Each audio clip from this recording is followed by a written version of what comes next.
Hey everyone, welcome to FanFic Canon. Thanks for hitting play. I'm thrilled to bring this fan-made story to life for you. If you enjoy the ride and want more narrated fanfics, smash, subscribe, and tap the bell so you never miss an episode. And if you want audiobook of a novel of your choice, join my Patreon. Request any title that's freely available online, and I'll produce a full narration just for you. Now, let's dive into today's adventure. The banquet. The feast reached its height when Professor McGonagall announced the cancellation of that year's final exams. The hall erupted in cheers. It was nearly 3:30 when Hagrid finally returned from ministry. Harry rushed to him and wrapped him in a hug. "I don't get it," Hagrid admitted, scratching his beard. "Lucius tried to have me thrown in Azkaban, but the Auror office wouldn't budge. They even gave me a proper bed. More like a holiday than a cell." He downed a tankard of beer, grinning. "Rufus Scrimgeour even told me to pass along greetings to Sir Johnny Silverhand, though I've no idea who that is." Harry perked up. "Johnny Silverhand? Who's that?" Hagrid smacked his lips after another gulp. "Owner of a shop in Knockturn Alley. His goods are in high demand with the Aurors. Higher quality than most things you'll find there. Even Mundungus works under him. Looking respectable for once." He leaned in, lowering his voice. "I heard Silverhand even donated striker equipment to the Auror office. That must have won him favor." Harry filed away the name. It sounded important. When he told Ron later, Ron nearly choked on his chicken leg. "Johnny Silverhand? Of course I know him. Dad said he handed over piles of dark artifacts to the ministry. Made Dad look good for once. John had, in fact, cleaned out Borgin and Burke's, then turned half of it over to the ministry.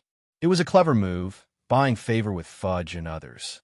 Even if no one had ever seen Silverhand, the ministry spoke of him with fondness." Hermione, however, wasn't impressed. "Harry, have you forgotten you were nearly kidnapped in Knockturn Alley? Don't be foolish." Harry groaned. "Hermione, not that again." Ron laughed until Hermione turned her glare on him, and he instantly wilted. Hagrid and Mrs. Weasley both said not to go near it. "It's dangerous. For all we know, Johnny Silverhand is a dark wizard." As she lectured, John sneezed twice somewhere else in the castle, rubbing his nose. Mandrakes and course choices. By April, the mandrakes matured. Snape brewed the restorative potion, though he grumbled at the indignity of making it for a cat. Filch all but prostrated himself in thanks when Mrs. Norris finally returned to life. Soon after, McGonagall handed out third-year course selection forms. Arithmancy, ancient runes, divination, Muggle studies, care of magical creatures. 5 electives in total. John skimmed the list. Ancient runes was essential, indispensable to his studies. Muggle studies would be laughably easy, given his past life. Care of magical creatures had obvious ties to alchemy. Even arithmancy and divination piqued his interest, so he ticked every box. Time clashes didn't matter. With his skill, full marks were inevitable. Involution. By Easter, John was obsessed with racking up house points. His performance and defense against the dark arts left even Hermione behind. Lockhart's lessons had become little more than a scoreboard, and John collected points as if it were sport. Slytherin surged ahead. Gryffindor, Rattle, began working twice as hard. Ravenclaw, unwilling to fall behind, followed suit. Even Hufflepuff, usually content to coast, suddenly pushed forward. Professors watched in amazement. Canceling exams had somehow made students work harder. Dumbledore even mused aloud whether finals should ever return. Hermione fumed as John beat her to every answer. Daphne, caught in her own secret with him, tried avoiding him, though his single-minded focus on points left her both relieved and irritated. Secrets of Slytherin. Meanwhile, John had discovered a hidden chamber within Slytherin's lair. Inside, 3 levels awaited.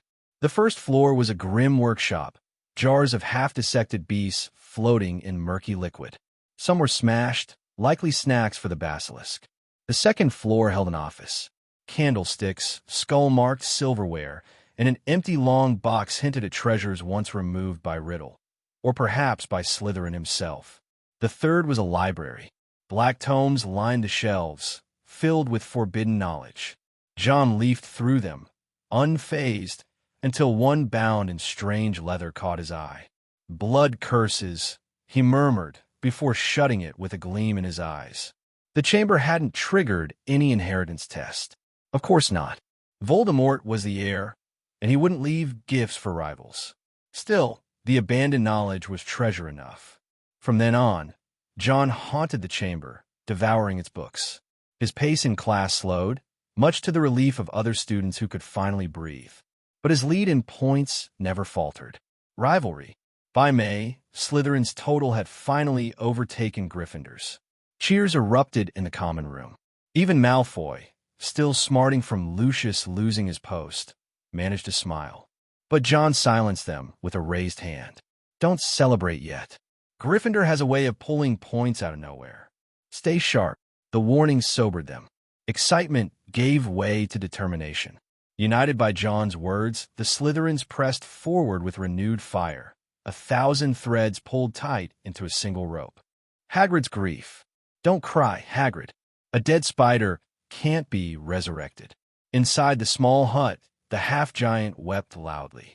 When he'd finally gone to visit the Forbidden Forest, his old friend's colony had already been destroyed. The ground was littered with charred spider corpses. Aragog had survived, but the smoke had weakened him to near death. Harry, Ron, and Hermione tried to comfort Hagrid as he blew his nose.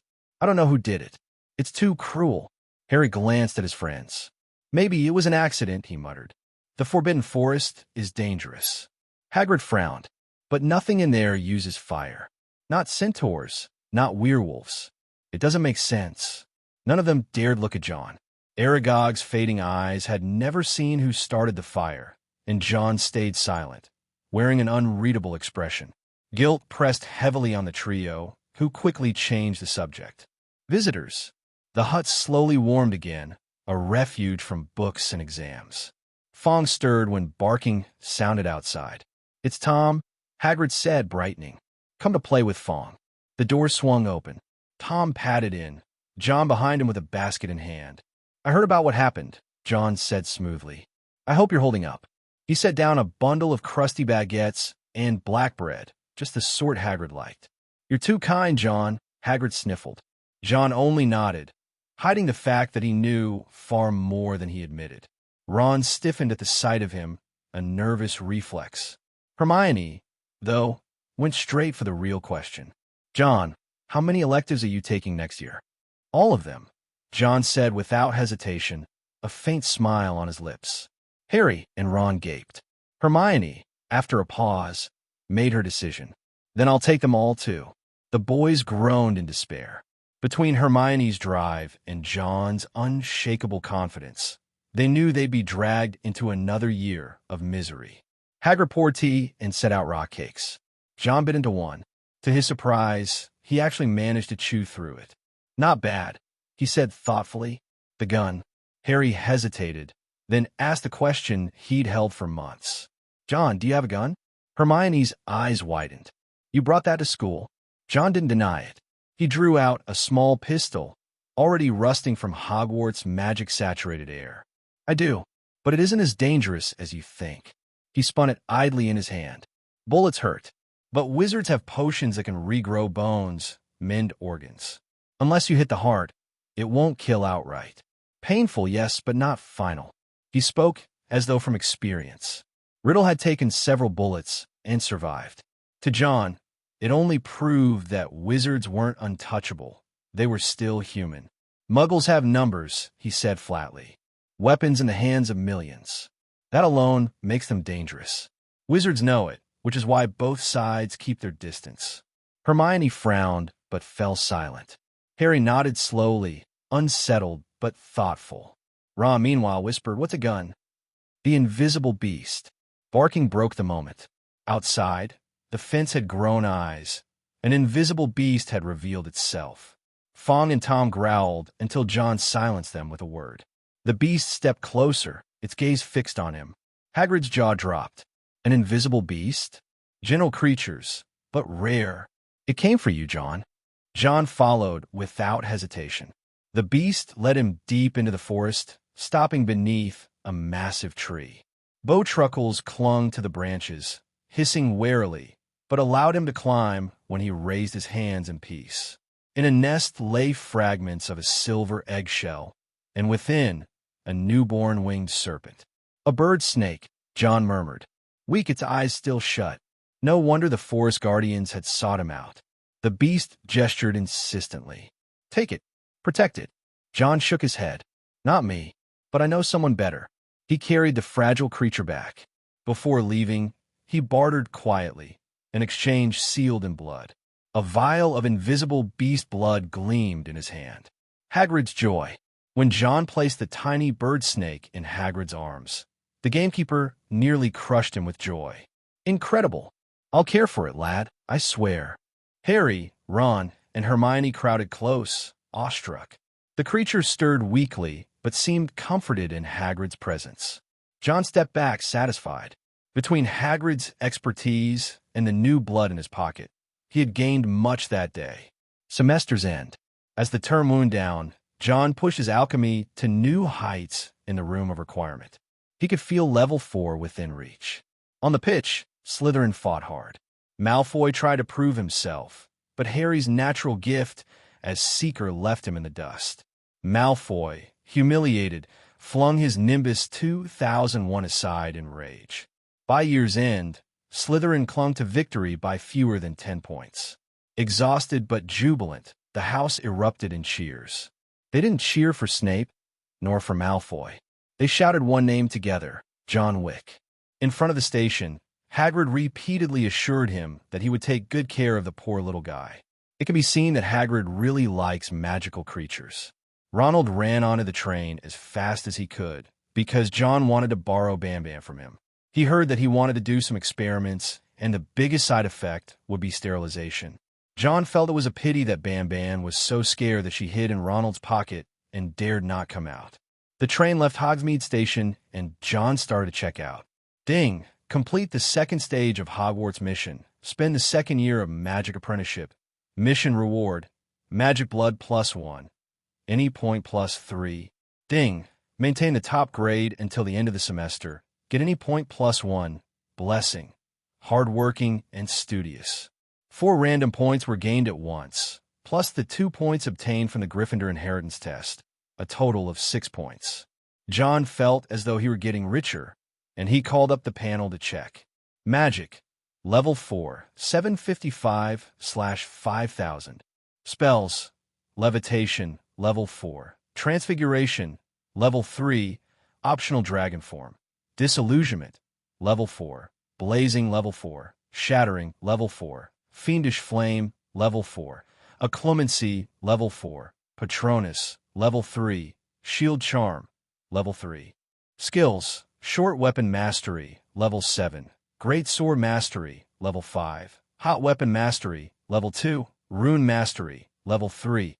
Alchemy Mastery, Level 3. Blessings. Physical Fitness, Speedy Attack, Precision, Academic Master 2.0, Pilot, Long Distance Running, Sword Dance, Night Demon, Troll Killer, Night, Fire Swallowing, Deterrence, Hardening, Dragon Language, Botanist, Diligent, and Studious. I carefully examined my skills, and those below Level 3 were ignored.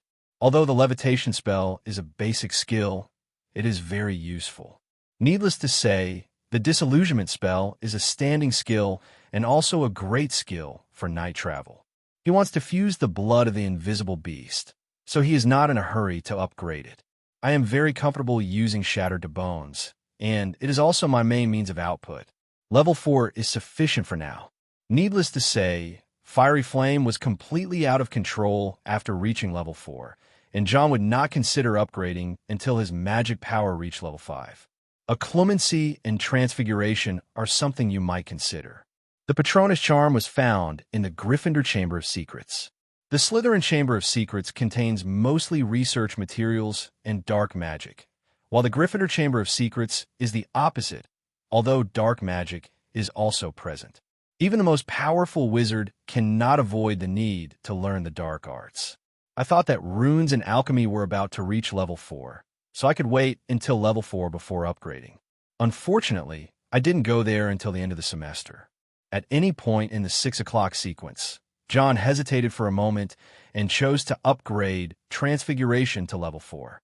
He clicked on the Patronus charm again. The level 3 Patronus charm could vaguely show the shape of the Patronus. After reaching level 4, it could already be manifested.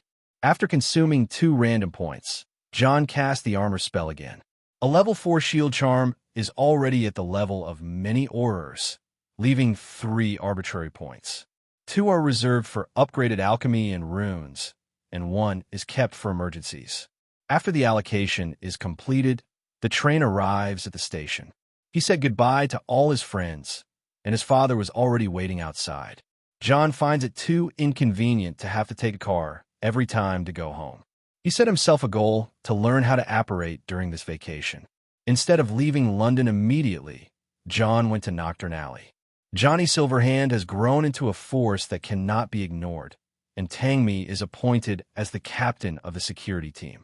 Among his men are werewolves and wizards. One of the werewolves looked familiar to John. His name was Remus John Lupin. Tangmi also told him about the excellence of this werewolf, but unfortunately, Lupin seemed to be resigning. Return home. A week later, John opened the basement. He held the magic blood in his hand, which had various colors in it, and turned into invisible beasts from time to time.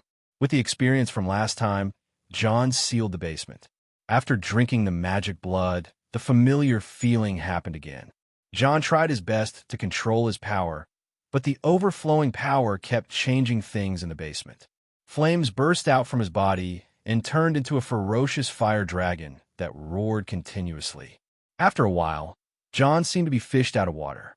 Casting a cleansing spell on himself, John looked at his disillusionment charm, which had originally been a level 4 disillusionment charm and had turned into a level 5. Even aurors don't have this level of disillusionment charm. Perhaps only some elite aurors can compare. Ding! The magic blood ends. Gain the invisible beast characteristics: foresight, invisibility, insight, prophecy. Prediction: predict what will happen in 10 minutes. Invisibility greatly increases concealment. Insight: increased vision and sensitivity to things. Prophet: awakening of prophecy talent, probability of triggering prophecy. John stared at the acquired traits, same as the last time with the fire dragon, for in total. He stared at the last prophet and never expected that he could acquire such a miraculous skill. If we talk about Harry Potter's most famous prophecy, it must be the one that led to Voldemort's defeat. Sybil Trelawney once made a prophecy. The man with the power to defeat the Dark Lord walks into the world. Born into a family that has thrice resisted him, born at the end of July.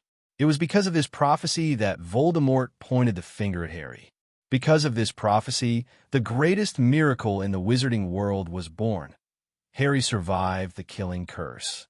It can be said that without the prophecy, Voldemort would not have been defeated and Harry would not have become the savior. I chose divination. Somewhat glad that he had chosen divination, John tried to use his foresight. Colorful lights appeared in his eyes, and scenes before his eyes were moving forward quickly. Near the end, he saw Watson Wick screaming. Did something happen to Dad? John's heart sank at the sight, and he opened the basement door. Watson Wick was leaning on the door to eavesdrop, and when the door opened, he fell straight in.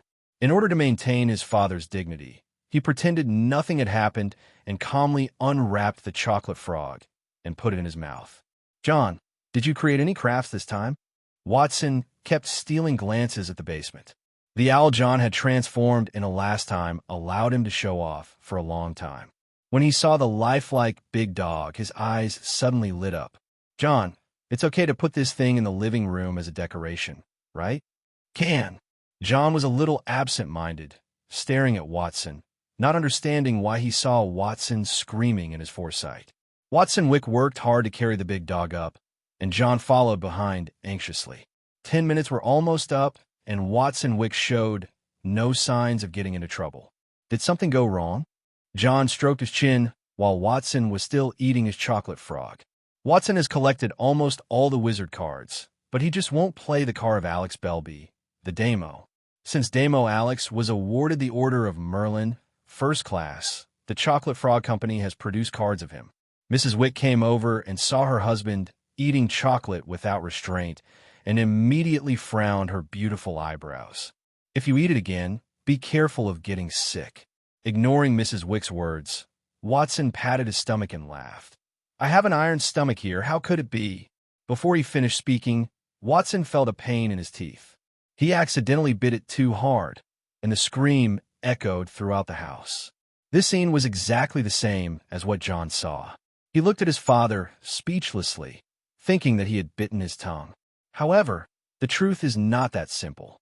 Watson Wick has cavities. After Mrs. Wick examined him, she sneered, "Don't you have an iron stomach?" Watson wanted to be stubborn, so he pointed at his mouth and said, "What does tooth decay have to do with the stomach? Do you still dare to be stubborn?" Mrs. Wick simply raised her hand and pinched Watson's swollen cheek, causing Watson to scream in pain again. "The only thing I can do is extract the tooth." After giving the notice coldly, Mrs. Wick rolled her eyes at her husband charmingly. They're not children anymore, yet they still have cavities. John also looked incredulous, wondering how many chocolate frogs his father had eaten at home. At first he wondered how many there could be, until he saw the boxes of chocolate frogs filling up the storage room. "Dad, let me be honest. You deserve your cavities." John immediately understood Mrs. Wick's cold attitude. It was just her own fault. Watson Wick needs to go to the dentist to have a tooth extracted. It is well known that dentistry is extremely profitable in Europe. It is rumored that a dentist can even own his own golf course after retirement. Mrs. Wick drove Watson to have the tooth extracted because of the toothache. John also went with them as he was going to Knockturn Alley. The Old Dutton Clinic just went by. "Shut up. You were the one who said Old Dutton was killing a sheep when he was pulling out teeth." When Watson Wick saw his wife driving, he immediately became extremely alert. After passing the Old Dutton Dental Clinic, he subconsciously covered his pockets. Mrs. Wick looked annoyed, very different from her usual dignified image. Watson felt the seat was a bit uncomfortable with his butt, so he reached out and pulled out a fashion magazine from underneath. It said Louis Vuitton launched new fashion items, and my toothache face suddenly fell. Extracting a tooth is a small matter. Buying a bag is a big matter. The car finally stopped in Oxford Street, and Watson knew that his wallet was doomed. The wife, who had vowed to pull out her own tooth, turned around, got out of the car, and walked away in her high heels, leaving the father and son looking at each other in bewilderment. "Let's find a clinic to extract the tooth." John watched his dad struggle to move from the passenger seat to the driver's seat, and he was very skeptical. "Are you sure you can drive? How about you come here? Can your magic help me extract my teeth?" Watson thought to himself, "If I can't control my wife, how can I control my son?" John shrugged, not knowing how long the bank bill would be tomorrow. The father and son drove around London and finally came to a dentist clinic. "Granger? She has the same last name as Hermione." John glanced at the name and thought what a coincidence. If he had a cell phone, he would definitely take a photo for Hermione. Entering the clinic, we found that it was not big, and there were several children and adults in the clean and simple waiting area. Europeans spend a lot of money on dental care every year. One of the children was screaming in pain, which was very distressing. John and Watson sat there waiting. A young woman who was waiting alone was brightened when she saw Watson's successful and steady appearance. She struck up a conversation with Watson and deliberately approached him and said, "Your child is so handsome. Did he eat too much candy?" She had just divorced. How could she be willing to stay alone in an empty house when she was in the prime of her life? Watson looks like a typical British gentleman, and this kind of appearance is very popular. The calm man makes the young woman fall in love with him. Her eyes seem to emit electricity. When she saw Watson didn't say anything, she immediately changed her target and prepared to follow John's route. "Handsome boy, it seems your father is in a bad mood today." John glanced at her and said calmly, "You can't speak even if you have cavities." The young woman was a little confused. At this time, someone came to the waiting area. When the man saw the young woman, he immediately felt a headache, and then he saw John next to him and was a little surprised. "I remember you are. John, remember me. I am Hermione's father." Mr. Granger walked over quickly. Unlike most middle-aged men in his country, He did not have an absurdly high hairline. His thick hair made John know who Hermione inherited her hair from. "Are you here to see Hermione?" Mr. Granger thought he was here to see Hermione. John smiled and bowed slightly, saying, "Hello, Mr. Granger. Is this your clinic?" "I'm not here to see Hermione, but my father, who has cavities." John pointed at his father. Watson had a stern face and looked unhappy. In fact, he had a toothache, and now, when he opened his mouth, he felt a woodpecker tapping on his teeth. As the saying goes, it's easier to get things done if you know someone well. Mr. Granger enthusiastically led the two of them in. Just looking at his appearance, it seems that he runs away more. The young woman in the waiting area watched the two good men leave with resentment. These days, all the good men are owned by other people. Don't be surprised why a young woman wants to find a married man. After all, this kind of thing is quite common in Europe. You can get it done in one go. You can have another son and find a mature man. Why not? Mr. Granger breathed a sigh of relief as he entered. He smiled bitterly and said, "She comes to the clinic to chat with me every day." After saying that, he looked around a little guiltily and whispered, "Don't tell my wife. She minds these things very much." Watson immediately gave him a look that showed he understood everything, patted Mr. Granger on the shoulder, and said with deep understanding, "There's nothing I can do about it. Sometimes it's a problem when a man is too good." These words made the two people appreciate each other, and they immediately became good friends. John glanced at the two old men. "Narcissistic, huh? Dad, your teeth don't hurt anymore."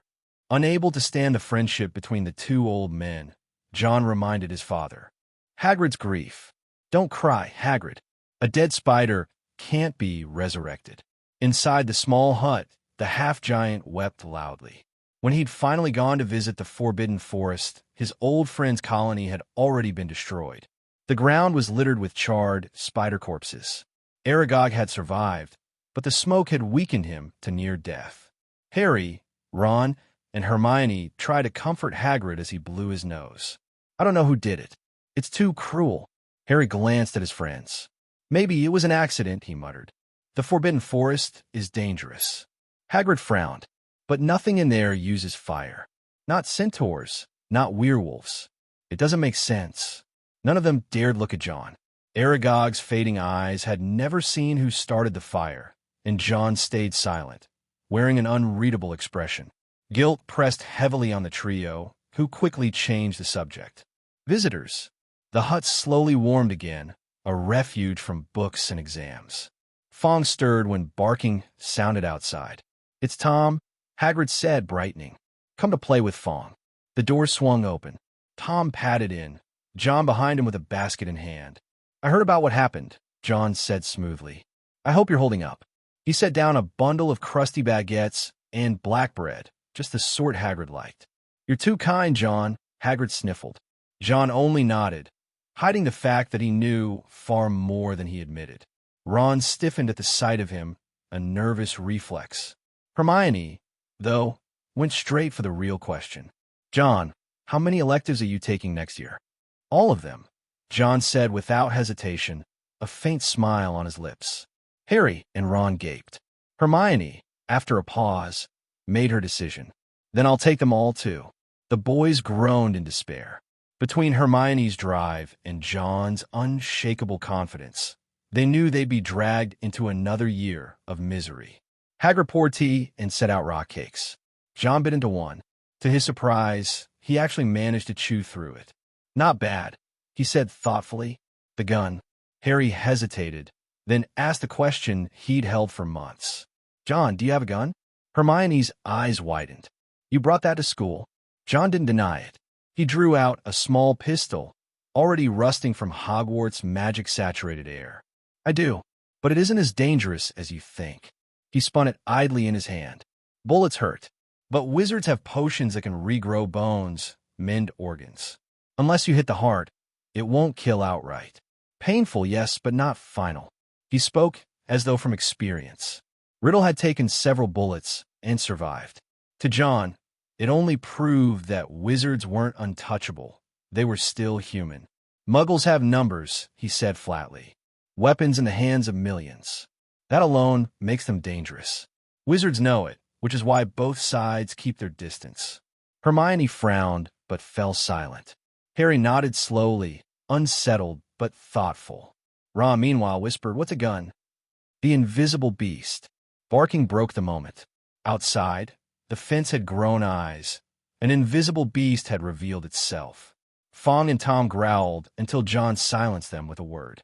The beast stepped closer, its gaze fixed on him. Hagrid's jaw dropped. An invisible beast? Gentle creatures, but rare. "It came for you, John." John followed without hesitation. The beast led him deep into the forest, stopping beneath a massive tree. Bowtruckles clung to the branches, hissing warily, but allowed him to climb when he raised his hands in peace. In a nest lay fragments of a silver eggshell, and within, a newborn winged serpent. "A bird snake," John murmured. Weak, its eyes still shut. No wonder the forest guardians had sought him out. The beast gestured insistently. "Take it. Protect it." John shook his head. "Not me, but I know someone better." He carried the fragile creature back. Before leaving, he bartered quietly, an exchange sealed in blood. A vial of invisible beast blood gleamed in his hand. Hagrid's joy. When John placed the tiny bird snake in Hagrid's arms, the gamekeeper nearly crushed him with joy. "Incredible. I'll care for it, lad, I swear." Harry, Ron, and Hermione crowded close, awestruck. The creature stirred weakly, but seemed comforted in Hagrid's presence. John stepped back, satisfied. Between Hagrid's expertise and the new blood in his pocket, he had gained much that day. Semester's end. As the term wound down, John pushed his alchemy to new heights in the room of requirement. He could feel level 4 within reach. On the pitch, Slytherin fought hard. Malfoy tried to prove himself, but Harry's natural gift as Seeker left him in the dust. Malfoy, humiliated, flung his Nimbus 2001 aside in rage. By year's end, Slytherin clung to victory by fewer than 10 points. Exhausted but jubilant, the house erupted in cheers. They didn't cheer for Snape, nor for Malfoy. They shouted one name together, John Wick. "It seems you still remember me, Mundungus." Under the silver mask, John spoke in a cold tone. He moved closer to Mundungus' face so that Mundungus could see his eyes through the holes in the mask.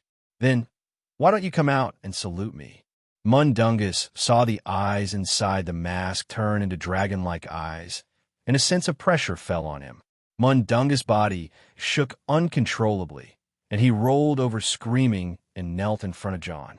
"Dear Lord Silverhand, Mundungus Fletcher sends you his sincere and respectful greetings."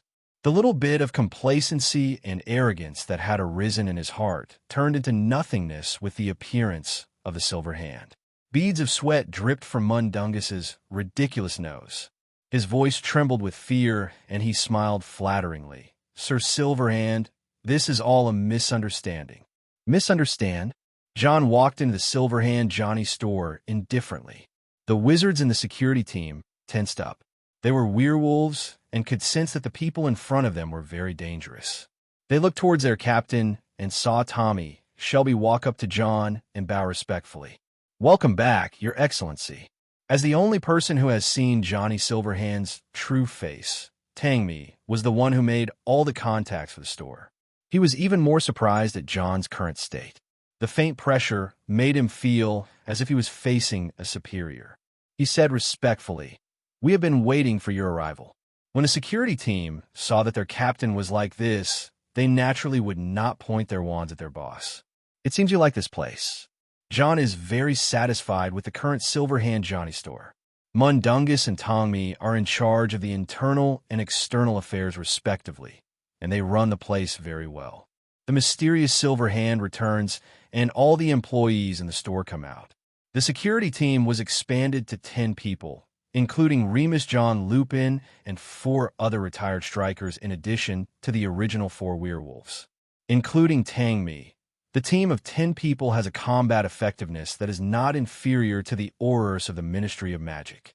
Mundungus also hired an employee to run the business while he was away. The boy's name was Kim Letisley, and he was a big boy who came to work during the holidays. Kim Letisley was a tall, handsome man with blonde hair and blue eyes. where he stood next to Mundungus. A sense of ridiculousness arose. "Respected Sir Silverhand, this is last year's income. Most of it has been deposited in Gringotts, and part of the warehouse is used for business purchases." Mundungus took out the account book.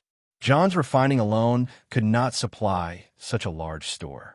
He also purchased goods from various places, and some shameful things among them also flowed through his hands. John took a quick look and knew that Mundungus was greedy for money. "Mundungus, I don't want you to be erased forever from Johnny Silverhand." His simple words frightened Mundungus so much that he collapsed to the ground. He said in fear, "Sir Silverhand, I swear, I absolutely did not do that." "Your oath is too cheap," John said lightly. Mundungus was pulled by a strange force and floated towards John. A hand was around his neck, and Mundungus lifted his feet off the ground, struggling for help. As soon as he took out his wand, it flew out. Even a wizard would die if he couldn't breathe. The feeling of suffocation quickly took over his brain, and the fear of death made Mundungus regretful. "That's enough, Lord Silverhand." Remus John Lupin was the first to lose patience. He took out his wand and pointed it at John, scolding, "You should let him go." Tangmi pulled out his wand and said coldly, "Remus John, you should recognize your identity. Let him go." "Remus John, do you know where the money he has swallowed up these days comes from?" Pressing Tangmi's wand, John said calmly, "I have left a fund for every little wizard who is cursed and persecuted. With this fund, even poor little wizards can have a bottle of wolfsbane potion to drink every month." Lupin's face changed, and John's hand exerted a little force, and Mundungus was about to suffocate to death. He said coldly, "But this person embezzled most of the fund. Do you know what this means?" Lupin opened his mouth, then lowered his wand. "No, Remus John, save me." Mundungus uttered a sound from his throat, and when Lupin lowered his wand, he despaired. He didn't expect that his little action was known clearly by Johnny Silverhand, and the most deadly thing was the hateful gazes of those werewolves. Lupin has been a werewolf since he was a child. He can understand that werewolves suffer from discrimination and cannot even get a job when they grow up. How could they not hate that a nutter that Mundungus had corrupted was killing a young werewolf wizard? Just as Mundungus was about to die, the ruthless hand loosened. He fell to the floor, his body twitching, his mouth and nose greedily breathing in the air. The deep and cold voice sounded again. "This is the first time, Mundungus. I hope you understand that I have given you a lot." "Understand, Lord Silverhand. I will return everything immediately." Mundungus didn't dare to ask for anything. He rolled over and hugged John's legs and swore. Exquisite, wandless spellcasting, coupled with terrifying power. Mundungus no longer had the energy to think about anything else but keeping his job. The wizards of the security team, who had originally been dismissive, now understood why the powerful Tangmi was so respectful to this Lord Silverhand. They put away their arrogance and knelt down in humility. John killed the monkey and worshipped the wolf and won over everyone. Young Kim Luddysly looked at John with complicated expressions in his eyes. An astonishing mind. Although Kim Luddysly was recruited by Mundungus, his gratitude to Mundungus was only between a superior and a subordinate. Johnny Silverhand was different. He didn't expect that someone would take out the treasury for the cursed little wizards. Such a magnanimity made the righteous Kim Luddysly full of admiration. Although it was just a holiday part-time job, Kim Luddysly felt that he could learn a lot from this Lord Silverhand.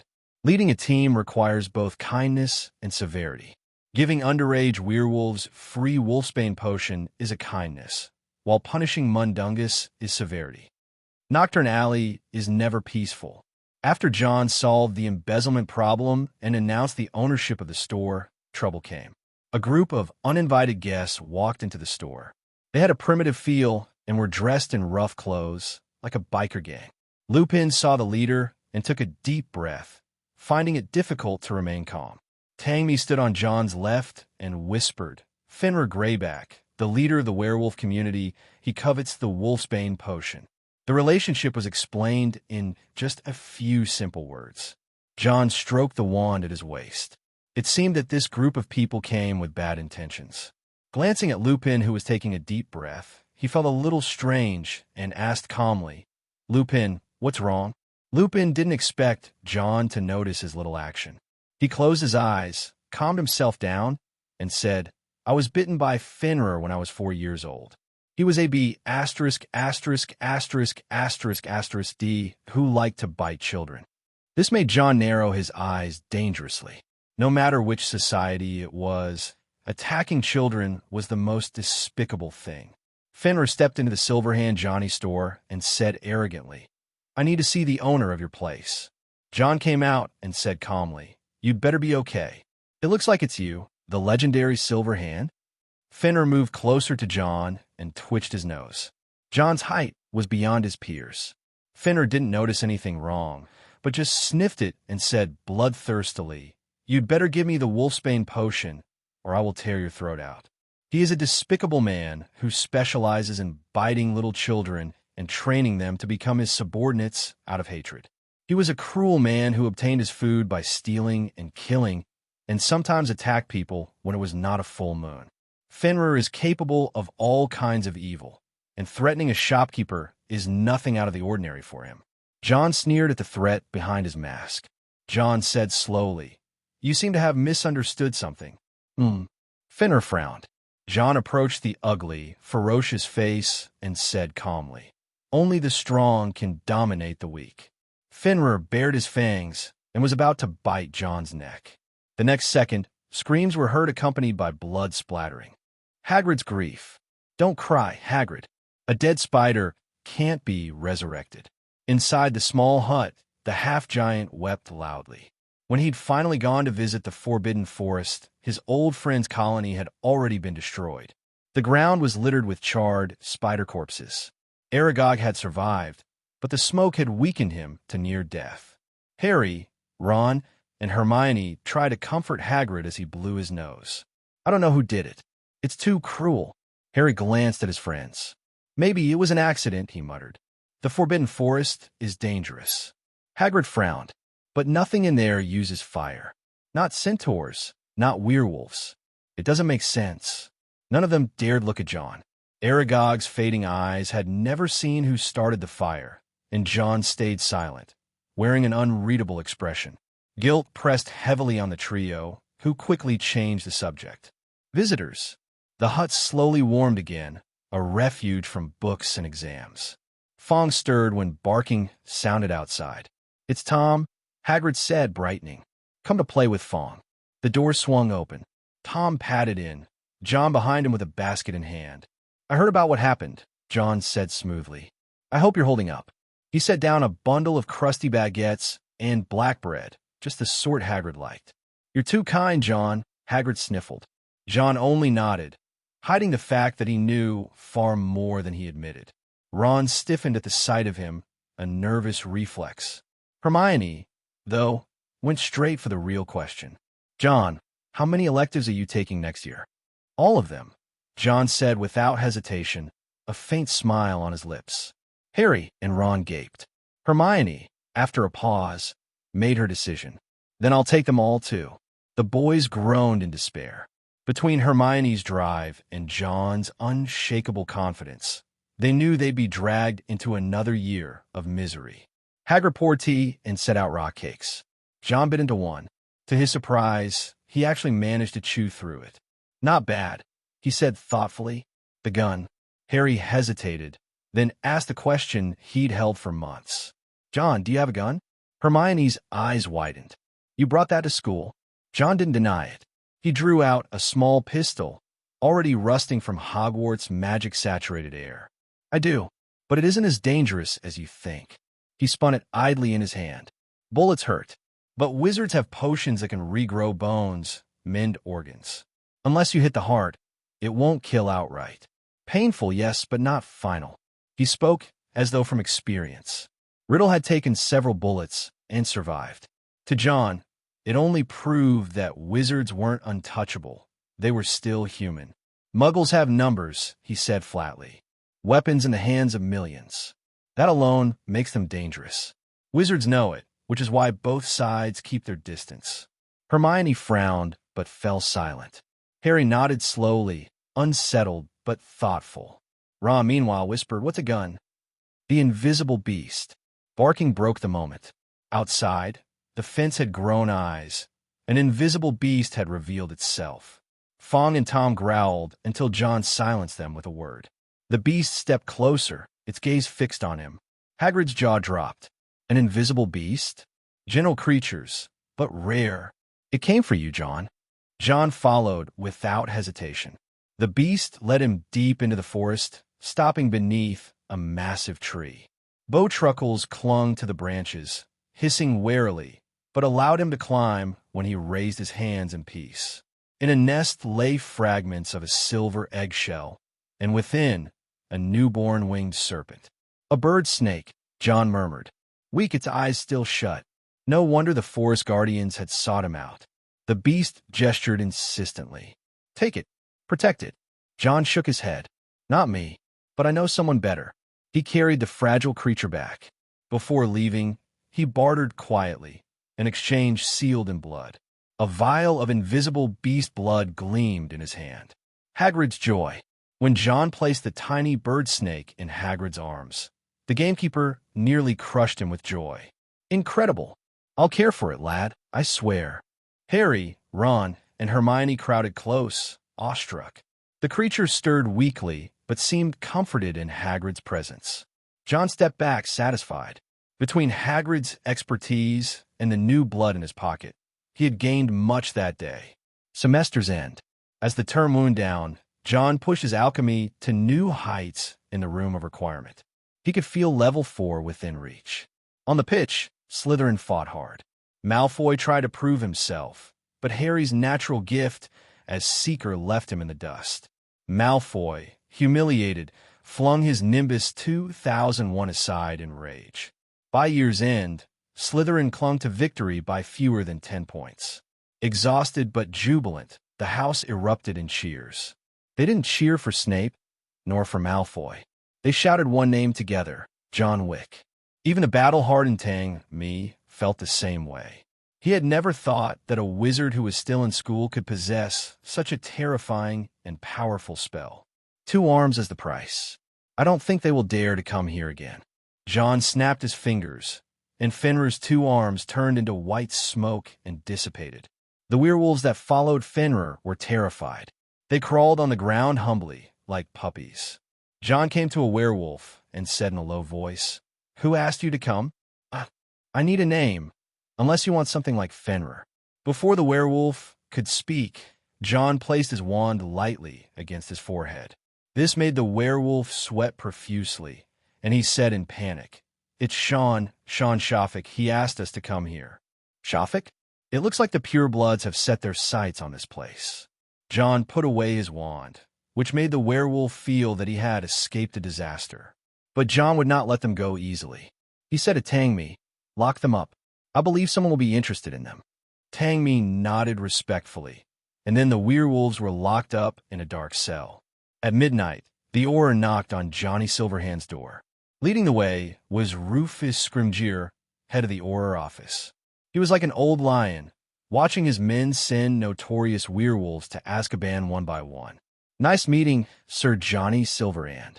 Scrimgeour shook hands with John, who, wearing a mask, chuckled and said, "Rufus Scrimgeour, I hope you like my gift." Scrimgeour could hardly hide his smile. He said pointedly, "This isn't the first time you've helped me. I won't forget it, and neither will you." John smiled faintly and said, "Rufus, maybe you can tell me where Sean Shafik is?" "Sean Shafik? It looks like he's going to be in trouble." Scrimgeour frowned and said, "Sir Silverhand, I hope you won't make things difficult for me." Of course, the 28 Saints are rare figures. John's tone didn't sound like he was talking about the Saints, but more like he was talking about the old Dutton clinic down the road. Scrimgeour's eyes sparkled as he said, "Then I am willing to provide you with the address of the Shafik family's manor." The two of them truly got to know each other through a pureblood family as a bargaining chip. The last incident with Hagrid made Scrimgeour realize how powerful the network of contacts of Lord Johnny Silverhand is. Although he is not one of the 28 holy clans, his pure-blooded Belby, is no less powerful. What a powerful network of connections. He must have to be able to get someone with the first-class order of Merlin to protect a half-giant for him. Scrimgeour not only wanted to be where he was now, he wanted to go up there. Then Mr. Johnny Silverhand is his opportunity. Shafik Manor. The Shafiks disdain to associate with Muggles, and their estate is located in the suburbs. Sean Shafik, who runs Shafik's property, frowned. He was very annoyed when he saw that the treasury was missing a lot of galleons. With faint eyebrows, gaunt cheeks, and a beard hanging down on his wizard robe, this Shafik ruler does not look strong. He is better at using his brain, and the Borgin and Burke antique shop in Nocturne Alley is one of his profitable businesses. He invested a lot of money, but it was all wasted because of the emergence of Silverhand Johnny's store. This made Sean very angry. He didn't feel sorry for Borgin and Burke. He only felt sorry for his own galleons. I want to make up for my losses by buying back the shop, but I didn't expect that this guy Mundungus took the lead. A shady thief turned around and bought the shop for several thousand galleons. This price made Sean's heart bleed. What's more, that damn Mundungus handed over all the black magic props belonging to the Shafik family, which made Sean want to kill the short and fat man. The werewolf had better tear Mundungus' throat out. I won't let that damn Johnny go even if he kneels down and licks the sole of my shoe. Sean Shafik's face became distorted, and the house elves didn't dare to approach him at all, and sneaked out the door to clean up. Crack! There was a sound of breaking in the room. Sean flew into a rage and cursed, "Damn clumsy house elf. I'm going to put your hand in the stove." He walked out angrily, and the room was dark. Although Sean is stingy, he is not reluctant to light candles. When he realized something was wrong, the candles in the room lit up. Two figures appeared in the room, one sitting and one standing. "Who are you?" Sean Shafik screamed in a shrill voice. He did this not out of stupidity, but to awaken the portrait on the wall. This calculating old vulture knew something was wrong as soon as he saw the two of them. There is a magic barrier in the Shafik family's territory. They entered the manor quietly, so it is impossible that they came to chat with an old man like him. His voice did not wake up the portrait hanging on the wall, which showed Shafik, the previous head of the family, who was now fast asleep. No matter how much Sean tried to move, the portrait did not move. The house elf, who is usually bullied, seemed to be deaf and had no intention of coming. The Shafik manor was eerily quiet. The two people in the room just looked at Sean quietly. John, who was sitting on the sofa, turned the emerald ring on his left hand. He looked at Sean calmly and put his index finger to his mouth as a gesture of silence. Sean's palms were sweating. He wanted to take the initiative, so he grasped the eagle head on the cane and pulled it out with force. To catch a thief, you must first catch the leader. He attacked the man on the sofa. Stupefy. Expelliarmus. Two voices sounded at the same time. Sean was hit by a red light, and a wand in his hand flew out of his hand. When a magic wand was about to fall to the ground, it suddenly changed direction and fell into the hands of the man in the silver mask. Sean's expression changed drastically, and he stared at the man. The man didn't use a wand. This was exquisite wandless magic. Wandless spellcasting? I don't remember having such a powerful enemy. That was once. Johnny Silverhand sends you his regards.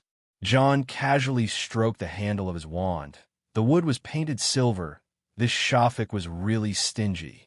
With a slight force of his fingers, he broke his hand from the wand. Picking up the elm wand, John casually pointed it at Sean and said calmly, "You shouldn't have attacked my shop, Sean Shafik." Sean said sternly, "I don't know what you're talking about." "It's okay. I don't need your answer." John tilted his head, his deep eyes falling on Sean through the silver mask. At that moment, Sean felt a predator-like pressure. Tangmi, wearing a white mask, came out and asked respectfully, "Sir, I can do it for you." "Okay." John responded indifferently. "I'm a pureblood. You cannot attack purebloods.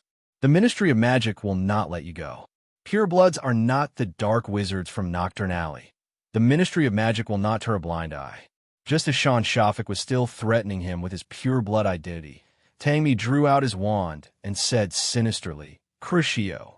Sean was unable to speak as his chattering mouth was forced shut in pain.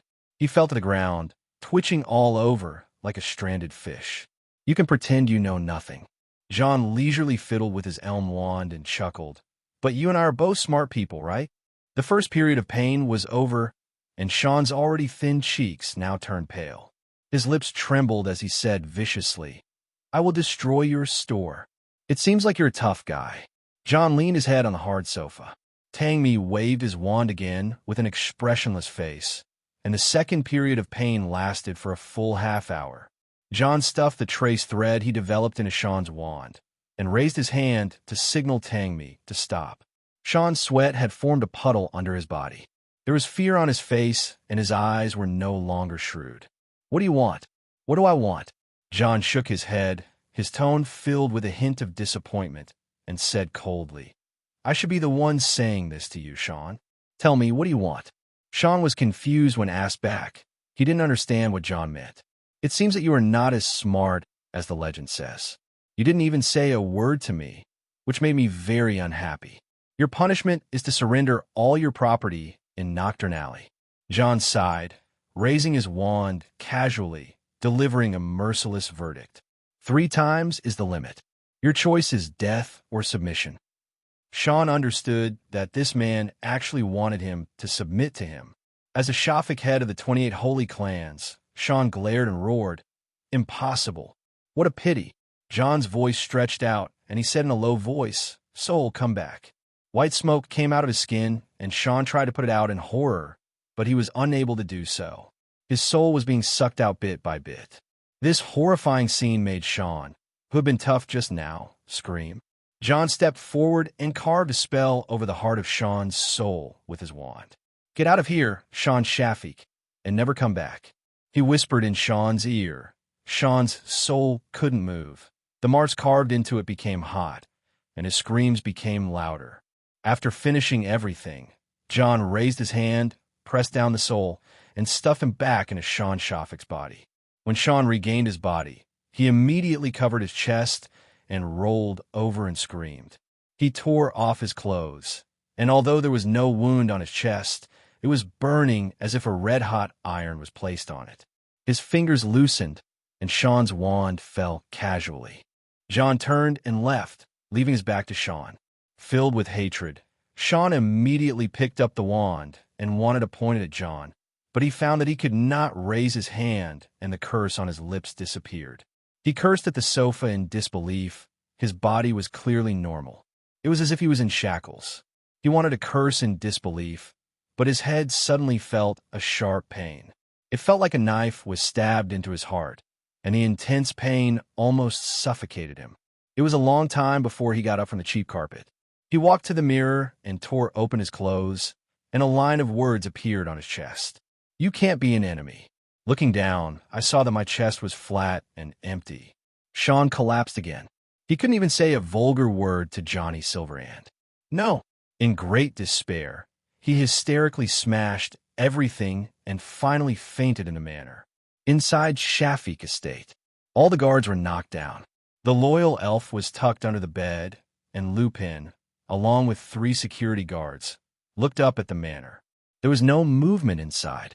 After waiting for a while, the sound of smashing and looting was heard from the manor, and Johnny Silver's hoe came down with Tangmi. It's settled. Sean Shafik was very generous and volunteered to give away all of his properties in Nocturne Alley as a gift. Johnny Silverhand walked by. Lupin didn't know what he said to the old vulture Sean Shafik, but he could tell that it was definitely not good. The young clerk Kim Ledisley followed and asked curiously, Sir, how did you get Shafik to apologize? John paused, his voice teasing. I made him an offer he couldn't refuse.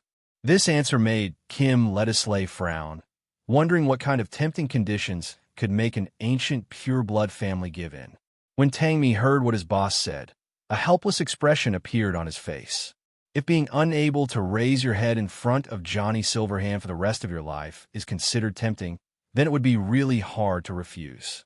He even doubted whether anyone could compare to his boss in the study of the soul. That miraculous ghost curse can make people lose their souls without any scars, which is even more evil than the killing curse. At the same time, Tammy was also glad that he was not that rigid Auror. Otherwise, it would be a terrible thing to become an enemy of the boss. After walking out of the anti-apparition area, John put his hand on Tang Mi's shoulder. Tang Mi also wanted to complain about this. His boss even had something as weird as the ghost curse, but he couldn't even apparate. This made him wonder, is apparition really that difficult to learn? Waving his wand, Tang Mi apparated away with John. The rest of the wizards followed suit, thinking that their boss was just too lazy to apparate. After all, you said that with this ability, you can't even apparate, which makes you feel a little like an actor. The next day, the Slytherin family withdrew from Nocturne Alley, and all their properties were acquired by Johnny Silverhand's store. Not only that, the Slytherin family even gave up London and went abroad to the country where the situation was turbulent. Some people said that Slytherin wanted to make a fortune by taking advantage of the Muggle unrest, while others said that the old vulture wanted to intervene in politics and run for Minister of Magic. But no matter what, Nocturne Alley has changed. The former Dark King of Nocturne Alley has gone across the ocean, and Nocturne Alley has a new king to take the throne. The forces that had originally coveted Johnny Silverhand now retreated one after another. Even Rufus Scrimgeour, who had expected a period of anxiety, was stunned. Just one night, and Slytherin gave up? He scoffed at all the rumors. No one knew the business run by old vulture Sean Slytherin in Nocturne Alley better than him, and that was a sum that the old vulture would never give up. Then there's only one truth. Slytherin was exiled. Lord Johnny Silverhand suddenly appeared and exiled Slytherin, one of the 28 holy tribes, in just one night. Rufus Scrimgeour felt that he had to rethink his relationship with Johnny Silverhand. The new king of Nocturne Alley, Sir Johnny Silverhand, has become a legend. Malfoy Manor. Lucius Malfoy hasn't been doing well lately. He threatened the other Hogwarts directors and forced them to sign a notice suspending Dumbledore.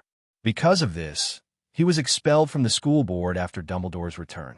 It was bad for the Malfoys, and even worse for the Malfoys' dark magic items. Almost every ancient pureblood family has two things. One is a house elf, and the other is a dark magic prop. The Malfoy family is like this. One can even say that the Malfoy family, which once followed Voldemort, is full of dark magic props. Voldemort did not trust the Malfoy family, but because of the ancient family and those dark magic props, he treated Lucius with special favor. At this moment, the damn Arthur Weasley was keeping a close eye on Malfoy Manor, and Lucius didn't know that his son had told others about the cellar where the dark magic was hidden. He was really afraid that one day Arthur Weasley would kick down the door of Malfoy Manor and take the entire Malfoy family to Azkaban. Lucius wanted to sell it, but the Borgin and Burke's antique shop, which was closely related to him, had long gone. He thought of Sean Slytherin. The old vulture must be interested in these things. But that man was notoriously greedy, and he would lower the price to the point where there was no profit at all. So Lucius considered it for a long time. But he didn't expect that because of his momentary hesitation, when he went to Slytherin's house again, it was empty. Damn Weasley, damn Harry Potter. Lucius pounded his fist on the stair railing in frustration and anger. Get over your temper, Lucius. When Mrs. Malfoy saw him, Narcissa raised her chin slightly, looking very proud. Narcissa, Arthur Weasley will be here any minute. Lucius was about to vent his anger, but had to hold it back because of his wife's arrival. I had no choice but to hold on to the railing with my helpless and furious hands. You can hide the dark magic prop or sell it. Lucius, don't show cowardice in front of Draco. Mrs. Malfoy approached Lucius, her eyes falling across the window on her son, who was practicing magic there. She could feel that her son had changed a lot at Hogwarts. Although he was well-behaved before, he became a crybaby who loved to call his dad because of his parents. Draco is completely different now. Even a daughter from the eternally pure black family would become sentimental after becoming a mother. Narcissa was pleased with Draco's change, and she also comforted her husband. Lucius was a little annoyed, and he raised his voice a little, saying, "Of course I know, but that Arthur Weasley seemed to know about my warehouse, and he vowed that day that he would make me spend the rest of my life in Azkaban. I want to sell my dark magic props now." Borgin and Burke have been arrested and sent to Azkaban, and Sean Shafik, that old vulture, has relocated with his family. I don't know who to look for. The Malfoy family is not sure of money. What he needs is a place to temporarily store his belongings. The previous Bojan and Boggins was like this. The items sold could be bought back at the original price. This was a tacit understanding between the two families. Now that Johnny Silverhand's store had taken down Borgin and Burke's, he heard that the people there seemed to be working closely with the Ministry of Magic. Lucius didn't dare to gamble. If the other party reported him to the Ministry of Magic, he would have to stay in Azkaban and kiss the Dementors every day. That scene gives me chills just thinking about it. Narcissa saw his concerns and said, "You have to try. I don't want our son to have a father in Azkaban." Lucius's expression changed several times. Just at this moment, a long-eared black owl arrived at Malfoy Manor. A letter fell on the windowsill. Lucius took a look at it, but didn't go over to pick it up. He subconsciously thought that Dobby the house elf would pick it up and carefully bring it to him. However, he had forgotten that Harry had plotted against him. When he realized what was happening, he had a dark face and stomped heavily on the floor in revenge. This is a special letter. There was no name on the letter, only a black wax seal with a silver handprint on it. Lucius thought of the current king of Knockturn Alley, Johnny Silverhand. The logo on this one is the same as the one on the Silverhand Johnny store, and he felt inexplicably nervous. As soon as I thought of the Silverhand Johnny store, they sent me a letter. Although I know it is a coincidence, I can't help but feel a little uneasy. After opening the letter, his expression changed several times. Narcissa saw it all. She walked over, picked up the letter, and started reading. Like Lucius, Narcissa became confused and asked, "Do you know Johnny Silverhand?" Lucius shook his head and said with a strange look, "We have never met." The couple looked at each other. The letter stated that they were willing to provide a hiding place for the Malfoy family's dark magic props. Not only that, Sir Johnny Silverhand was also happy to help Lucius return to the position of Hogwarts director. Each of these things carries risks, so why would Johnny Silverhand be willing to help? The couple couldn't figure it out. Lucius hesitated and said, "Could it be that he is?" His lips moved, and Lucius looked subconsciously towards his left hand. Narcissa's face turned grim. As for the Death Eaters, no matter who they were, they would be sent to Azkaban once they were discovered. Apart from the Death Eaters, Lucius couldn't understand why Johnny Silverhand would help him. Staring at the letter, the couple fell into deep thought. Draco Malfoy didn't know that his parents were facing a choice, and he now agreed with John's words. Only when you are strong, you will be most glorious. He faced a human-shaped target, as if he thought of it as Harry Potter, and kept casting spells at the target. After being looked down upon by the team and fired by his father, he completely transformed himself. Even when Goyle and Crabbe arrived, they only served as sparring partners. The replenishment of the depleted small wizard fund was as painful as if Mundungus was being cut by a knife. After seeing the power of Johnny Silverhand, the wizards who had previously been reluctant to visit him out of respect for the Shafik family were finally able to do so without hesitation. In a short period of time, the turnover of the Silverhand Johnny store increased several times. Kim Lettislay's brilliant smile never stopped, and the sound of galleons colliding continued to be heard. John prepared an office for himself and was sitting inside, holding letters from various parties in his hands. "Thank you for your hard work, Riddle." Reaching out and touching the long-eared black owl, John fed it a piece of dried fish. There were a lot of letters, most of which were from dark wizards in Knockturn Alley asking about the new rules. Previously, the Shafik family controlled these things, but now that there's a new king, they are very sensible. Of course, there are some who are not tactful. At this time, John would give them an offer they could not refuse, such as being sent to Azkaban or being bitten by a werewolf. These people will soon be quiet. Before taking action, John would send a letter of condolence to those people. This letter is also called the Silverhand letter. The content of the letter is very simple, just telling them that it is a pity that they cannot become friends, and then there will be a big silver handprint on it. Anyone who received a letter like this would either come back the next day to make peace or disappear on Knockturn Alley. Under such shock, Everyone knew that Johnny Silverhand was more decisive and ruthless than Sean Shoffick before. A letter from Malfoy Manor caught John's attention, and he opened the envelope. The content inside made the corners of his mouth slightly raise, and he said with a smile, "Lucius Malfoy is a sensible person, but the Death Eaters still need to be handled properly. I know that Lucius is a Death Eater, but Lucius is not a pure Death Eater.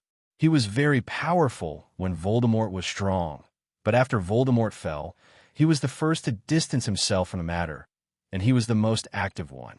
This is very consistent with Slytherin, following the powerful, being good at calculation, and protecting oneself.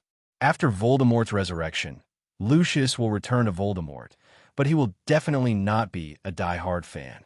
The real Voldemort fans are all in Azkaban, and those outside are at most just minions cheering behind the scenes. Make good use of this identity." John touched his chin. Johnny Silverhand was now a person of some influence.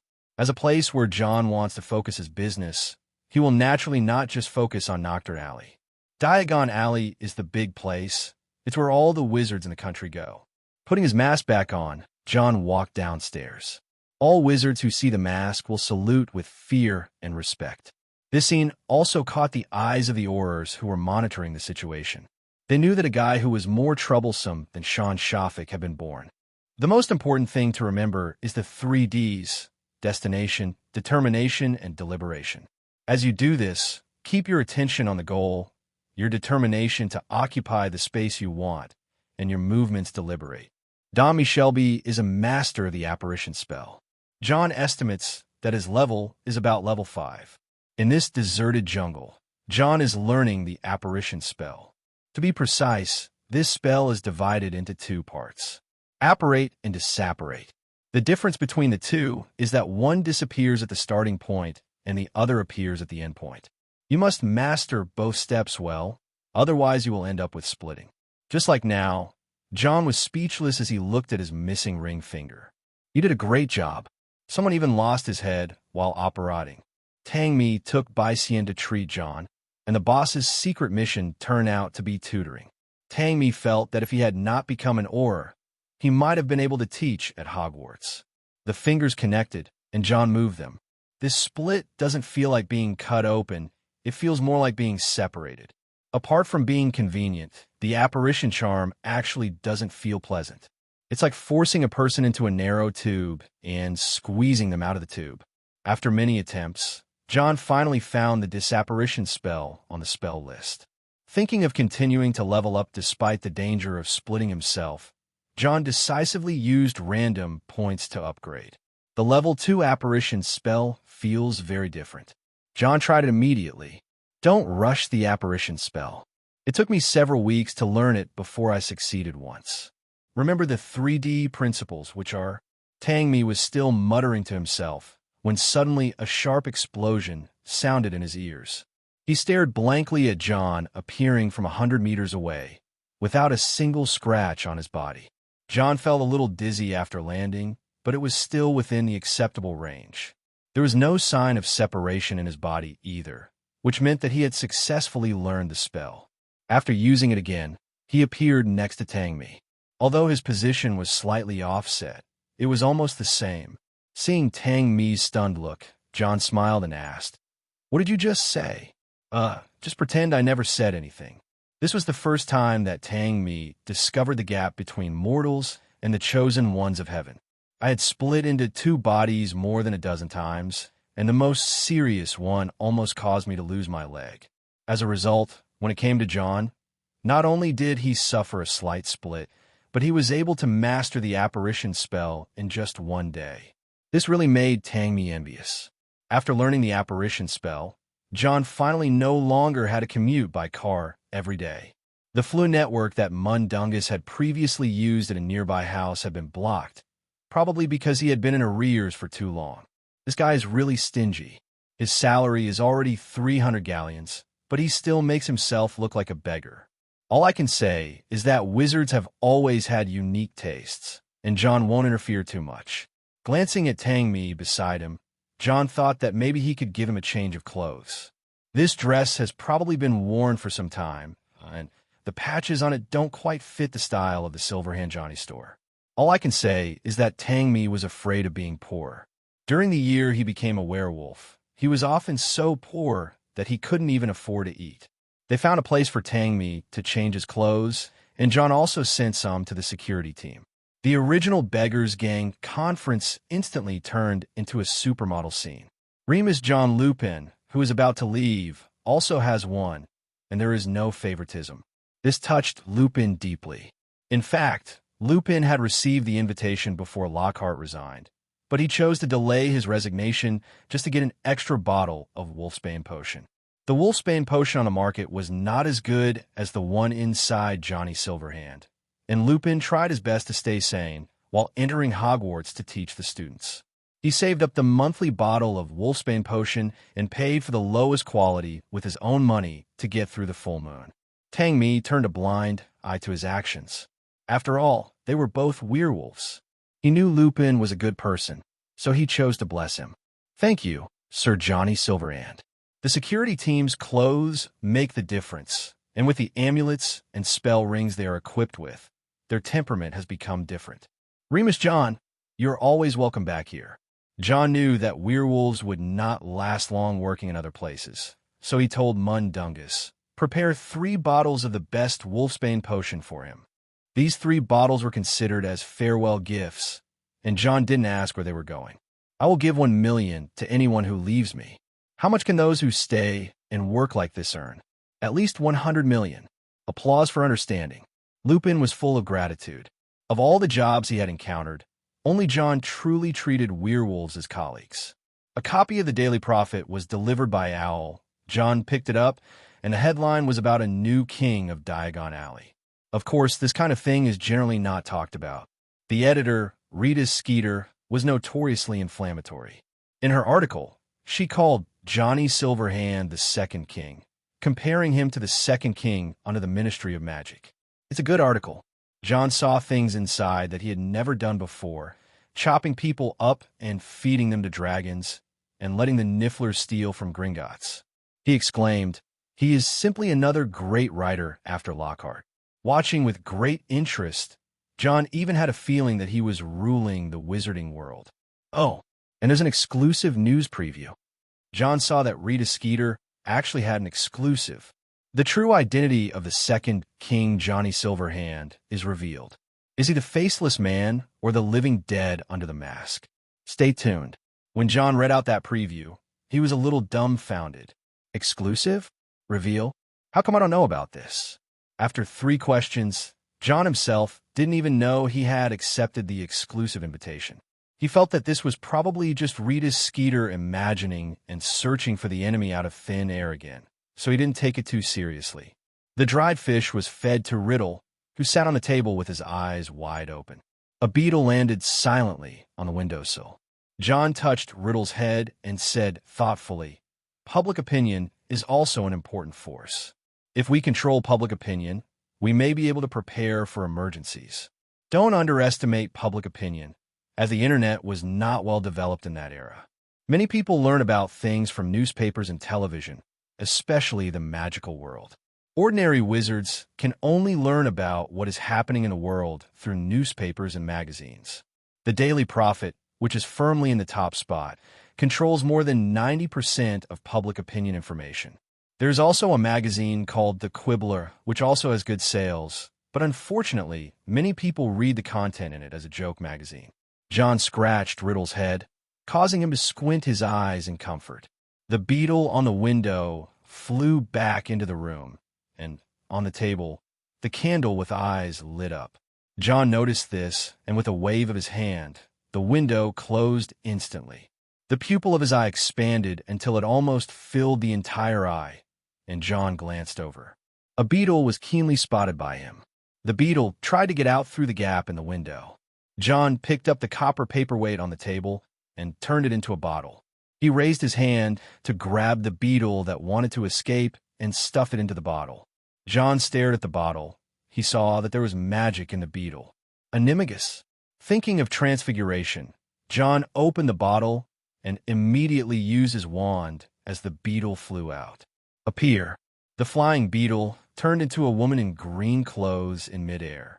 The weird, big, curly golden hair and the long chin make the face look very awkward. The luxurious, jewel-encrusted glasses hung crookedly on her face, and her entire face was painted red. Rita Skeeter. John looked at her in surprise and felt a sense of fear. Fortunately, he did not take off the mask. Otherwise, the headline of tomorrow's Daily Prophet would probably be, "Shock, Johnny Silverhand is actually a Hogwarts student." Animagus is hard to guard against. If John didn't have the insight and the eye of truth, which is more sensitive than a looking glass, he would have been fooled. The reappearing Rita Skeeter was filled with fear, her eyes abnormally dark beneath the silver mask. John pointed the wand in his hand at Rita and said in a low voice, "Give me a reason not to feed you to the dragon. Dear Sir Johnny Silverhand, this is all a misunderstanding." Rita rubbed her hands awkwardly, as if trying to get away with it. John looked at her with a half-smile, and a beam of white light shot out from his wand and exploded at Rita's feet. An illegal animagus. If the Ministry of Magic knew about this, it might be a very interesting thing. "I was wrong. Lord Johnny Silverhand, please let me go." Rita was full of fear. She had dug up a lot of explosive information over the years thanks to animagus. If the Ministry of Magic knew about this, the high-ranking official whom I had offended would definitely send me to Azkaban. She begged for mercy, and a strange look flashed in John's eyes. It's like giving someone a pillow when they are sleepy. Isn't this a good way to control public opinion? Rita Skeeter begged for mercy frantically. She hoped the man in front of her would give her a chance to live. From the wandless spellcasting and making herself visible just now, Rita could confirm that she would not be a match for this person. Even though she made so many outrageous remarks in her writing, when she was caught, Rita was more cowardly than anyone else. "Rita Skeeter, you're a smart person." John looked down at Rita. He opened the drawer and saw the golden galleons inside, which made Rita mistakenly think that John wanted to bribe her. "Help me with something." The expression under the silver mask could not be seen clearly, but Rita knew that if she dared to refuse, it would be more painful than going to Azkaban. Soon, a lucky wizard grand prize appeared in the Daily Prophet, sponsored by Silverhand Johnny's store. To this end, reporter Rita Skeeter publicized the results of her interview in the newspaper. Lord Johnny Silverhand is a kind and amiable man. He founded the Little Wizards Foundation to provide free help to cursed little wizards. Such a generous gesture was greatly appreciated by many celebrities in the wizarding world. Apart from that, the bonus is what makes Johnny Silverhand's store so popular. This thing is like a chocolate frog. Every time you buy the Daily Prophet, you will have a chance to win a prize. The sales of the Daily Prophet increased a lot in an instant. There are 3 lucky wizard prizes. The first is the Galleon Prize, the second is the Sickle Prize, and the third is the Canute Prize. On the day of the sale, a wizard won the Sickle Prize. 700 sickles is a considerable sum. The lucky wizard jackpot is going strong. An owl was flying towards the burrow, carrying a newspaper.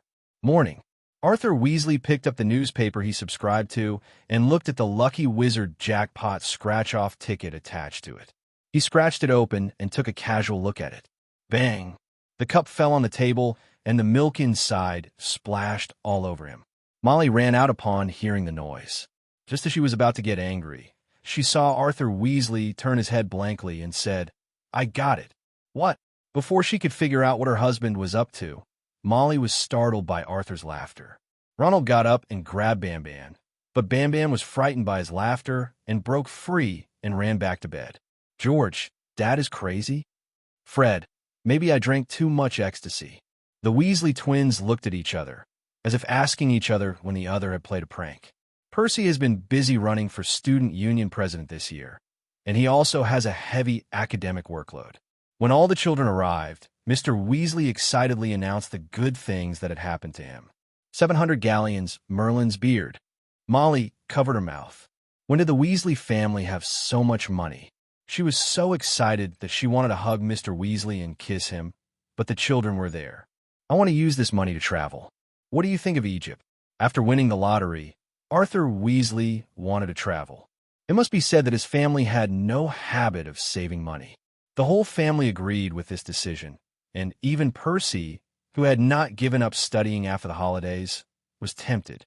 Arthur Weasley suggested traveling because he didn't want his third son to be too tired. As the most sensible child, being worry-free does not mean not being distressed. With the whole family's approval, they began planning the trip. As the person who personally gave out the grand prize, Rita Skeeter didn't understand why the Weasley family was given such a generous reward. There was only one note printed for the prize money, and the only thing missing was the Weasley address. But Rita didn't dare to ask because someone was holding her accountable. In order to avoid spending the rest of her life in Azkaban, she could only listen to Johnny Silverhand's words. Arthur Weasley, who won the grand prize, temporarily put aside the idea of biting the Malfoy family to death. The most important thing was for the whole family to travel together. This gave a Malfoy family a respite, and Lucius personally visited Lord Johnny Silverhand. When he saw the eyes under the silver mask, he couldn't help but feel curious about what kind of person it was. "Lucius Malfoy, I'm very glad you're here." John saw that his classmate's father was still mysterious. He added meaningfully, "Even if you were a Death Eater." Lucius' pupils contracted, and the arrogance on his face instantly subsided. He was shaken in his heart and looked at John as if he was a pawn deliberately used by the Ministry of Magic to lure people. He forced an unnatural smile on his pale face and pretended not to understand. "I was indeed controlled by the you-know-who with the Imperius curse, but that doesn't mean I am." "Lucius, you don't have to be afraid," John interrupted as he walked towards Lucius, his footsteps neither light nor heavy enough to make a sound when they made contact with the ground. Lucius' body was tense, sweat appeared on his forehead, and he was extremely nervous.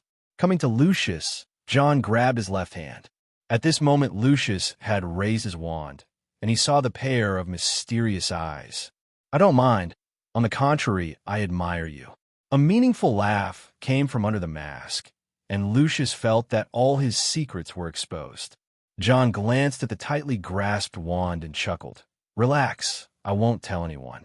On the contrary, the reason I can provide you with everything is not because of the Death Eaters or the Ministry of Magic, but because of Malfoy." Lucius clenched and unclenched the wand in his hand 3 times. Finally, he couldn't hold it anymore and asked with some fear, "What do you want?" John answered without hesitation, "Friends." Those 2 simple words felt unreal to Lucius. The Voldemort he followed had never said these 2 words. Seeing that he didn't believe it, John handed today's Daily Prophet to Lucius. "Arthur Weasley will not trouble you anytime soon. This is my sincerity." The newspaper said the Galleon Prize had been revealed, and Arthur Weasley's name was on it.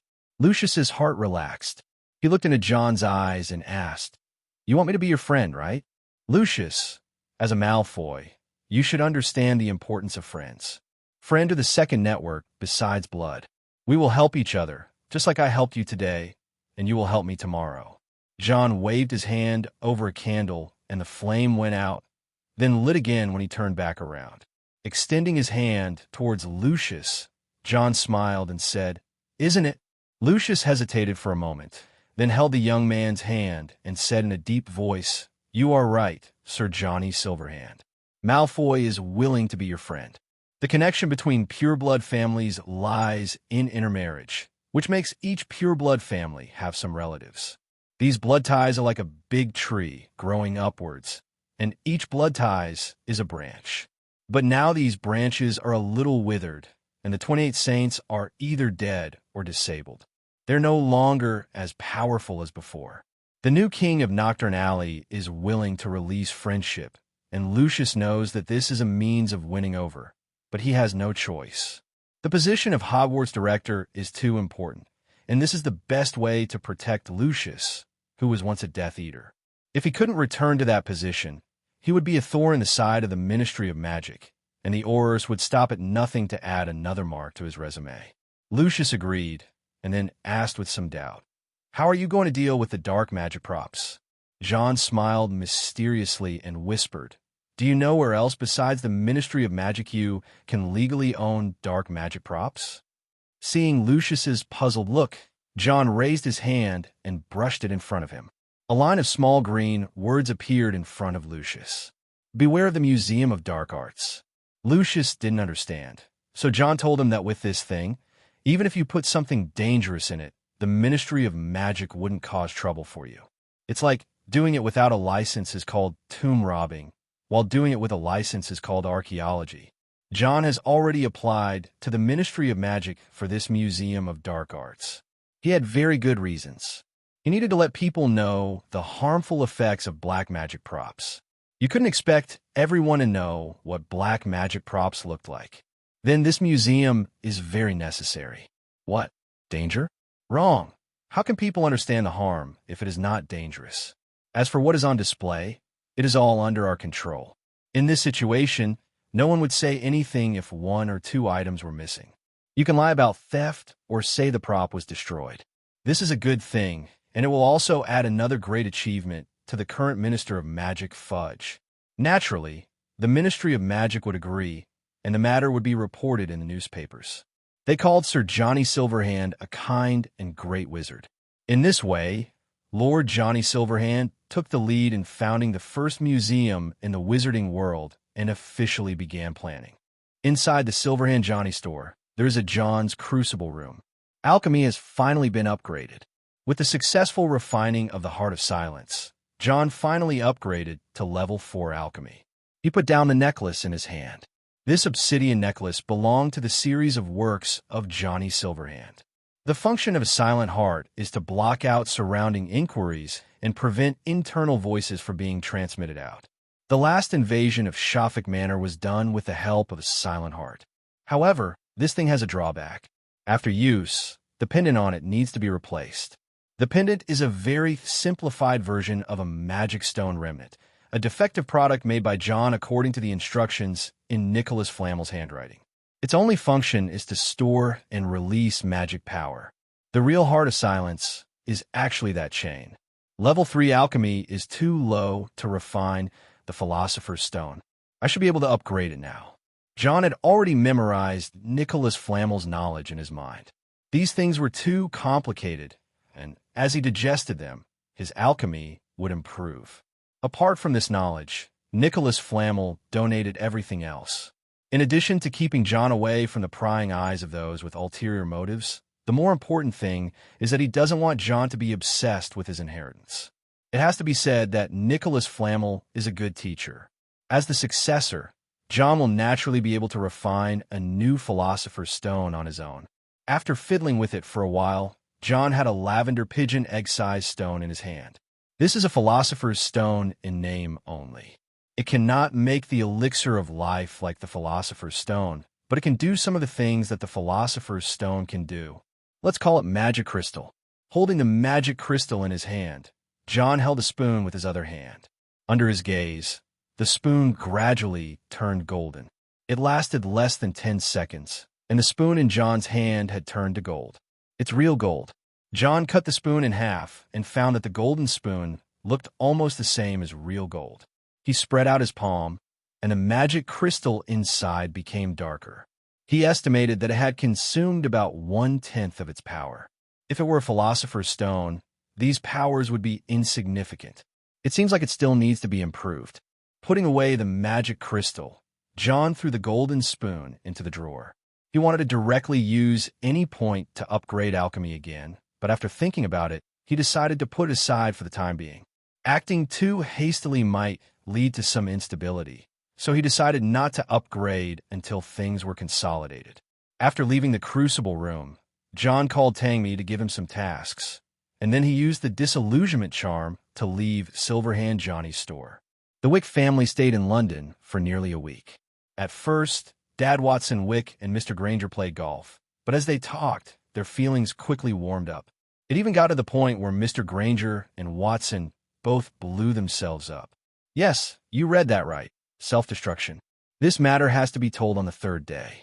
Watson and Mr. Granger drank wine and enjoyed the river breeze, and they lived a very comfortable life. Mrs. Granger and Mrs. Wick baked together and get along very well. Just at this moment, something bloody happened.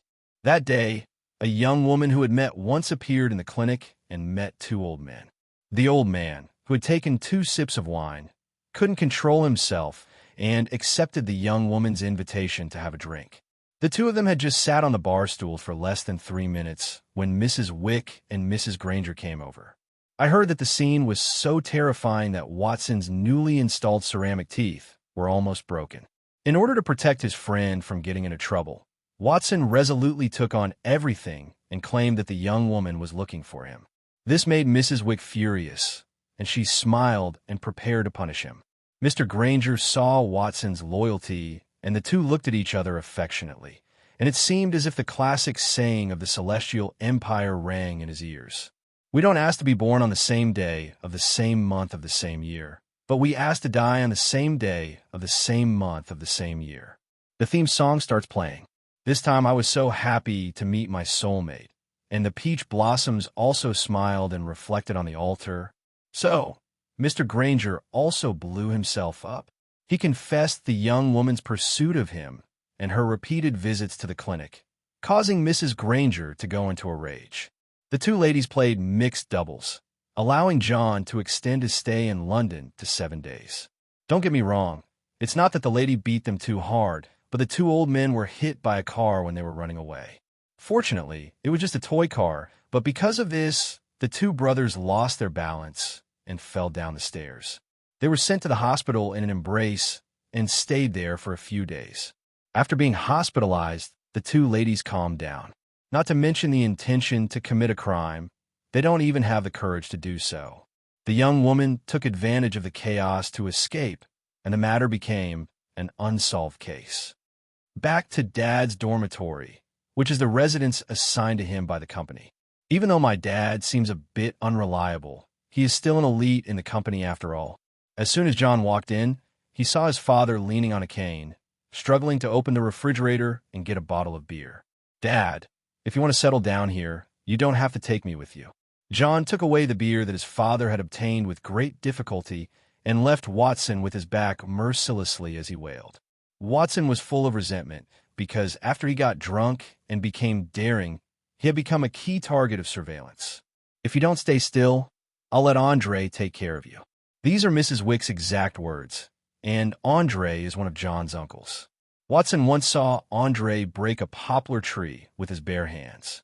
He was an extremely cruel man, and it was he who suggested taking John into the mountains to hunt. Without beer, Watson had nothing to do.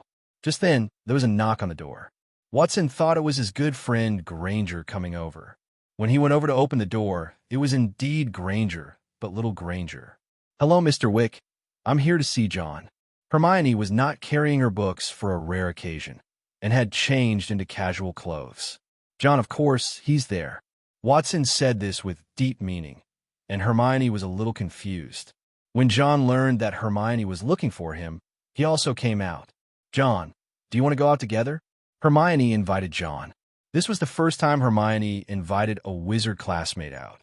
John thought about it, and since he had nothing else to do, he simply agreed. I thought Hermione would go to Diagon Alley or something, but I didn't expect it to be a park.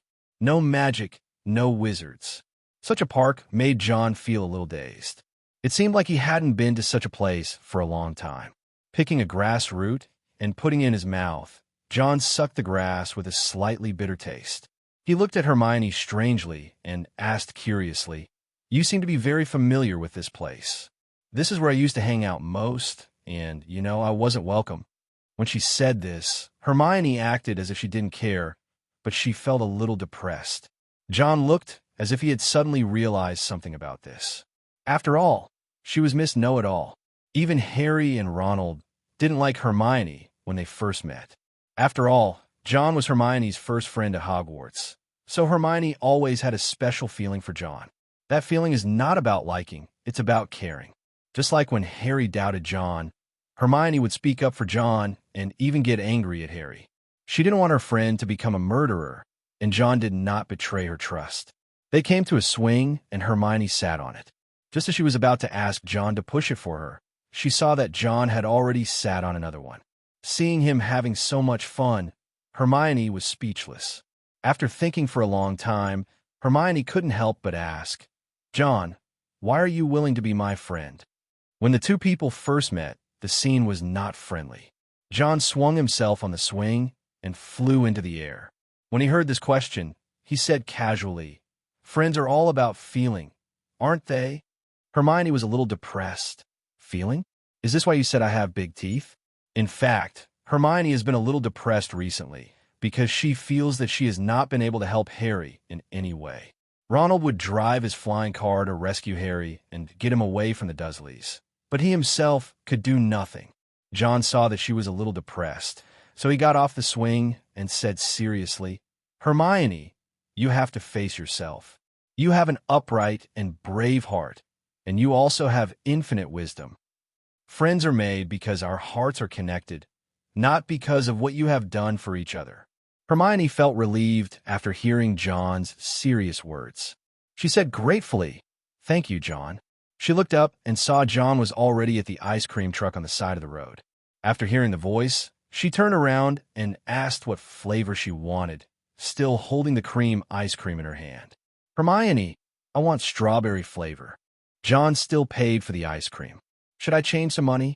Looking at the few pounds in his hand, John felt as if he had visited the wizarding world. Johnny Silverhand almost couldn't pay just now. July. John returned to Privet Drive. He went over and knocked on the Dursleys' door. Vernon Dursley was furious when he saw John, but he dared not say anything.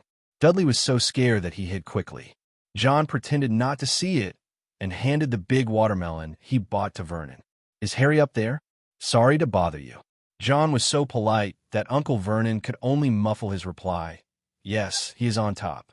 Vernon stared at John with his small eyes, as if wondering when he could get rid of John.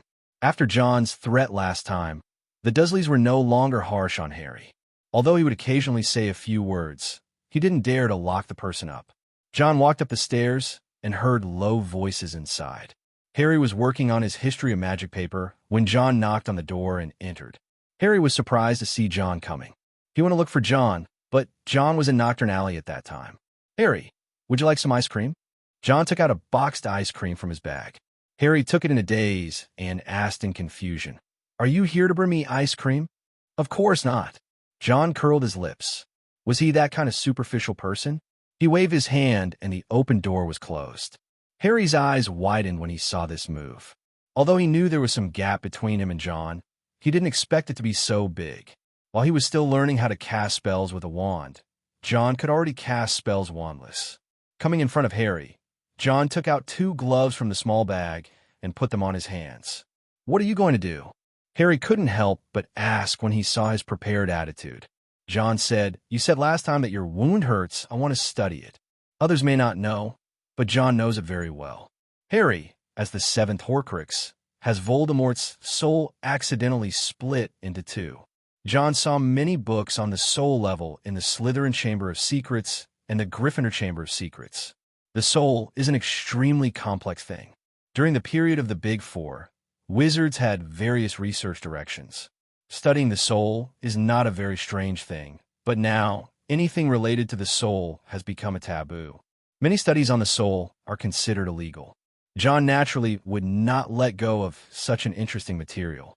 He was fully armed, with magical gloves that could resist curses on his hands, and he reached out to touch Harry's scar. This scene was somewhat funny, and Harry looked helpless. In his opinion, John was too enthusiastic. He only mentioned it once casually, but John still remembered it. Harry ate his ice cream while John fiddled with his scar. After studying it for a while, John confirmed that there was indeed a very powerful spell inside. It's more of a curse than a spell. Because of love, John fell into deep thought. As the greatest miracle of this century, the love spell on Harry was something that even Voldemort could not break. This spell will always protect Harry, and the possessed coral will be burned just by touching it. "John, are you okay?" Seeing John lost in thought, Harry didn't dare to move. The ice cream in his hand was almost melting. "If you cut it open..." Hearing John's mumbling, Harry was so scared that he broke out in a cold sweat and quickly said, "Calm down, John. I'm not a guinea pig." "All right." John felt a little sorry. If he could figure out the structure of the Horcruxes, he might be able to deal with Voldemort. "If you feel pain again, tell me." Knowing that Harry's pain came from Voldemort, John warned him with concern. Harry nodded quickly. afraid that John would try to cut him open again. After returning home, John began to forge new weapons. For this purpose, he also got a lot of equipment, and each silver sickle was melted down mixed with mithril, a sword made of pure silver floats in the basement. The currency of the wizarding world is made by goblins and contains goblin forging techniques. John manipulated the silver water and added various metals into it. After a while, the sword cooled down and John polished it. Take out the dragon blood and engrave patterns on it. The Iron Wick sword was corroded by snake venom. After it was reforged, it has snake venom on it. The Iron Wick sword has been disassembled by John, and all of its materials have been added to this sword. This increases the weight of the sword significantly. Recarve the spell on the sword and ignite the flame. Under the high temperature, the silver sword showed no signs of melting. This means John's sword was successful. Although it is not as good as the sword of Gryffindor, it is still a magical item. After swinging the sword, John reserved some space on the sword, ready to use it as a place to add spells later. The sword in front of you can be regarded as an upgraded version of Iron Wick's sword in all aspects. I'll just call you Silver Wick. Nodding with satisfaction, John stuffed the sword into his bag. This small handbag is worthy of being the work of a master alchemist. The traceless stretching spell inside has a stable structure and a very large space. Night. John put on a silver mask and a green robe. With a wave of his wand, his body disappeared, and he reappeared in Nocturne Alley. With the ability to apparate, John could get in and out much more easily. Tangmi was already waiting there, with a hunchbacked old man next to him. There was a crackling sound, and John appeared in front of them. The old man was shaking with excitement and wanted to kneel down. John looked at Tangmi, who explained, "Sir, this is Old Jack from the werewolf community, and he's here to seek your help." Werewolf community? Isn't Fenrir, whose arms and souls I took away last time, the leader of the werewolf community? John said solemnly, "State your request." Old Jack said in a hoarse voice, "Respected Sir Johnny Silverhand, we hope to receive your protection. Without Fenrir, those werewolves have fled in all directions, leaving us a group of old, weak, and sick people." It turned out that after John dealt with Fenrir that day, the werewolves in the werewolf community fled. They're all guys who have lives on their hands.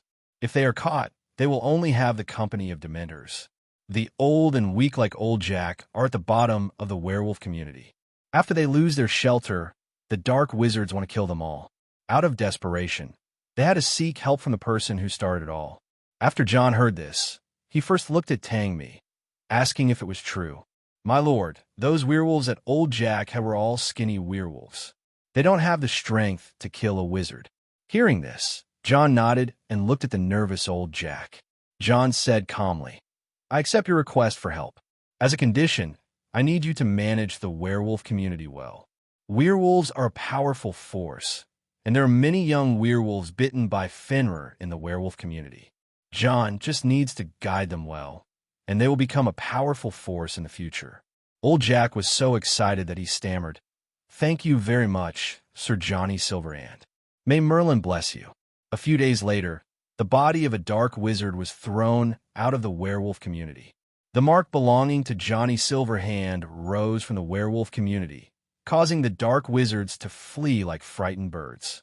Not only that, John also sends a monthly ration of wolfsbane potion to the community's werewolves to help them get rid of the pain of the full moon. This move once again made Johnny Silverhand famous. Even the Daily Prophet gave him an exclusive interview, and the reporter was Rita. "I hope there won't be any weird arguments." John glanced at Rita, who trembled with fear and nodded quickly, promising that she would write well. A report about the good man Johnny Silverhand was published in the newspaper, saying that Johnny Silverhand's wish was world peace and that all little wizards would never have to worry about hunger again. I heard that Rita also suggested to the editor-in-chief that he give Johnny Silverhand an annual charity award, but the editor-in-chief refused. An owl hit the window. It was obvious that it was the old owl from the Weasley family. Opening the window and lifting the owl up, John took the letter from its beak. Traveled to Egypt? Ronald wrote to John to tell him that their family was going to travel to Egypt, and apologized to John that the invitation to the burrow would have to be postponed. If you hadn't mentioned it, I would have forgotten about it. Ronald invited John to the burrow in second year, but John forgot about it when he got home. He thought Ronald would not invite him. After all, he was thinking about how to use Bam Bam for experiments. Percy also sent a letter thanking John for helping him get the position of student council president, and vaguely mentioned that he wanted to work in the Ministry of Magic in the future. It seems to have worked. Ministry of Magic. I remember he was doing very well in the Ministry of Magic. As an outlier in the Weasley family, Percy could be said to have maxed out his experience points as an official, from prefect to head boy, and then to working in the Ministry of Magic. Each step has a clear goal. John smiled. In that case, why don't I help you? He took out a quill and wrote a letter to old Barty Crouch, a man whom John had observed and understood and realized was worth making friends with. Apart from anything else, John admired Barty Crouch Sr.'s act of sacrificing his own relatives for the sake of justice. I'm sure old Barty would be very interested if the talented Percy went there. After dealing with the Daily Mail, John picked up a copy of the Daily Prophet. The turmoil surrounding Lord Johnny Silverhand is gradually passing, and the opening of a museum that warns against dark magic seems to indicate that Johnny Silverhand is not that extremely greedy dark wizard. Now the cover of a newspaper has become a familiar figure, Lockhart. He was named the Most Attractive Smile Award winner by Which Weekly for the 6th time, and Lockhart's new book was featured in the paper. Once released, I Swing a Great Sword at Hogwarts has become a huge hit in the wizarding world and has been #1 in sales for 3 consecutive weeks. Gilderoy Lockhart's experience at Hogwarts has added a brilliant chapter to his legendary life. John had to admit that Lockhart was a talent. As long as his affairs were not exposed, Lockhart would be the undisputed top figure in the magic world. This book quickly became popular throughout the wizarding world. Although the content was a bit watered down, Lockhart was very clever this time. He chose to use a dual protagonist approach. A handsome and powerful professor of magic is paired with a talented and legendary Hogwarts student. Everything that happened in the film was also adapted from real life, including the teaching and the basilisk, and the truth being revealed at the end. The story has a good beginning, a good development, and an ending, and it can be called a masterpiece. John Wick would call it the strongest. Maybe I can continue to package him. It would be a shame to be the top star if you don't use such a cash cow. John stroked his chin, feeling the need to add fuel to the fire. I took out a pen and paper and sent a letter to Rita Skeeter. I believe that with the name of the Daily Prophet, Lockhart can continue to create miracles. He was behind the scenes fanning the flames, and it was certainly not for no reason. He paid for Lockhart's book. Let Johnny Silverhand get the copyright, and John and Lockhart split the profits 40% and 60%. If John manages this book well, it will also bring him a lot of income. Go to the basement. This place has completely become John's territory, and there are many dangerous props in it, so John always locks it when he leaves. After a day of knowledge acquisition and practice, John's runes were successfully upgraded. Double level 4, John opened Fairy Foundry again, and now he could understand everything in it. It has to be said that the goblins are able to be nourished in a magical world, and this miraculous casting method is unique. Fairy magic. Looking at the fairy magic inside, John fell in a deep thought. This magic is also called ancient magic and is a very ancient existence. Specifically, it can be traced back to the period before the Big Four, when goblins were not under the jurisdiction of wizards. Fairy magic does not rely on a wand. It's like magic that is innate. Ancient magic is also one of the ancient magics. No wonder runes are needed. After carefully reading the knowledge in the book, John tried to cast it using the goblin's method. Mobilize elements and inject them into items to build a natural magic circuit. John wore the magic crystal and stretched out his hands to face forward. As his thoughts struck, a whirlwind appeared out of nowhere in the closed basement. The element of wind. Staring at the whirlwind, John continued to hold his breath and concentrate. Under his control, the wind continued to swirl and approach a spell ring on the table. At the moment of contact, the spell ring was triggered and a petrification spell brushed John's cheek. The wind element is terminated. It seems that a few more tests are needed. John frowned. This fairy foundry also involves ancient magic. It's too difficult. Should he ask a goblin to make a sword for him directly like Gryffindor did? I just think that now all the goblins are in Gringotts, so whether or not they have the manufacturing technology is a problem. Gryffindor originally sought out the Goblin King to create it, and this craftsmanship is definitely not something that ordinary goblins can possess. Thinking of this, John couldn't help but sigh and said tiredly, "You still have to rely on yourself." I summoned the panel and took a look. There were 2 points left that were not used, and a new skill appeared in the skill bar. Mastery of Ancient Magic. The newly appeared skill is only level 1, and it is not possible to upgrade it further. That skill is gray, which means John needs to accumulate enough knowledge. If you want to upgrade again, you need more ancient magic accumulation. John stared at this skill, which touched upon his blind spot in knowledge. After all, he didn't even know what the ancient magic was, so it was really difficult for him to learn it. Putting this matter aside for the moment, John finished reading the entire book, Fairy Foundry. Now this book was not too difficult for him. Just in terms of alchemy and runes, it would not be an exaggeration to say that he was an expert. Although this book records some knowledge of goblin casting, it is not comprehensive enough. Closing the book, John rubbed his brow. It seems that I have to change direction again. I hope there will be books in the band section that can help me. As for ancient magic, he could go to the secret rooms of the 2 giants to take a look.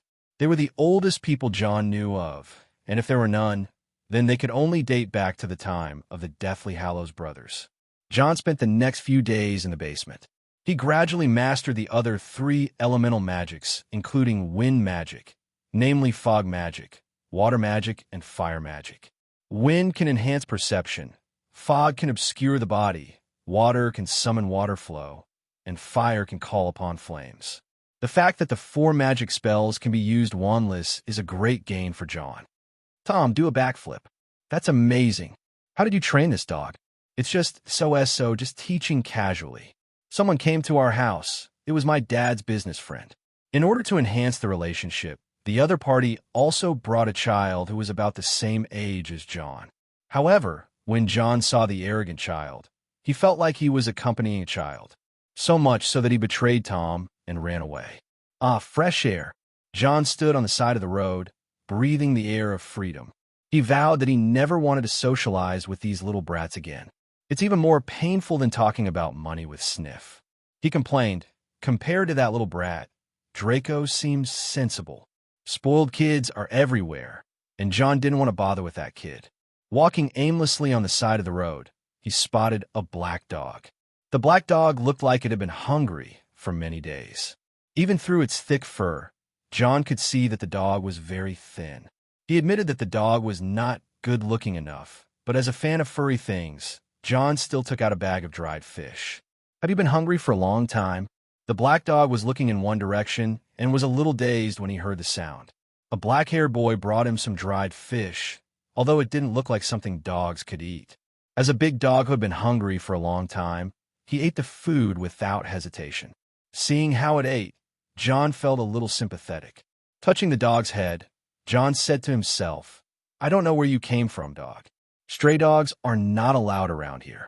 This big black dog looked sloppy, but its hair quality is surprisingly good. John rubbed it addictedly and didn't notice the black dog's surprised eyes at all. The guests at home finally left, and Tom was exhausted and out of breath, with some hair missing from his tail. When the friend's naughty kid saw Tom could do a backflip, he started throwing a tantrum and wanted to take Tom away. His parents were helpless. He also said that his child was still young and he was willing to pay for it. Mrs. Wick was immediately rebuked. This was her son's dog, and it was a gift she gave to her son. In the end, the naughty child was scared away by Mrs. Wick's kind smile. Because Mrs. Wick was holding a table knife, the kind that even Watson couldn't stop. John came back, and Tom suddenly came back to full health and ran over. When it got closer, Tom's head suddenly stopped, and there seemed to be confusion in his big dog eyes. Tom barked out loud after sniffing around John in disbelief. It seems to be saying that you have another dog outside. John looked at the angry Tom and thought to himself, I just stroked the dog, and you could smell it. He picked up the angry Tom and said something that a scumbag should say. He and I are just playing around, just for fun. I will never raise another dog. Woof woof. Tom was skeptical, but the rapid wagging of his tail betrayed his mood. After coaxing Tom into submission, John took out dog food and fed him. A snowy owl flew over and stood on top of the cabinet.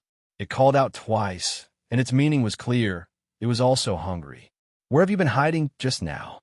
Taking out the dried fish to feed the snowy owl, John took it down from the cabinet. Walking back to the attic room, John saw the same snowy owl in the room. You are Basil. Then who are you? John silently looked at the snowy owl in his hand. When Basil saw John with another snowy owl, he immediately flapped his wings and flew away. Wait, with this hair color, you're not Hedwig, are you? John was a little dazed, and Hedwig called out. He walked to the window and looked at the Dursleys' house. The second-floor window was opened, and Hedwig had obviously flown out.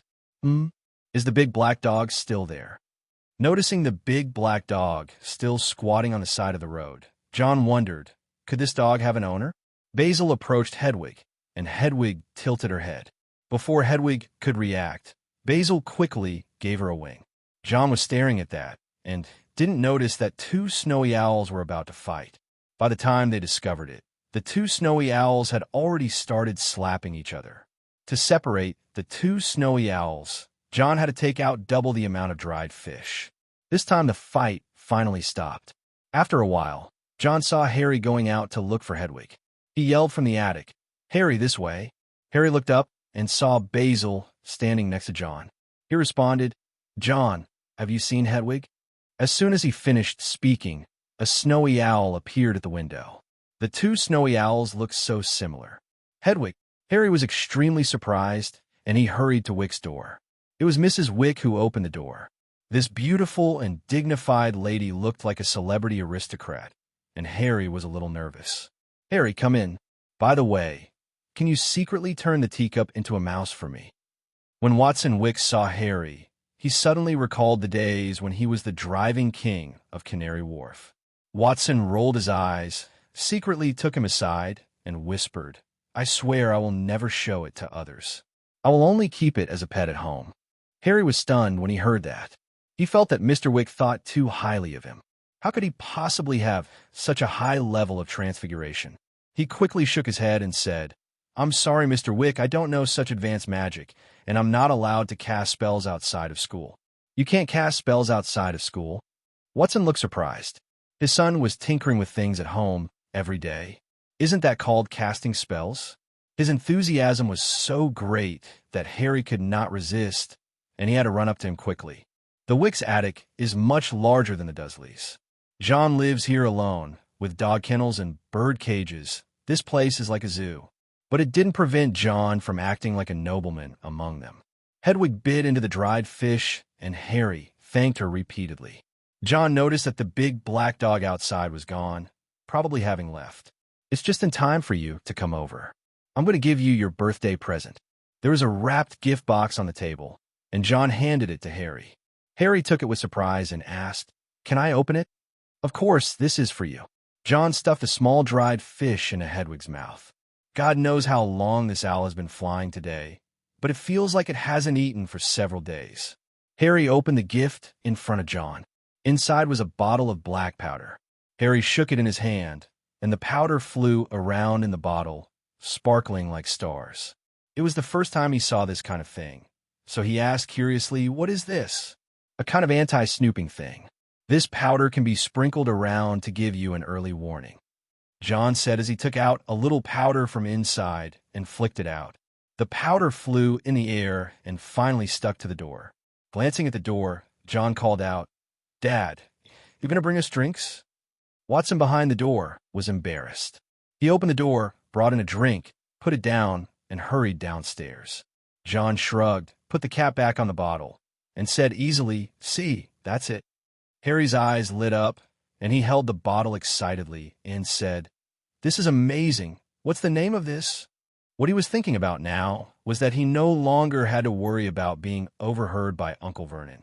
John thought about it, and since he hadn't given this thing a name yet, he said casually, "Let's call it Stardust." Harry took Hedwig back. August. John heads to Diagon Alley. Johnny Silverhand doesn't need to show up too often during this period, as the name itself is the embodiment of mystery.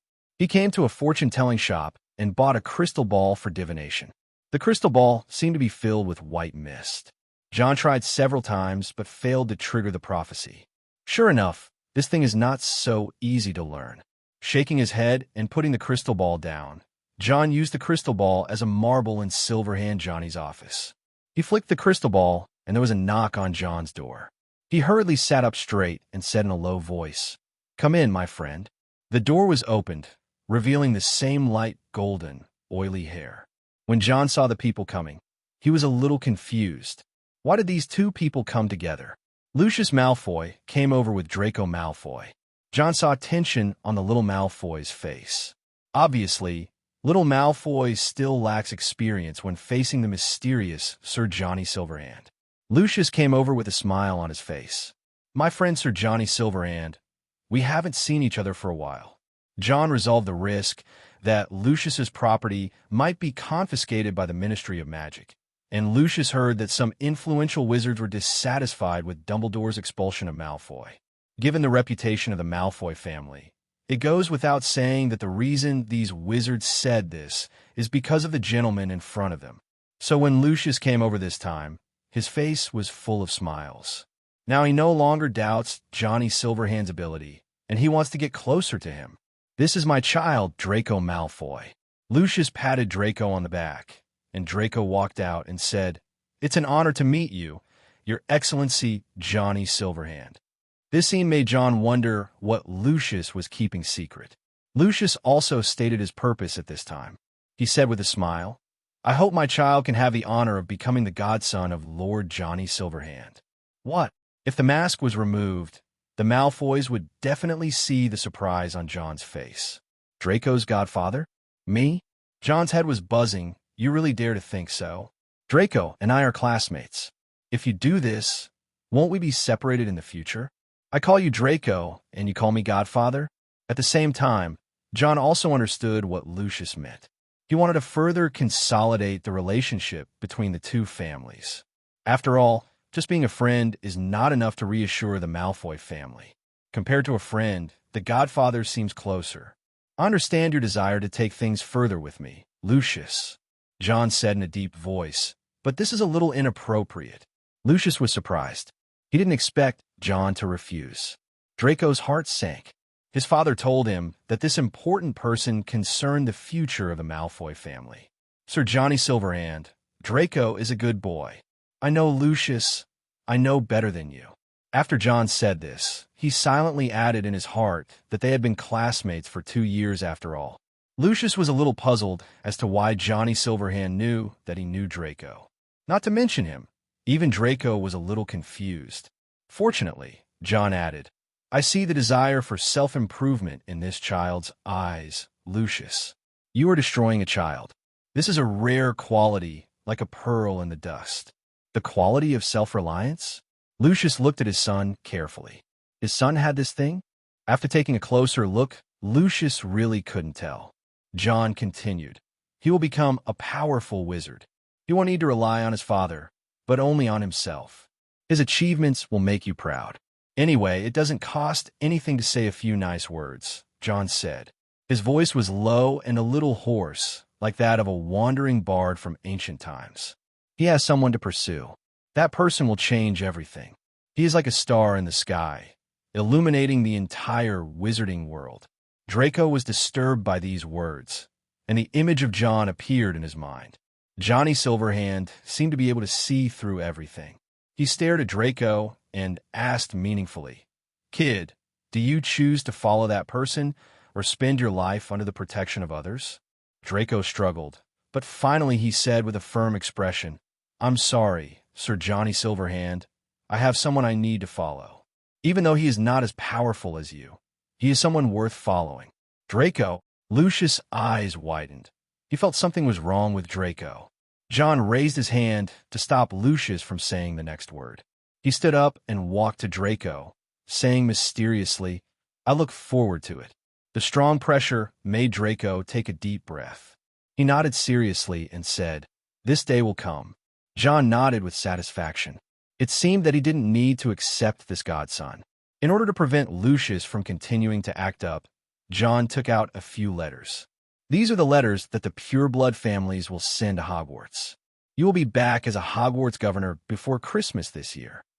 These words cheered up Lucius. As long as he returned to the position of school director, he would still be the ancient Malfoy family. But there is one condition. John's deep eyes met Lucius's, and he said calmly, "You can't get too involved in the management of Hogwarts. This school director is just a title." Lucius's face darkened. This was not what he expected. "You need to know satisfaction. You know the person you have angered is known as the most powerful headmaster in the history of Hogwarts." John scolded. "You should know that even the you-know-who wouldn't want to be his enemy." These words made Lucius' heart tighten. His thoughts seemed to be full of loopholes in front of this person.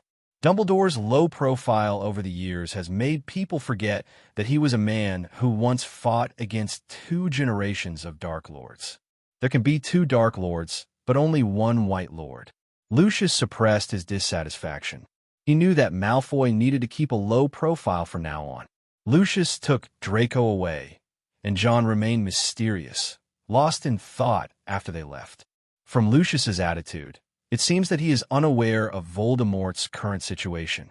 As a former Death Eater, if Voldemort had not been so weak, he would not have dared to summon his own Death Eaters. That was good news. John didn't remember what happened in 3rd grade. If Voldemort does something during this period, he won't be able to anticipate it. Whatever, Harry will stop the enemy and Dumbledore will block the water. John pushed these questions to the back of his mind.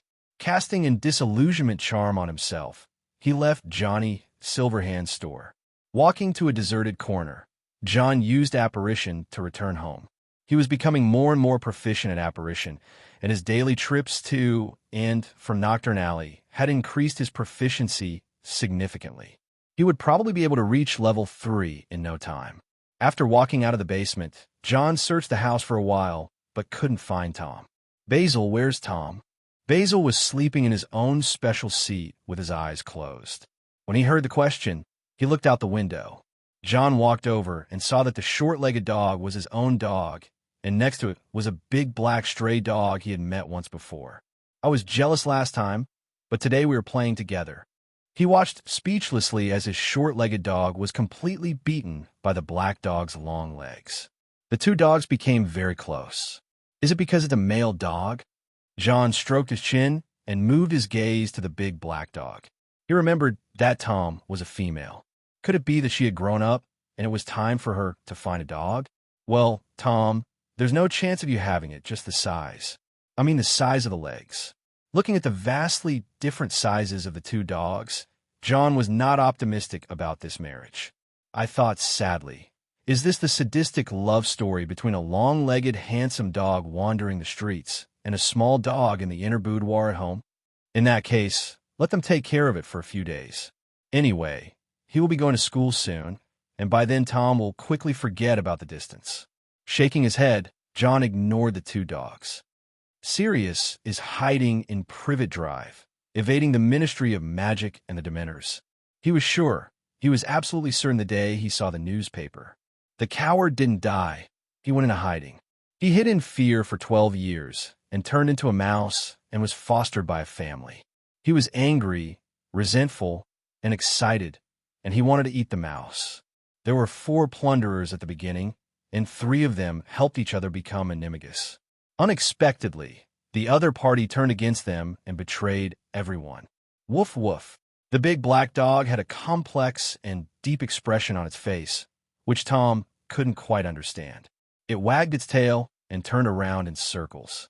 When Sirius saw it, he recalled the taste of the dried fish he had eaten. After spending 12 years in Azkaban, he swam across the sea to Harry's side after being released. Besides eating garbage, he also ate small insects and the like to fill his stomach on the road. Things like dried fish were simply the most delicious things he had ever eaten in the past 12 years. With saliva flowing from the corners of his mouth, the heir of the once richest black family actually looked so embarrassed. When Tom saw his saliva, he knew that he was hungry and immediately ran back on his short legs. After a while, a large bag of dog food was dragged out by Tom. Although it was not as good as dried fish, it still made Sirius' eyes light up. The dog food was pushed over and scattered. Sirius lowered his head to eat it and actually ate jerky. And the steaks are just so good. He was eating with such relish that he almost shed tears. Watching his dog eating and taking things, John imagined that a family's daughter was keeping a gigolo outside and was spending all kinds of money on him. Good fellow, I didn't expect you to be such a dog. John stared at the big black dog outside and wondered whether he should castrate it to prevent it from harming other people's dogs. Could this be the Dogsian Zoo? After thinking about it for a while, John stopped thinking about it. But now he has an additional task every day, which is to observe Tom in the attic as he brings food and drinks to the big black dog. The look on his face that doesn't ask for money makes him feel very disappointed.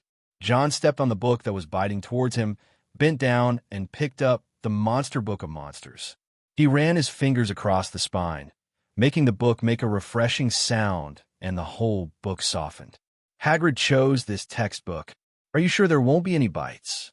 John stared at the book, and Hagrid wrote to him for help, wanting to experience the teaching materials in advance. What John didn't expect was that Dumbledore would let Hagrid take over the position of Professor of Care of Magical Zoology. Since Hagrid learned that Voldemort was the mastermind behind what happened 50 years ago, he was cleared of all charges and could finally start a new life. Justice may be late, but it is never absent. But is justice late still justice? 50 years. How many 50 years does a person have? Not everyone is Nicholas Flamel. Hagrid was unjustly expelled. As time went by, if Dumbledore had not protected him, he would have been sucked dry by the Dementors. Fortunately, Hagrid is passionate and has continued to work with his favorite magical animals for 50 years. I guess Dumbledore also knew this and gave Hagrid compensation. Hagrid, who had never been a professor, thought of John first. As an assistant in defense against the dark arts, he felt that John must be very experienced. Looking at the teaching courses listed by Hagrid for him, he shook his head speechlessly. Forget about exploding screws and the like, but why can't we put something nice-looking? John had a toothache. In Hagrid's opinion, all magical animals were very cute and beautiful, but this was not the case for students. At least things like the blasting-tailed screws were not cute at all, so John had to rush to revise the list of magical creatures for Hagrid. After finishing everything, he looked up a little tiredly. Then I saw a huge balloon flying in the sky. A good-for-nothing, lazy, liar, good-for-nothing he is not. Harry was shaking with anger at Aunt Marge's words. He wouldn't allow anyone to say that about his father. Some more brandy. Uncle Vernon seemed to realize the seriousness of the situation. He poured all the wine in the bottle into Aunt Marge's glass. He growled at Harry, "Go to bed now." "No, Vernon." Maggie drank the brandy and burped. Her bloodshot eyes stared into Harry's eyes and touched Harry's scar. "Go on, boy. You're very proud of your parents, right? They died in a car accident." Harry couldn't stand it anymore. He stood up and said, "They didn't die in a car accident." This made Vernon pale, and he moved his stubby fingers to try to stop Maggie. But Maggie seemed to have turned on some kind of switch, and harsh words kept coming out of her mouth. She called Harry a burden to his relatives, a rude and ungrateful creature. As she spoke, Maggie's body swelled up. She watched in horror as her body swelled up like a balloon and began to float up. Uncle Vernon screamed in horror when he saw this scene. He tried to grab Maggie to stop her from floating away, but he was almost dragged up. The Dursleys were in chaos, and Harry didn't want to stay any longer. He picked up his luggage and moved it to the door in just a few seconds. Uncle Vernon noticed and tried to stop him, but Harry was already furious. He took out his wand and threatened Vernon. "She deserves it. Get out of my way." After seeing what happened just now, Uncle Vernon didn't dare to stop him. Harry gradually calmed down after dragging his suitcase down a few streets. He slumped against a low wall on Magnolia Crescent, his newfound strength gone, gasping for air. He was full of confusion at this time. Where should he go? If you use magic against muggles outside of school, you might be wanted by the Ministry of Magic and thrown into Azkaban. Confused, he stayed on this street for 10 minutes. Nervous, anxious, uneasy, confused. Emotions were like an overturned bottle of seasoning. The ups and downs of life made him lower his head. He thought sadly, perhaps I will be wanted and end up alone in the dark muggle world. He thought of Ronald and Hermione again. No matter if he had committed a crime or not, his friends would definitely help him. Because of Aunt Marge's arrival, Harry asked Hedwig to stay with Ronald for a few days, and he couldn't get in touch with anyone else. He was extremely depressed. Harry, it seems like there's a lot of activity over there. A voice sounded, and Harry looked up sharply. John walked out of the darkness, holding a can of dried fish in his hand for some reason.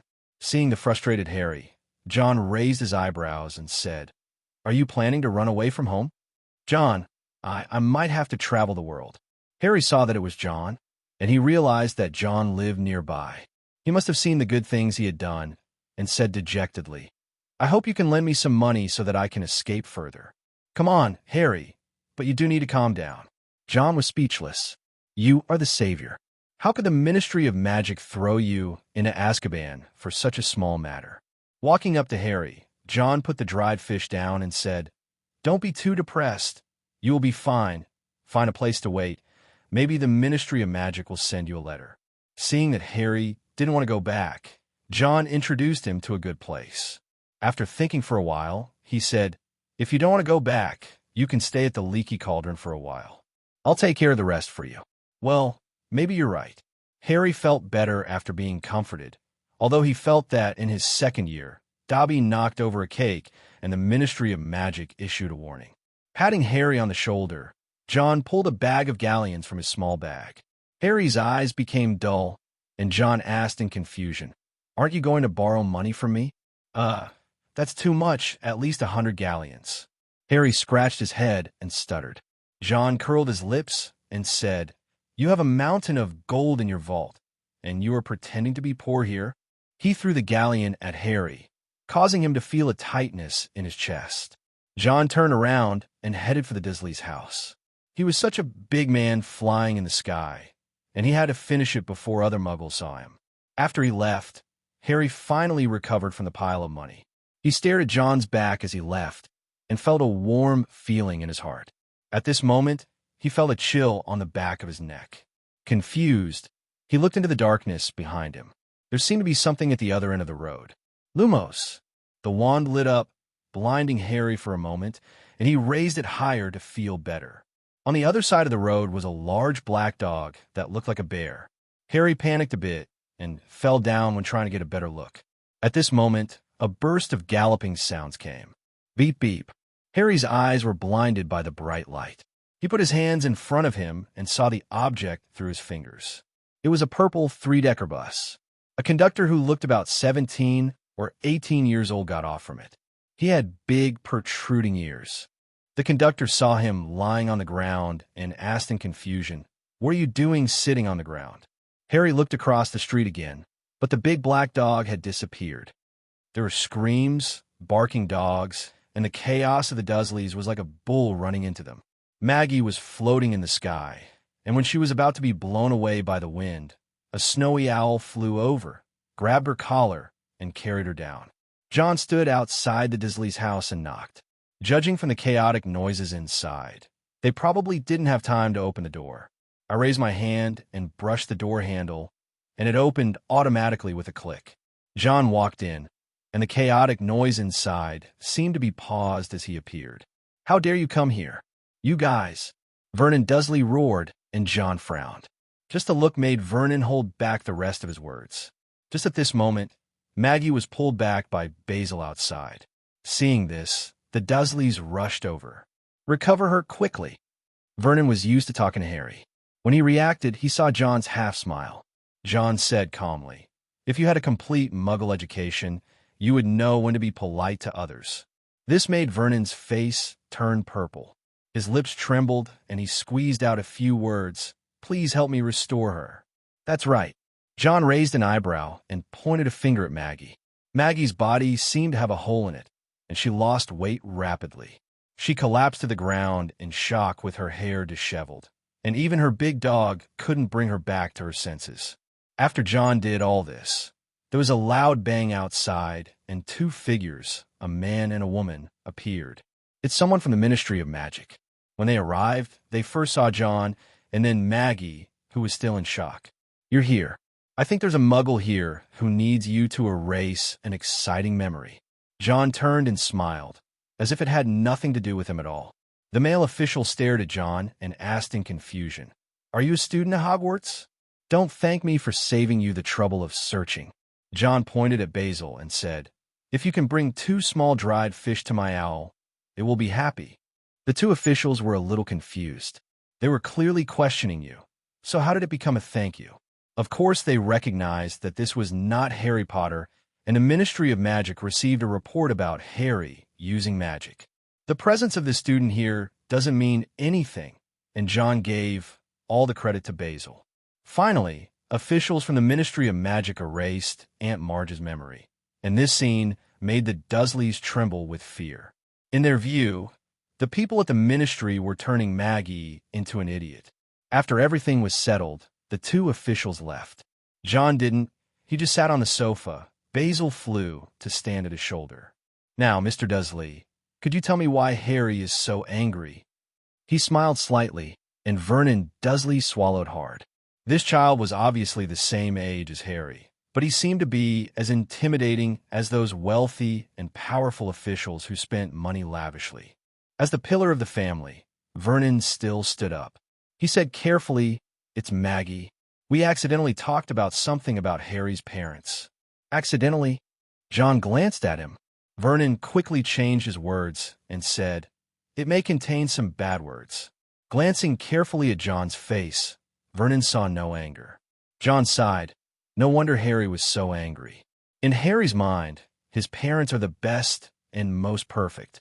It was under such circumstances today that he was enraged and unconsciously leaked his magic to inflate Maggie. And it was done wandlessly, which only confirmed John's theory that magic was accompanied by emotions. He sat on the couch and drummed his fingers on the armrest. Amid the horrified expressions of the Dursleys, everything caused by the chaos seemed to be picked up by invisible hands. John looked at Vernon deeply and said calmly, You seem to have a misunderstanding about wizards. Vernon wanted to say that he didn't, but when he saw the look in John's eyes, he chose to keep his mouth shut. John leaned his head against the sofa and said indifferently, You think wizards are just like street magicians, playing tricks to deceive people. Wrong. A wizard can easily demolish a house or make your car lose control and fall off a cliff with just a flick of his wand. Vernon gasped at this. He stared at John and said in a trembling voice, Students are not allowed to cast spells outside of school, right? Yes and no. John chuckled and said, It's not uncommon for students to drop out of Hogwarts. Do you think that a wizard is no longer a wizard after leaving a magic school? He stared into Vernon's small eyes and said word by word, Mr. Dursley, I am not exaggerating. You are provoking Harry and pushing him onto the path of murder. Vernon's head was buzzing. He just didn't like Harry and never thought it would be so serious. If Harry had been more irrational today, you might not have waited for me to arrive. Life is fragile. Why did you provoke a wizard with a bad attitude? You could have been a very good family. Hearing about her family, Petunia Dursley grabbed Vernon's hand. Harry was her sister's child. When Voldemort killed Harry's parents, she also lost her sister. Although she was jealous of her sister's magical talent, Petunia never thought of abandoning Harry. Conflicting emotions made her attitude towards Harry volatile, and now, after hearing John's words, she realized what she had done. Vernon was already sweating coldly. Yes, when Harry pointed his wand at him today, he felt like his heart was about to stop beating. That's all I have to say, Mr. Dursley. Sorry for disturbing you. Seeing that they had understood that they had to change their attitude towards Harry, John got up and left the Dursleys.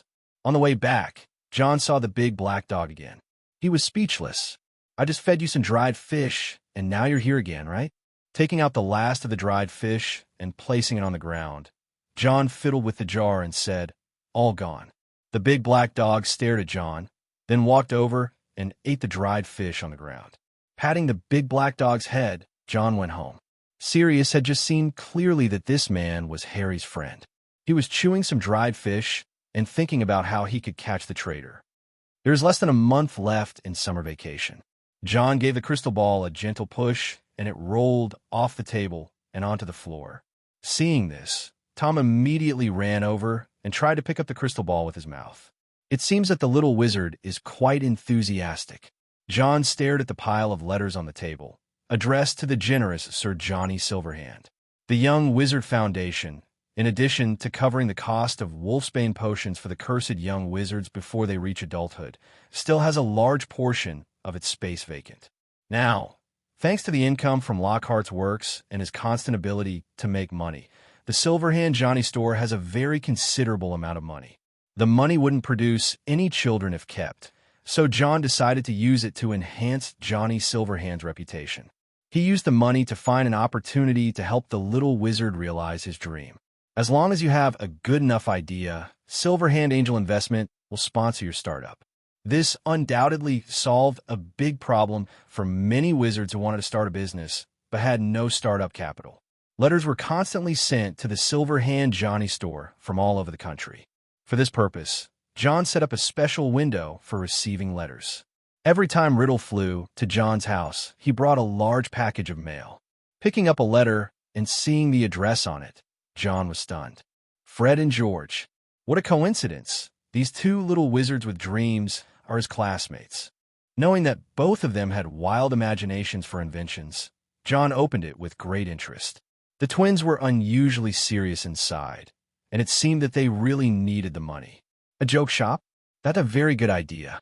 John picked up his quill, dipped it in ink, and wrote back to the Weasley twins.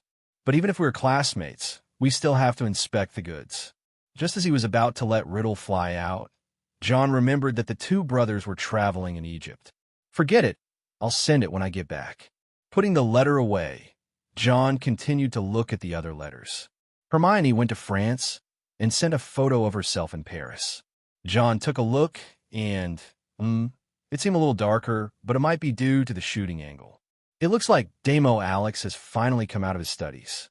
After seeing the reply from Damo Alex, John opened it and took a look. The other party was indeed very interested in the research that John sent him last time. For this reason, he spent the whole day on experiments. After some results were achieved, he couldn't wait to invite John to the manor.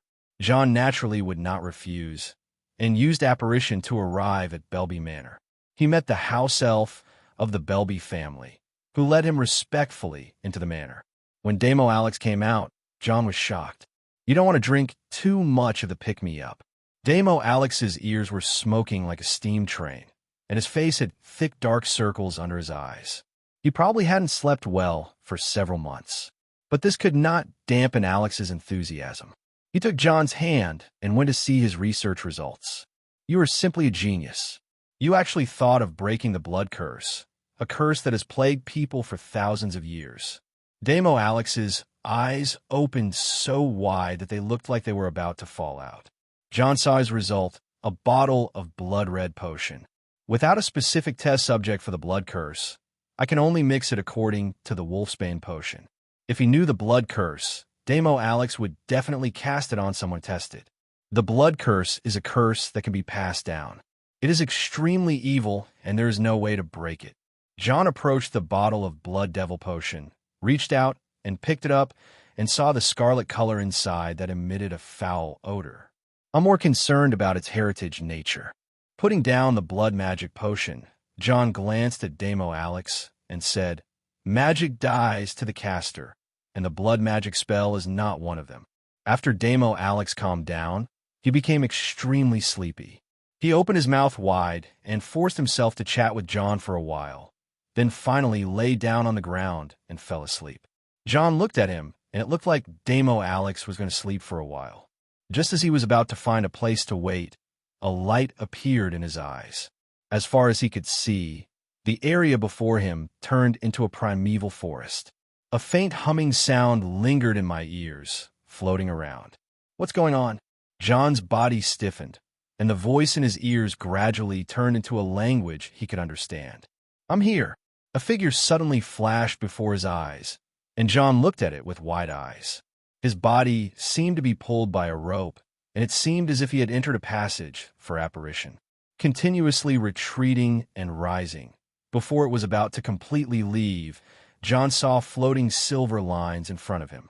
He grabbed the line with all his strength and fell down suddenly. All the scenes disappeared, replaced by a return to Belby Manor. John held onto the table and gasped for air, his eyes fixed on his right hand. The other end of a silver line connects to the void.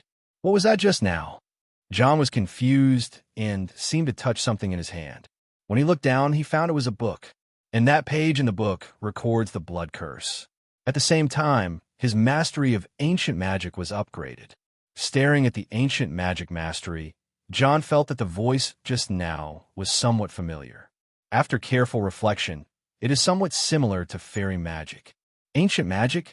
As his fingers brushed over the page of the blood curse, the look in John's eyes changed. What he heard just now was a call from ancient magic, and the voice was so sad that it sounded like a female voice. At worst, I can go over and take a look. John held the line tightly in his hand, but the place seemed to be outside the country. After the silver line left his palm, it moved in one direction. John grasped it firmly again. The line did not move in his palm, and there was a faint force pulling it. It's guiding me. John pondered for a moment, then left Belby Manor and used apparition. At the moment of apparition, John felt the strength of the lines in his hand increase. He did something extremely dangerous. He did not use apparate, but allowed the line to pull him away. The feeling was strange. John's body was stretched and stretched. Gradually, he was squeezed into the lines. The body is moving at high speed, and at the same time is suffering the pain of this acceleration. There was a loud bang, and John's body fell to the ground, emitting silver light. The silver light in his hand was gradually dissipating, and he looked around. I am certain that I have entered a country illegally. The wild and untamed surroundings told John that he was not anywhere in his own country. The pristine forests all around speak of the remoteness of this place.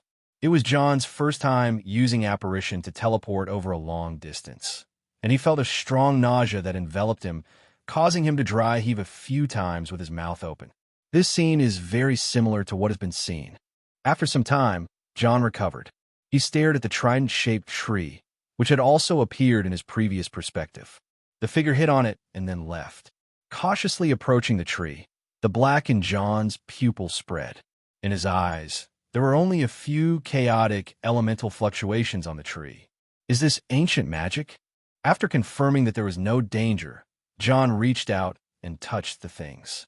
After he touched it, the chaotic particles suddenly turned into a snake and bit his palm.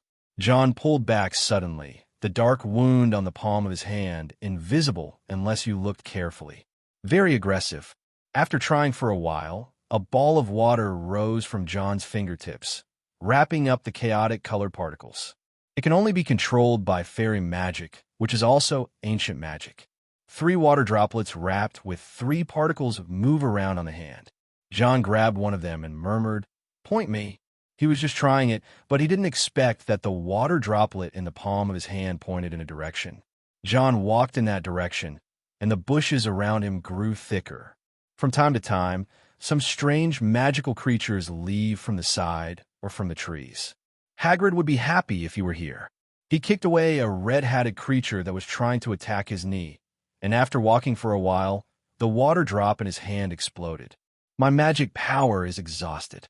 Picking up another one, John continued the same trick. After the last drop of water exploded, John walked for nearly an hour.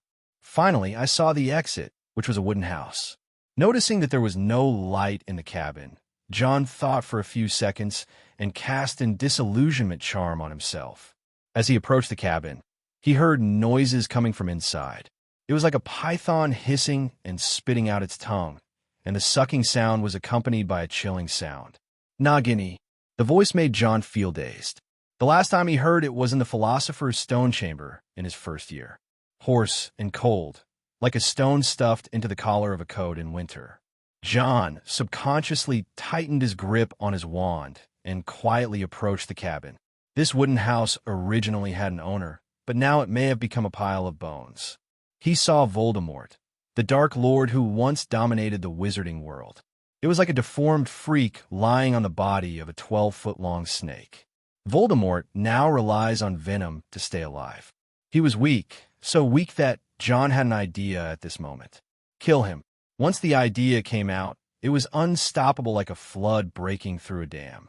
He once defeated Quirrell, who was possessed by Voldemort, and defeated his student Tom Riddle. John felt that he might be able to kill Voldemort. Now, he might be able to change the entire world line and the many wars that might happen in Hogwarts in the future. Kill him. Uncontrollable thoughts flooded my mind. John kept his eyes fixed on the freak.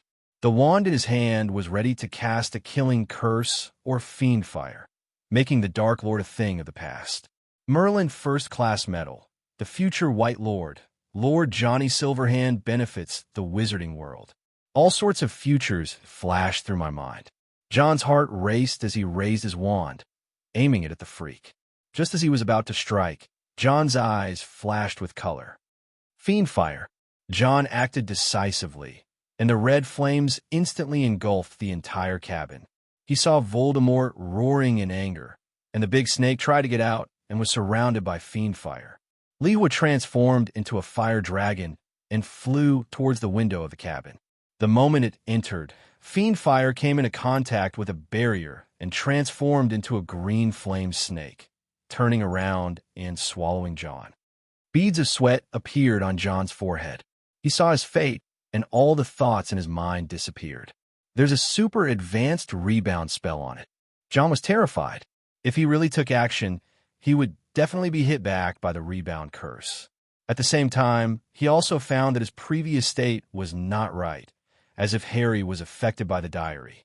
He retreated calmly and almost fell into the Dark Lord's trap. Fortunately, I had the blessing of foresight, otherwise I might have died here. Once he was far enough away, John stared at the cabin. The black color of his pupils spread, and he saw chaotic particles flowing in the wooden house. Could these things be Voldemort?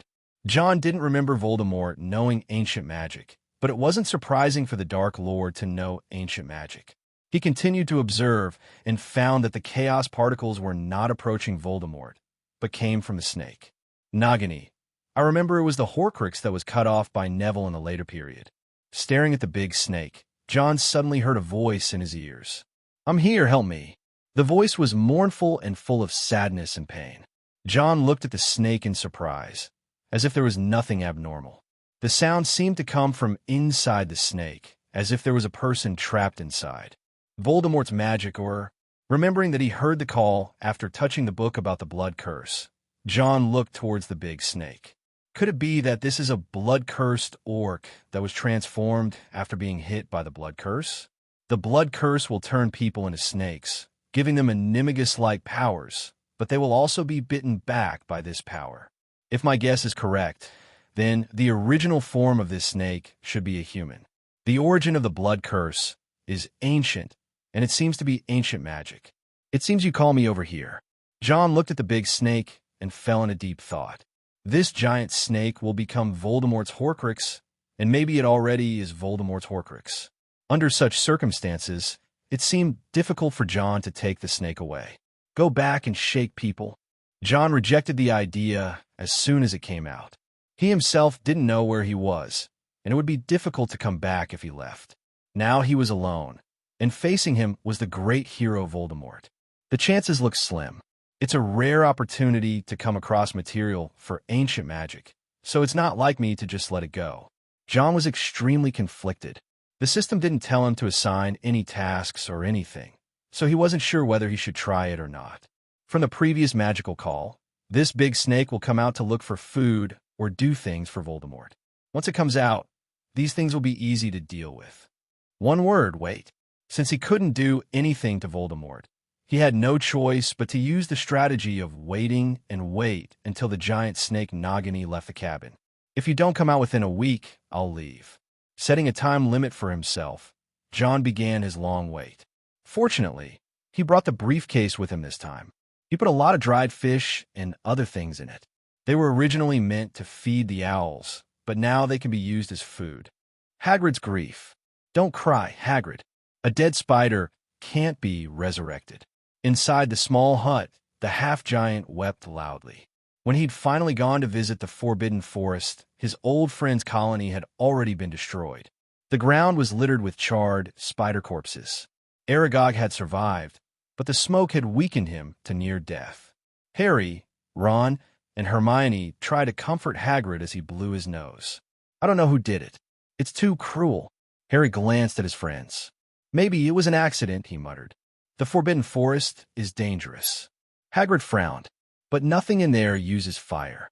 Not centaurs, not werewolves. It doesn't make sense. None of them dared look at John.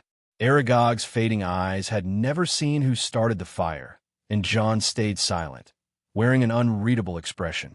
Guilt pressed heavily on the trio, who quickly changed the subject. Visitors. The hut slowly warmed again, a refuge from books and exams. Fong stirred when barking sounded outside. It's Tom, Hagrid said, brightening. Come to play with Fong. The door swung open. Tom padded in, John behind him with a basket in hand. I heard about what happened, John said smoothly. I hope you're holding up. He set down a bundle of crusty baguettes and black bread, just the sort Hagrid liked. You're too kind, John, Hagrid sniffled. John only nodded, hiding the fact that he knew far more than he admitted. Ron stiffened at the sight of him, a nervous reflex. Hermione, though, went straight for the real question. John, how many electives are you taking next year? All of them, John said without hesitation, a faint smile on his lips. Harry and Ron gaped. Hermione, after a pause, made her decision. Then I'll take them all too. The boys groaned in despair. Between Hermione's drive and John's unshakable confidence, they knew they'd be dragged into another year of misery. Hagrid poured tea and set out rock cakes. John bit into one. To his surprise, he actually managed to chew through it. Not bad, he said thoughtfully. The gun. Harry hesitated, then asked a question he'd held for months. John, do you have a gun? Hermione's eyes widened. You brought that to school? John didn't deny it. He drew out a small pistol, already rusting from Hogwarts' magic-saturated air. I do, but it isn't as dangerous as you think. He spun it idly in his hand. Bullets hurt, but wizards have potions that can regrow bones, mend organs. Unless you hit the heart, it won't kill outright. Painful, yes, but not final. He spoke as though from experience. Riddle had taken several bullets and survived. To John, it only proved that wizards weren't untouchable. They were still human. Muggles have numbers, he said flatly. Weapons in the hands of millions. That alone makes them dangerous. Wizards know it, which is why both sides keep their distance. Hermione frowned, but fell silent. Harry nodded slowly, unsettled but thoughtful. Ron, meanwhile, whispered, What's a gun? The invisible beast. Barking broke the moment. Outside, the fence had grown eyes. An invisible beast had revealed itself. Fong and Tom growled until John silenced them with a word. The beast stepped closer, its gaze fixed on him. Hagrid's jaw dropped. An invisible beast? Gentle creatures, but rare. It came for you, John. John followed without hesitation. The beast led him deep into the forest, stopping beneath a massive tree. Bowtruckles clung to the branches, hissing warily, but allowed him to climb when he raised his hands in peace. In a nest lay fragments of a silver eggshell, and within, a newborn winged serpent. A bird snake, John murmured. Weak, its eyes still shut.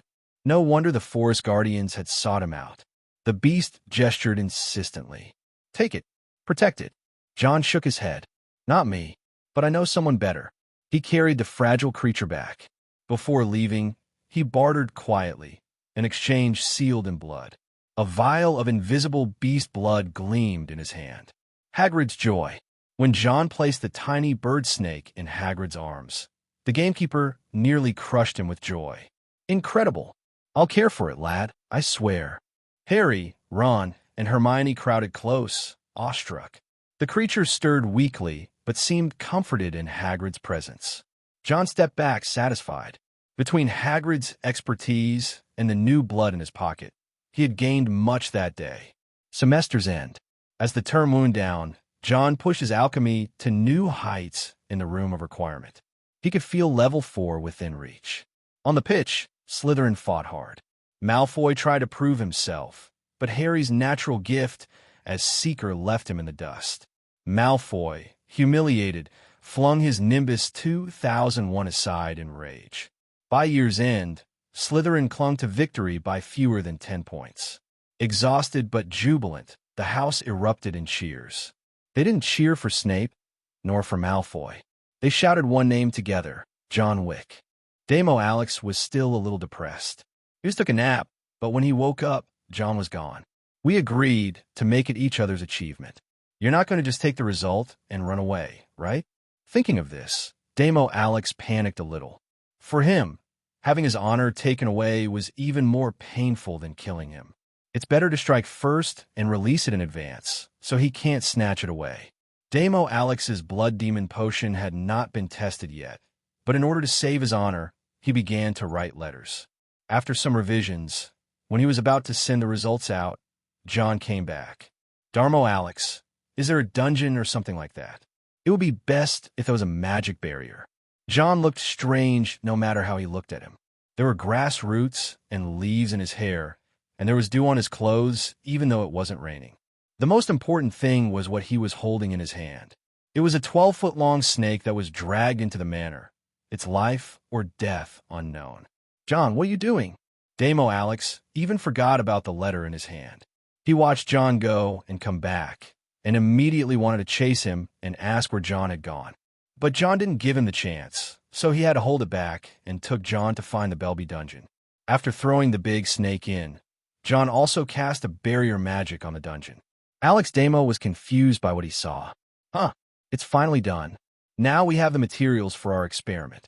After everything was done, John touched the non-existent sweat. He glanced at Damo Alex, who was wearing a cloak and a luxurious cane and preparing to go out, and asked in confusion, "Are you going out?" There's no rush for my business." Damo Alex put away the letter guiltily. He thought about what John had just said and asked in surprise, "You just said experimental materials?" John asked the house elf to prepare him a cup of rich, sweet hot chocolate, nodded and said casually, "This is the blood curse patient." "What?" Alex, who was planning to question, suddenly had his eyes light up. He was not even afraid that the sleeping snake would wake up and ran directly into the dungeon. He manipulated the snake all over, as if trying to identify this rare patient suffering from the blood curse. "I guess this blood-cursed orc has been transformed, but it seems that her soul is still somewhat preserved. We could try to start from there."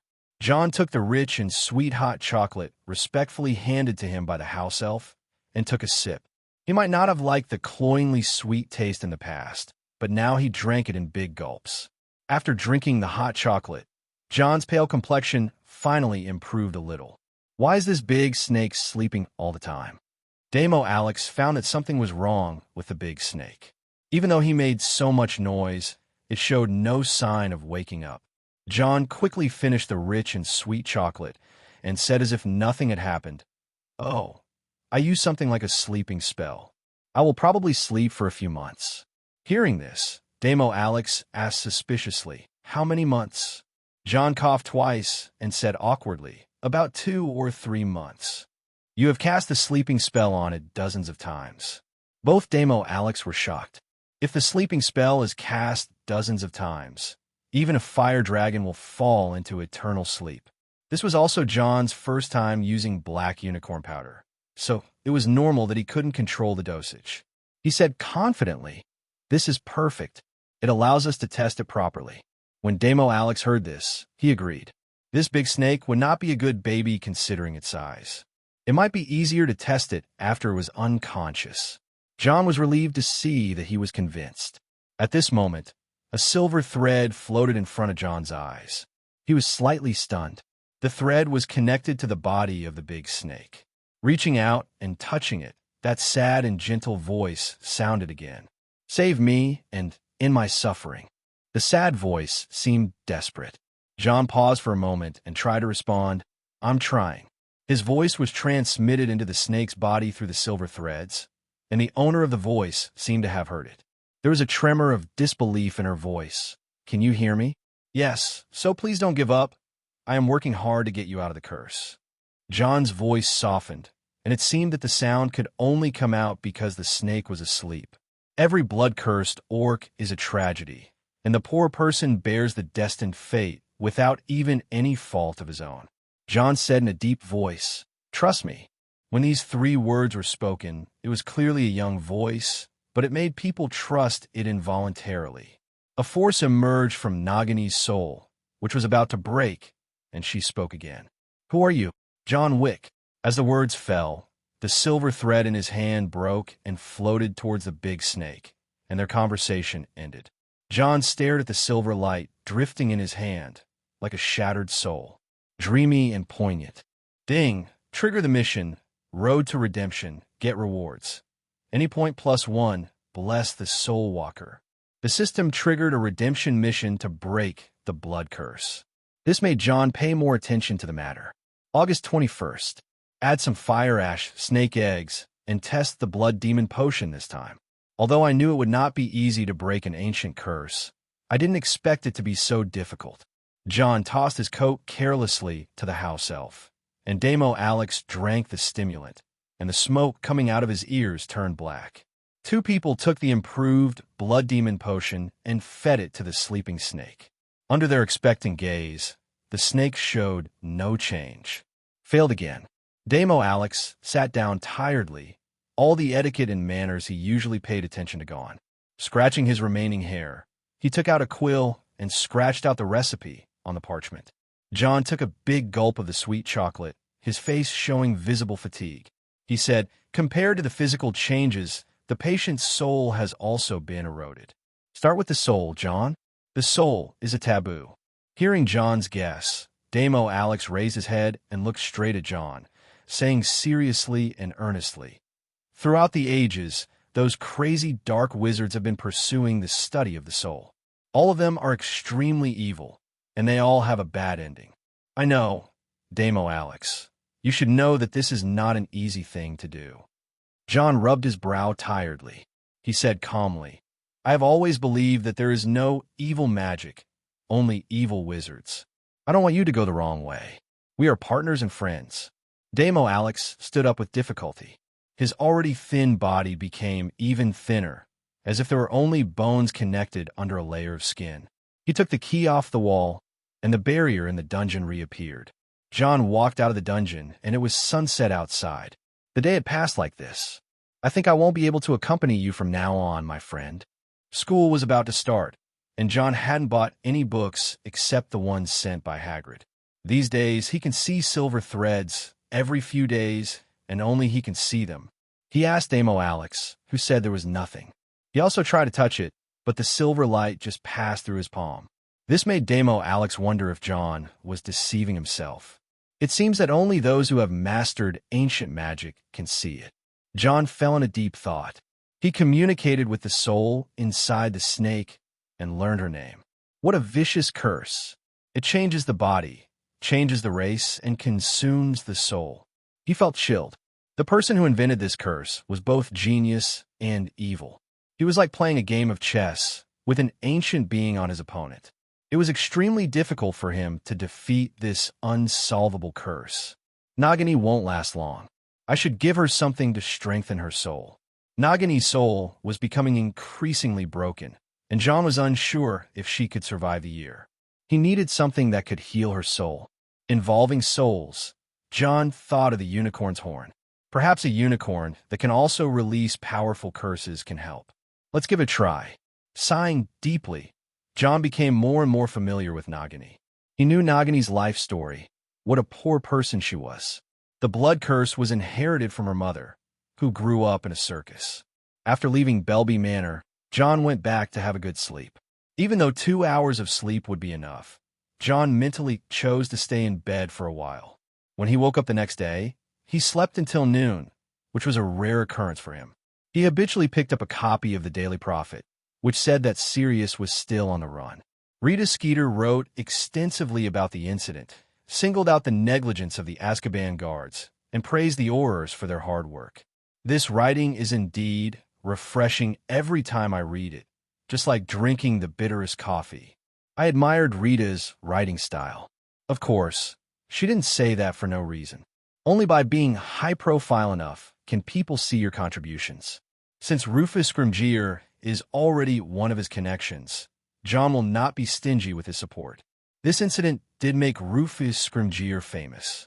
He had given several interviews, stating that he would definitely catch Sirius Black as quickly as possible and would not hesitate to take any action against him at the critical moment. Iron-Blooded's speech quickly earned Rufus Scrimgeour the public's favor. People prefer to see the interview with this iron-blooded Auror rather than Fudge, who was always making excuses. After tidying up his appearance, John glanced at his wand and thought about it, and decided to change the way he traveled today. Walking out of the house, he raised his wand towards the street. Soon, a bright purple three-decker bus rushed up to them. After paying the money, John got on the bus. The bus shuttles quickly through the streets and alleys. As long as there is a road, this bus can pass. This creation has many more features than Mr. Weasley's car. John looked at the car out of habit for a while and felt that a lot of spells were probably used in it. But the car was not very stable, and a brass tube bed frame was shaking around inside the car. A wizard wanted to drink water, but it was splashed directly in the face. He should be thankful that it wasn't hot, sweet chocolate, otherwise his face would have received a free facial mask. Arriving at the leaky cauldron, John entered Diagon Alley. It was as busy as ever, with long cobbled streets lined with wizarding shops. Some of the houses are crooked and would definitely be dangerous buildings in the Muggle world. Flor and Fosco's ice cream shop is doing a booming business, and they have launched a new type of mysterious tomato and scrambled egg ice cream from the East. John thought about the taste for a while and didn't dare to try it. However, the people who went to taste, it seemed that all of them were old wizards. Could it be that this taste is not liked by young people? It's not that there weren't any little wizards around. John saw a few of them wearing Hufflepuff ties. Passing by the Quidditch boutique, a brand new firebolt was placed there. This is the fastest flying broom currently available. The price has not been announced yet and is only negotiable. The firebolt is released at a very clever time, with the Quidditch World Cup coming up next year. The owner was also boasting that an Irish international club had placed an order for 7 knives. This made John start to consider selling broomsticks, as they were really profitable. He also saw a familiar head in the crowd, but before he could pass by, the head left. Arriving at Flourish and Blots, John saw the banner of "I swung a great sword at Hogwarts," and the physical book placed in the most conspicuous position. A piece of paper is taped to the bookshelf. If you purchase a complete set of Gilderoy Lockhart books, you will receive an additional signed photo.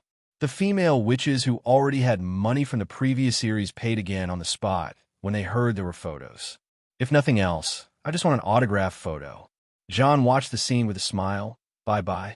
The more you buy, the happier I am. After watching the exciting scene for a while, John went in to buy teaching materials. Behind the glass at the door, a dejected clerk stood next to a huge iron cage. He stared fiercely at every wizard who came over, and when he saw the little wizard coming over, he would wail in pain. No. John saw the monsters tearing each other apart in the iron cage and looked at the unfortunate clerk with pity. Hagrid selected some weird books, and I guess the store clerks never want to see them again. Fortunately, Hagrid had already given himself a copy, and John bought the other textbooks. The teaching material for the divination class happened to be the book that I bought when I bought the crystal ball. After buying the textbooks, John went out and saw that head being jostled in the enthusiastic crowd again. Poor Harry. I hope he grows taller in the future. John, who was of impressive height, looked at Harry with sympathy as he was squeezed out. By chance, he ran into an event held at Flourish and Blots. John still needs to order a new school uniform. The current uniform is a bit short because he grows so fast.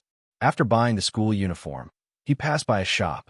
Inside the glass display window, there was a large glass ball with an exquisite model of galaxy activity. After standing outside and watching for a while, John stroked his chin and said, "Hermione's birthday is coming soon. Maybe she will like this gift." I looked at the price. Wow, it's really expensive. Although he was no longer short of money, John still complained. After going in and buying it, he operated directly back out of Diagon Alley. There are still 10 days until school starts. Unicorn Horn has the effect of healing the soul. John gave the snake a potion made from unicorn horn powder. When she reconnected with Nagini, she was much better. "Thank you. I'm much better now." Nagini's voice was no longer filled with misery. She finally didn't have to wail alone with no one responding. John nodded and said, "I'm relieved to hear that you're okay." Nagini regained her energy and chatted with John with a lilt in her voice. "I can't believe I can still talk to people normally. Usually it takes the initiative." John grasped the point and asked, "Who is it?" "The blood curse controls my body and drives my soul into a corner." "Does the blood curse have its own consciousness?" John was confused and continued chatting with Nagini. Gradually, he learned about the blood curse. It is like a baby. At the beginning, it cannot affect the host, but as time goes by, the blood curse will gradually grow.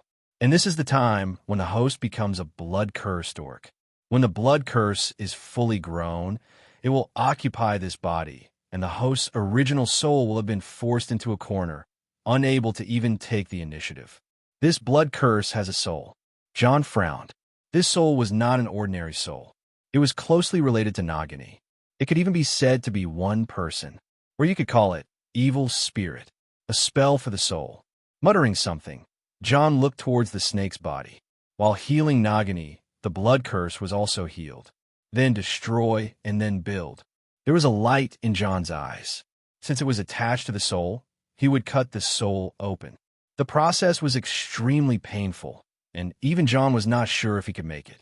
If removing Fenrir's arm was described as cutting, then Nagini's condition could be described as tearing open her soul. The pain is unbearable, and if you are not careful, your soul will be dissipated. You need to be fully prepared. Taking a deep breath, John found a breakthrough, but the process was no shorter. The blood demon potion is used to break the curse, and his own soul surgery is performed at the same time. The blood curse is like a permanent transfiguration. If I use the animagus method, as a light gradually appeared in his eyes, John thought of another transfiguration, animagus. Although it is a transfiguration, it requires a set of rituals and potions. At Hogwarts, look for any records. The silver light in his hand shattered, and the conversation ended again. John began to look forward to the start of school. August 31st. There is still one day left until school starts. John went to Diagon Alley. On this last day, he really couldn't stand his father. Watson Wick wants John to conjure up a rat that can cook for him. It's like he's watched Ratatouille too much. Even when Watson Wick tried to make Tom the king of gourmet dogs, he didn't think about the fact that Tom's paws were able to hold things, which was a medical miracle. In order to allow Tom to grow up into a complete dog, John chose to leave one day earlier. To prevent my father from making any outrageous demands again. He really wanted to tell Watson that he was just a wizard, and the demands he made would make God want to slap him. Taking the bus, John arrived at the leaky cauldron again. After paying and moving in, John found that Tom was a little depressed. You want to be dark? When John saw his dog, he knew it looked like the best dog. Patting Tom's head, John comforted him. You are still young. Those stray dogs outside are smarter than each other. You're nothing but the boss in front of Yaya. Tom, are you sure this is comforting? Tom, who suspected that he was born a dog, became depressed. After Basil flew out of the cage, he immediately chased after him and tried to lick Basil's feathers with his tongue. A dog licker. With a sigh, John prepared to go for a walk. For no other reason than to try the authentic tomato and scrambled egg-flavored ice cream. I heard that there is also mapo tofu flavor. John is very curious about how he makes these things into ice cream. Go to Diagon Alley. The Flor and Fosco ice cream shop, which was very popular last time, has fewer people now. I guess they were discouraged by the dark cuisine. Walking over, John spotted a black girl who looked familiar. When the other party saw John, he shouted in surprise, "John, what is this sound?" Blinking, John saw that the black girl smiled, revealing two big buck teeth. "Hermione? Why are you so dark? All three little ones are here, and the teaching materials have been purchased." John met the three of them and stared at Hermione's easy handling of a large bundle of books. He suspected that Hermione was secretly exercising. Hermione raised her head and said proudly, "I went to France, too. I know you got a tan." Ronald wasn't as tanned as when he came back from Egypt. This caused Hermione to glare, and John touched his head and looked at Ronald. Ronald still at Scabbers. After winning the lottery, Mr. Weasley wanted to help Ronald replace his old wand, but he found that the wand made by John was very suitable for Ronald. Not only that, even Ollivander praised the wand highly. This saved the Weasleys a lot of money. When they got together, they inevitably talked about Harry's latest achievement. Ronald laughed at his aunt's behavior of praising her, but Hermione realized the seriousness of the situation. Harry also realized that he was very lucky not to be expelled. At the same time, he was secretly complaining that John had obviously downplayed the matter, making him think it was not a big deal. Hermione's birthday was coming up, and her parents gave her 10 galleons as a birthday present. She was going to use it to buy an owl, just like Hedwig for Harry and Errol for Ronald and Basil for John. Ronald also had to go buy some medicine for his depressed Banban. The three little ones decided to go together, and John shrugged and said, "I'm still waiting for my ice cream." Harry swallowed hard, his face full of refusal as he said, "John, do you really want to try?" John nodded and said, "Be brave enough to try." Well, the three kids looked at John, wished him well, and then left to go to the magical creatures shop. John waited for a while, and 3 different flavors of ice cream were served. He took a bite of the sour tomato and scrambled eggs, and his expression was filled with surprise. "It doesn't seem that dark." John took another bite out of disbelief and found that the taste was not unacceptable. Then he looked at the mapo tofu next to him. With the previous preparation, John was full of confidence this time and put it into his mouth in a big bite. Then, F*****KU, strawberry mapo tofu die. He pushed away the mapo tofu flavor with a constipated look on his face and was greatly disappointed. The last one is the normal cantaloupe flavor, which is John's last comfort. After the battle, John felt that he couldn't be the only one who was disgusted, so he bought 2 flavors in anger, 10 of each, and none of you can escape. After stuffing the ice cream into his bag, using a spell to keep it frozen, John returned to the leaky cauldron, where he was caught by 2 men. "John, you're just in time. We have a deal. It's a great deal. You come with us." It's no surprise that the Weasley twins, Fred and George, are speaking in unison. As soon as John left Diagon Alley, he was kidnapped by 2 people and taken back. He felt like his feet were off the ground, but his IQ had not reached the top. "Wait, where are you taking me?" The twins were spotted passing by Gringotts, heading deeper into the past. "Beyond that is Nocturne Alley. The way you treat me is somewhat disrespectful to the king of Nocturne Alley." Fred and George carried John all the way to a familiar store without saying a word. Both of them had smirks on their faces. "We received the letter. Silver Hand Angel Investment. An idea. 1 product. There's also a qualified little genius." The real purpose was revealed, and Fred and George said in unison, "That genius is you." John understood that they wanted him to interview for Silver Hand Angel Investment. The Weasley twins knew that John had great alchemy skills, so they thought of him. This made John look very strange. Interviewing with Silver Hand Angel Investment, I was interviewing myself. "You two are only in 5th grade, and you're already thinking about starting a business?" Sure enough, 5th year at Hogwarts is a hurdle, isn't it? Voldemort made Horcruxes in his 5th year, and you started your own business in your 5th year and made your first pot of gold. Hagrid's grief. Don't cry, Hagrid. A dead spider can't be resurrected. Inside the small hut, the half-giant wept loudly. When he'd finally gone to visit the Forbidden Forest, his old friend's colony had already been destroyed. The ground was littered with charred spider corpses. Aragog had survived, but the smoke had weakened him to near death. Harry, Ron, and Hermione tried to comfort Hagrid as he blew his nose. "I don't know who did it. It's too cruel." Harry glanced at his friends. "Maybe it was an accident," he muttered. "The Forbidden Forest is dangerous." Hagrid frowned. "But nothing in there uses fire. Not centaurs, not werewolves. It doesn't make sense." None of them dared look at John. Aragog's fading eyes had never seen who started the fire, and John stayed silent, wearing an unreadable expression. Guilt pressed heavily on the trio, who quickly changed the subject. "Visitors." The hut slowly warmed again, a refuge from books and exams. Fong stirred when barking sounded outside. "It's Tom," Hagrid said, brightening. "Come to play with Fong." The door swung open. Tom padded in, John behind him with a basket in hand. "I heard about what happened," John said smoothly. "I hope you're holding up." He set down a bundle of crusty baguettes and black bread, just the sort Hagrid liked. "You're too kind, John," Hagrid sniffled. John only nodded, hiding the fact that he knew far more than he admitted. Ron stiffened at the sight of him, a nervous reflex. Hermione, though, went straight for the real question. "John, how many electives are you taking next year?" "All of them," John said without hesitation, a faint smile on his lips. Harry and Ron gaped. Hermione, after a pause, made her decision. "Then I'll take them all too." The boys groaned in despair. Between Hermione's drive and John's unshakable confidence, they knew they'd be dragged into another year of misery. Hagrid poured tea and set out rock cakes. John bit into one. To his surprise, he actually managed to chew through it. "Not bad," he said thoughtfully. "The gun." Harry hesitated, then asked a question he'd held for months. "John, do you have a gun?" Hermione's eyes widened. "You brought that to school?" John didn't deny it.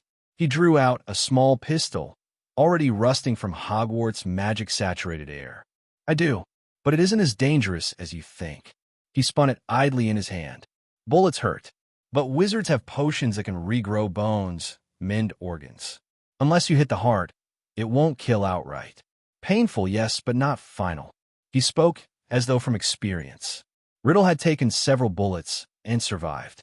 To John, it only proved that wizards weren't untouchable. They were still human. "Muggles have numbers," he said flatly. "Weapons in the hands of millions. That alone makes them dangerous. Wizards know it, which is why both sides keep their distance." Hermione frowned, but fell silent. Harry nodded slowly, unsettled but thoughtful. Ron, meanwhile, whispered, "What's a gun?" "The invisible beast." Barking broke the moment. Outside, the fence had grown eyes. An invisible beast had revealed itself. Fong and Tom growled until John silenced them with a word. The beast stepped closer, its gaze fixed on him. Hagrid's jaw dropped. An invisible beast? Gentle creatures, but rare. "It came for you, John." John followed without hesitation.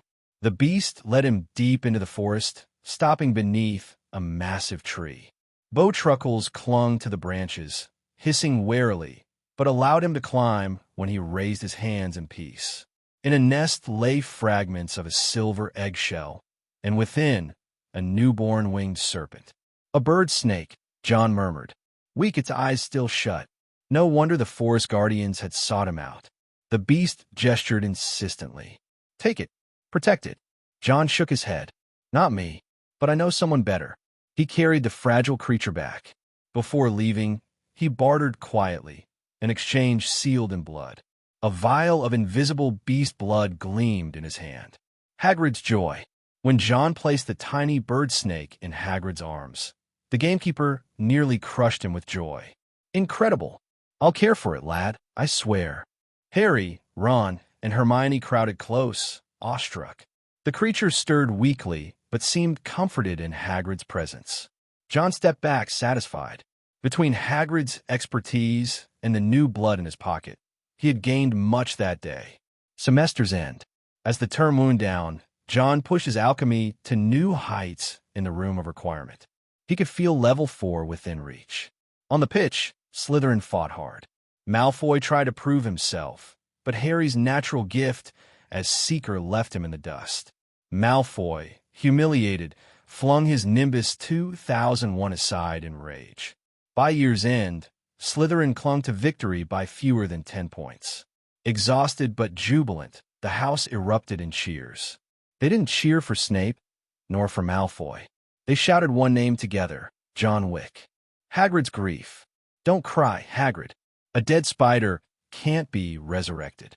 Inside the small hut, the half-giant wept loudly. When he'd finally gone to visit the Forbidden Forest, his old friend's colony had already been destroyed. The ground was littered with charred spider corpses. Aragog had survived, but the smoke had weakened him to near death.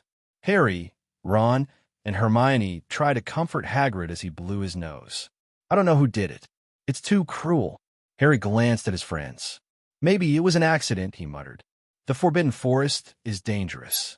Hagrid frowned, but nothing in there uses fire. Not centaurs, not werewolves. It doesn't make sense. None of them dared look at John. Aragog's fading eyes had never seen who started the fire, and John stayed silent, wearing an unreadable expression. Guilt pressed heavily on the trio, who quickly changed the subject. Visitors. The hut slowly warmed again, a refuge from books and exams. Fong stirred when barking sounded outside. It's Tom, Hagrid said, brightening. Come to play with Fong. The door swung open. Tom padded in, John behind him with a basket in hand. I heard about what happened, John said smoothly. I hope you're holding up.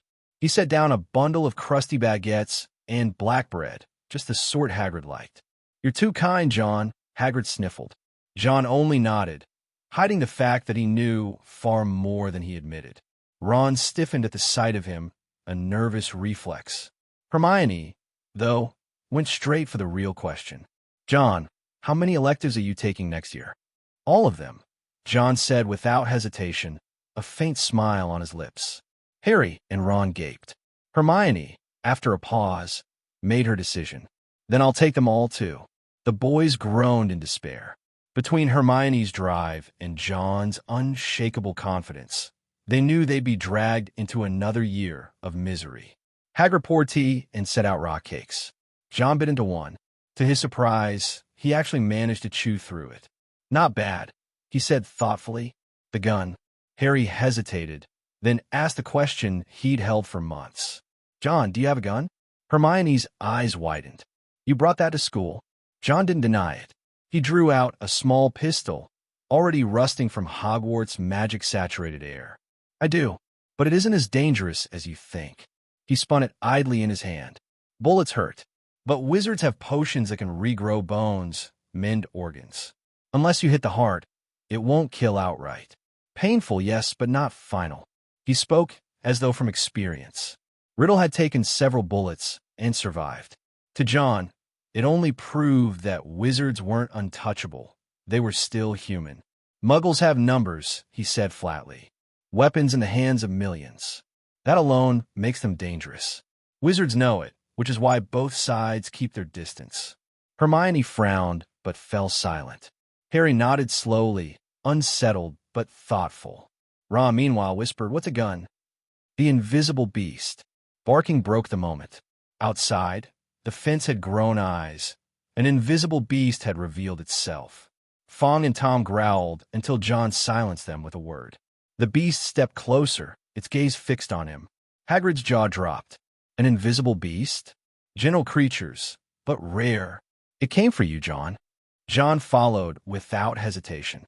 The beast led him deep into the forest, stopping beneath a massive tree.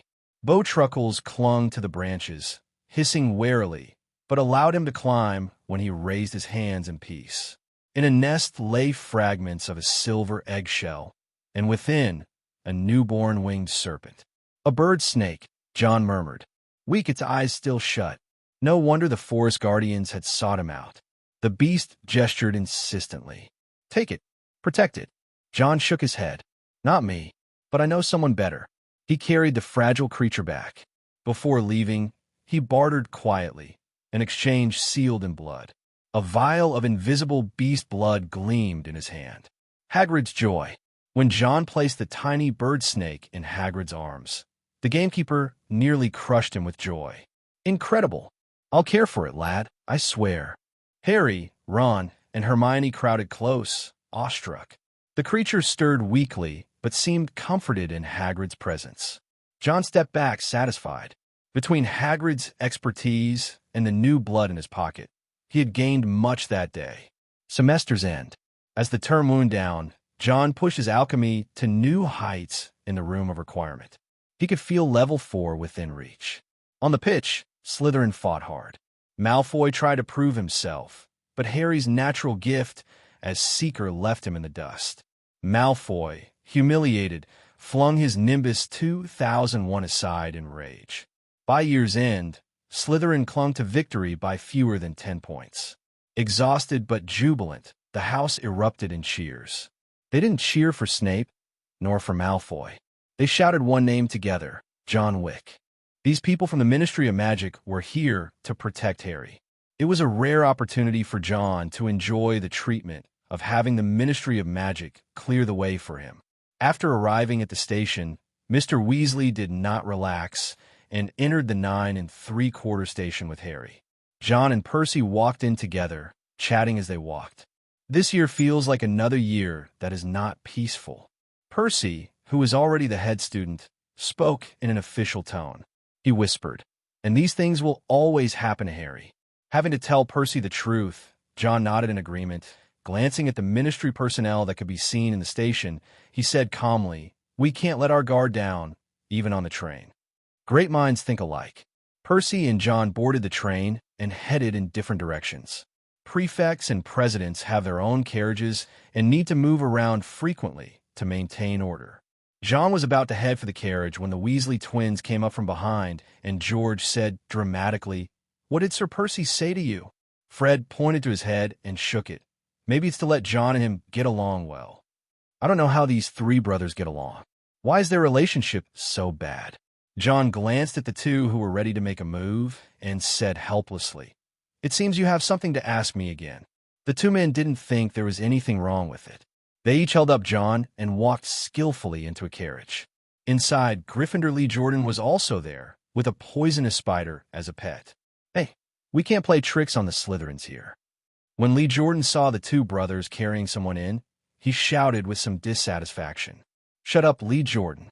The twins turned John around, holding him on both sides. John was confused, because after returning home yesterday, the twins sent their future plans to Silverhand Johnny, and he had clearly approved it. "Why are you looking for me now, as if you want help?" The twins' eyes lit up, and George stared at John and smiled. "John, the idea of Owl Mail is simply genius." Fred also grinned. "If you can tell me exactly what to do, you'd be the smartest Slytherin." "Well, the two guys are still thinking about the Owl Express plan." John curled his lips and said, "What good does this do me?" "John won't allow you to get ideas for free. In fact, with the intelligence of the Weasley twins, they should be able to guess how the school is operated just by hearing the name." The two found John because they wanted to repay him. "Benefit, we can share with you. Whether it's funding, it's still a prank." The twins were rarely serious. They looked at John with a smirk on their faces, but it made people feel that they were serious. John thought about it. The twins' grades weren't that good, but their alchemy skills were inherited from Mr. Weasley. Those weird and strange joke products emerged one after another, and the two people seemed to have countless ideas in their minds. "Okay, forget about the funding, but I'm going to start a club, and maybe you can join it." John spread his hands. "Funds? I have them. Forget about pranks. Although I go out at night, I never play pranks." The only thing that could interest him about the twins was people, as they both had alchemical potential and might become suppliers to the Silverhand Johnny store in the future. "It's a deal," the twins said in unison. Lee Jordan felt that he was being isolated. He immediately said, "What kind of club? I want to join too, as long as you don't mind there being Slytherins in there." John shrugged, looking nonchalant. When he heard about Slytherin, Lee Jordan, as a staunch Gryffindor, immediately lost interest. The train started slowly. After some time, Percy walked over from outside. The twins started complaining about their own brother again, and John pushed Fred to the other side. "It's too uncomfortable for three people to squeeze into one seat." The four of them chatted and talked harmoniously. The twins talked about opening a joke shop, and Lee Jordan wants to continue to be a Quidditch commentator after graduation. John really wants to say that with your rather out-of-this-world commentary style, I guess few people would be willing to let you do the commentary. John and Lee Jordan were not familiar with each other at first, but Lee Jordan had a good sense of humor and quickly became familiar with John. Hagrid's grief. Don't cry, Hagrid. A dead spider can't be resurrected. Inside the small hut, the half-giant wept loudly. When he'd finally gone to visit the Forbidden Forest, his old friend's colony had already been destroyed.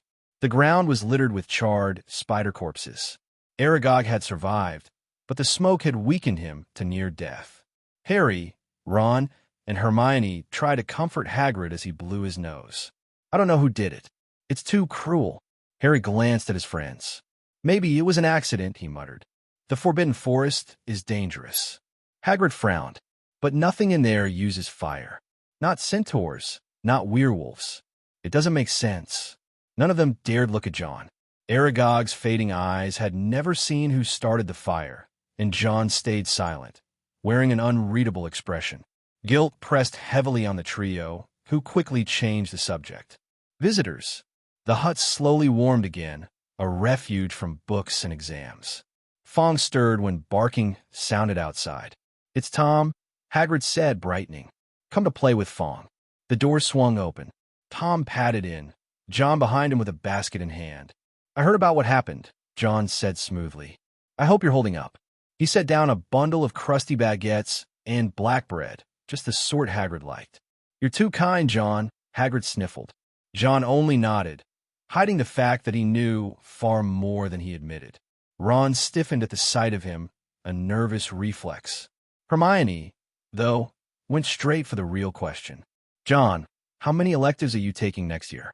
All of them, John said without hesitation, a faint smile on his lips. Harry and Ron gaped. Hermione, after a pause, made her decision. Then I'll take them all too. The boys groaned in despair. Between Hermione's drive and John's unshakable confidence, they knew they'd be dragged into another year of misery. Hagrid poured tea and set out rock cakes. John bit into one. To his surprise, he actually managed to chew through it. Not bad, he said thoughtfully. The gun. Harry hesitated, then asked a question he'd held for months. John, do you have a gun? Hermione's eyes widened. You brought that to school? John didn't deny it. He drew out a small pistol, already rusting from Hogwarts' magic-saturated air. I do, but it isn't as dangerous as you think. He spun it idly in his hand. Bullets hurt, but wizards have potions that can regrow bones, mend organs. Unless you hit the heart, it won't kill outright. Painful, yes, but not final.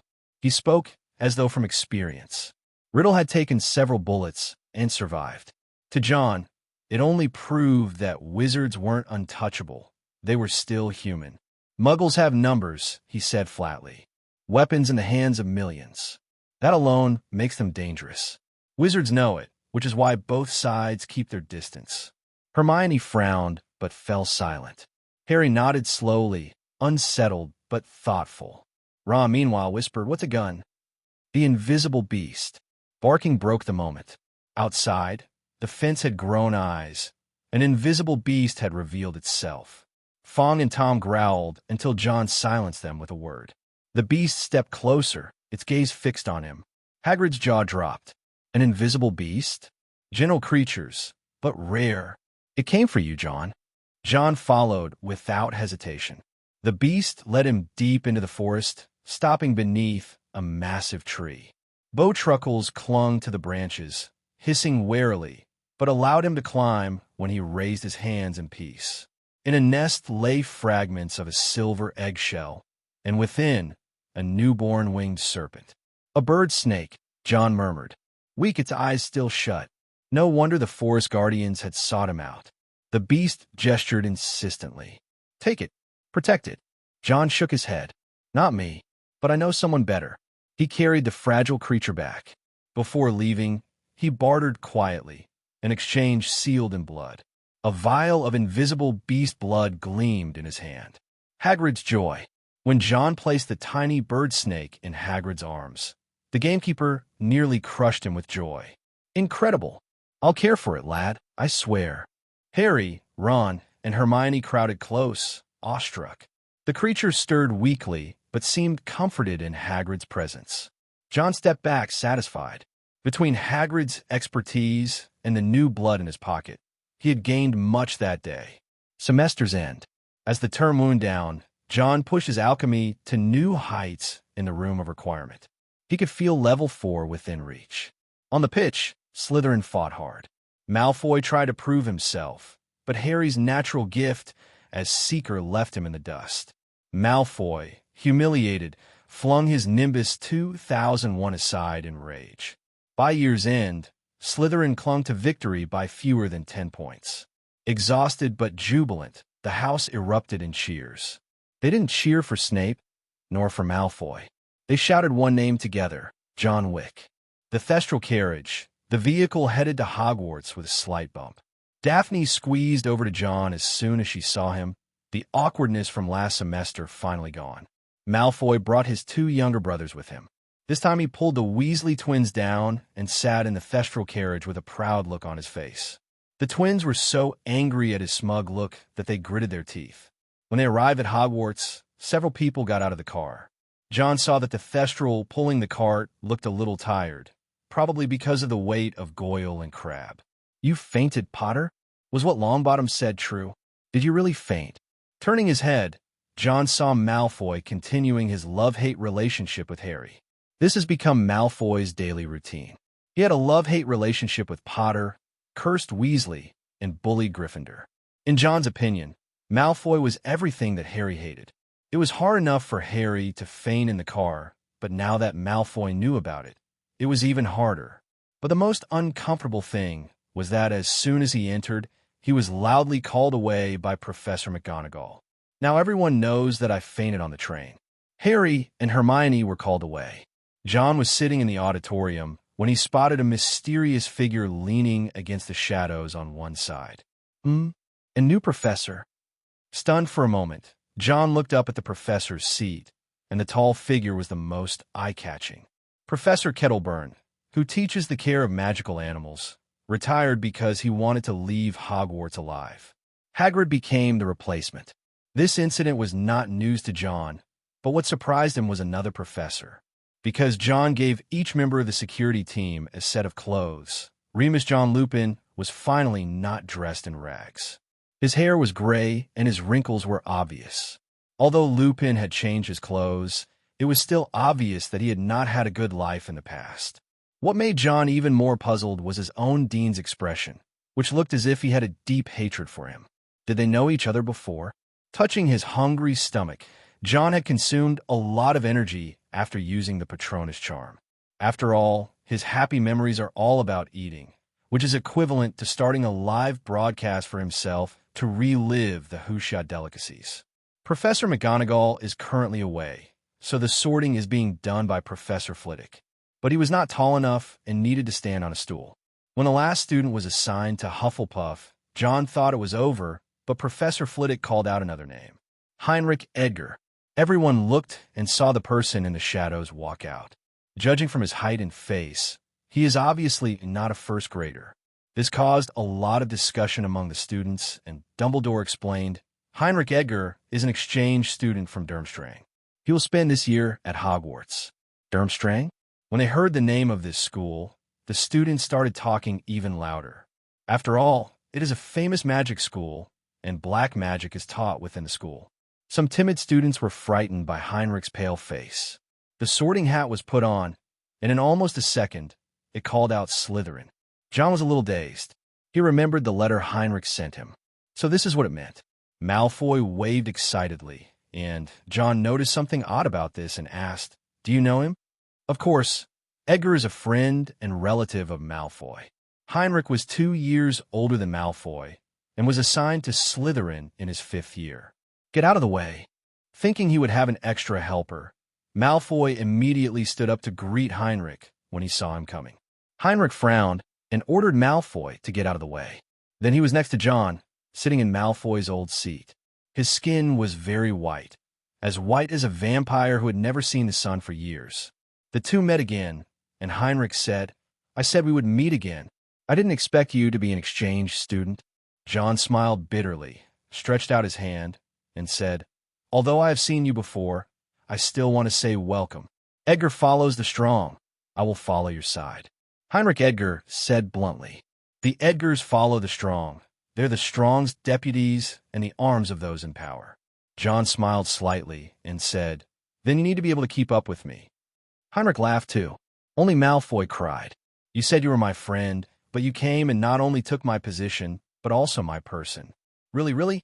Never mind, I can't beat him. Malfoy sullenly pushed Goyle to the other side and sat down himself. When Harry and the others came back, it was just the time when Dumbledore introduced Heinrich Edgar. Ronald made a bet and said, I bet one sickle that the man is definitely a vampire. Harry also looked in the direction of Slytherin. He didn't expect there would be an exchange student coming. It was the first time he heard of Durmstrang School.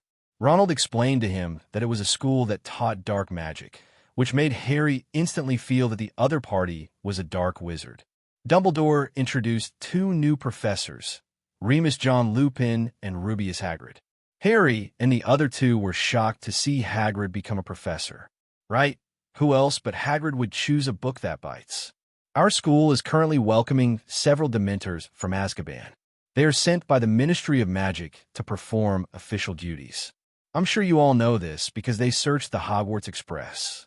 At this point, Dumbledore paused and shifted his gaze to John, who was still complaining about not having his food served. But I need to remind you here not to attack Dementors casually, because they are very dangerous. They are stationed at every entrance of the school. No one can leave the school without permission. No tricks, gimmicks, or disguises can fool Dementors, including the invisibility cloak.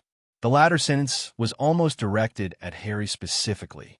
Dumbledore also reminded him that Dementors would not pay attention to other people's pleas for mercy or explanations, so don't try to commit suicide. After finishing the speech, it was finally time for John's favorite part. Large pieces of food appeared on the golden plate, and John picked up a sausage with his fork and put it in his mouth. He ate very quickly.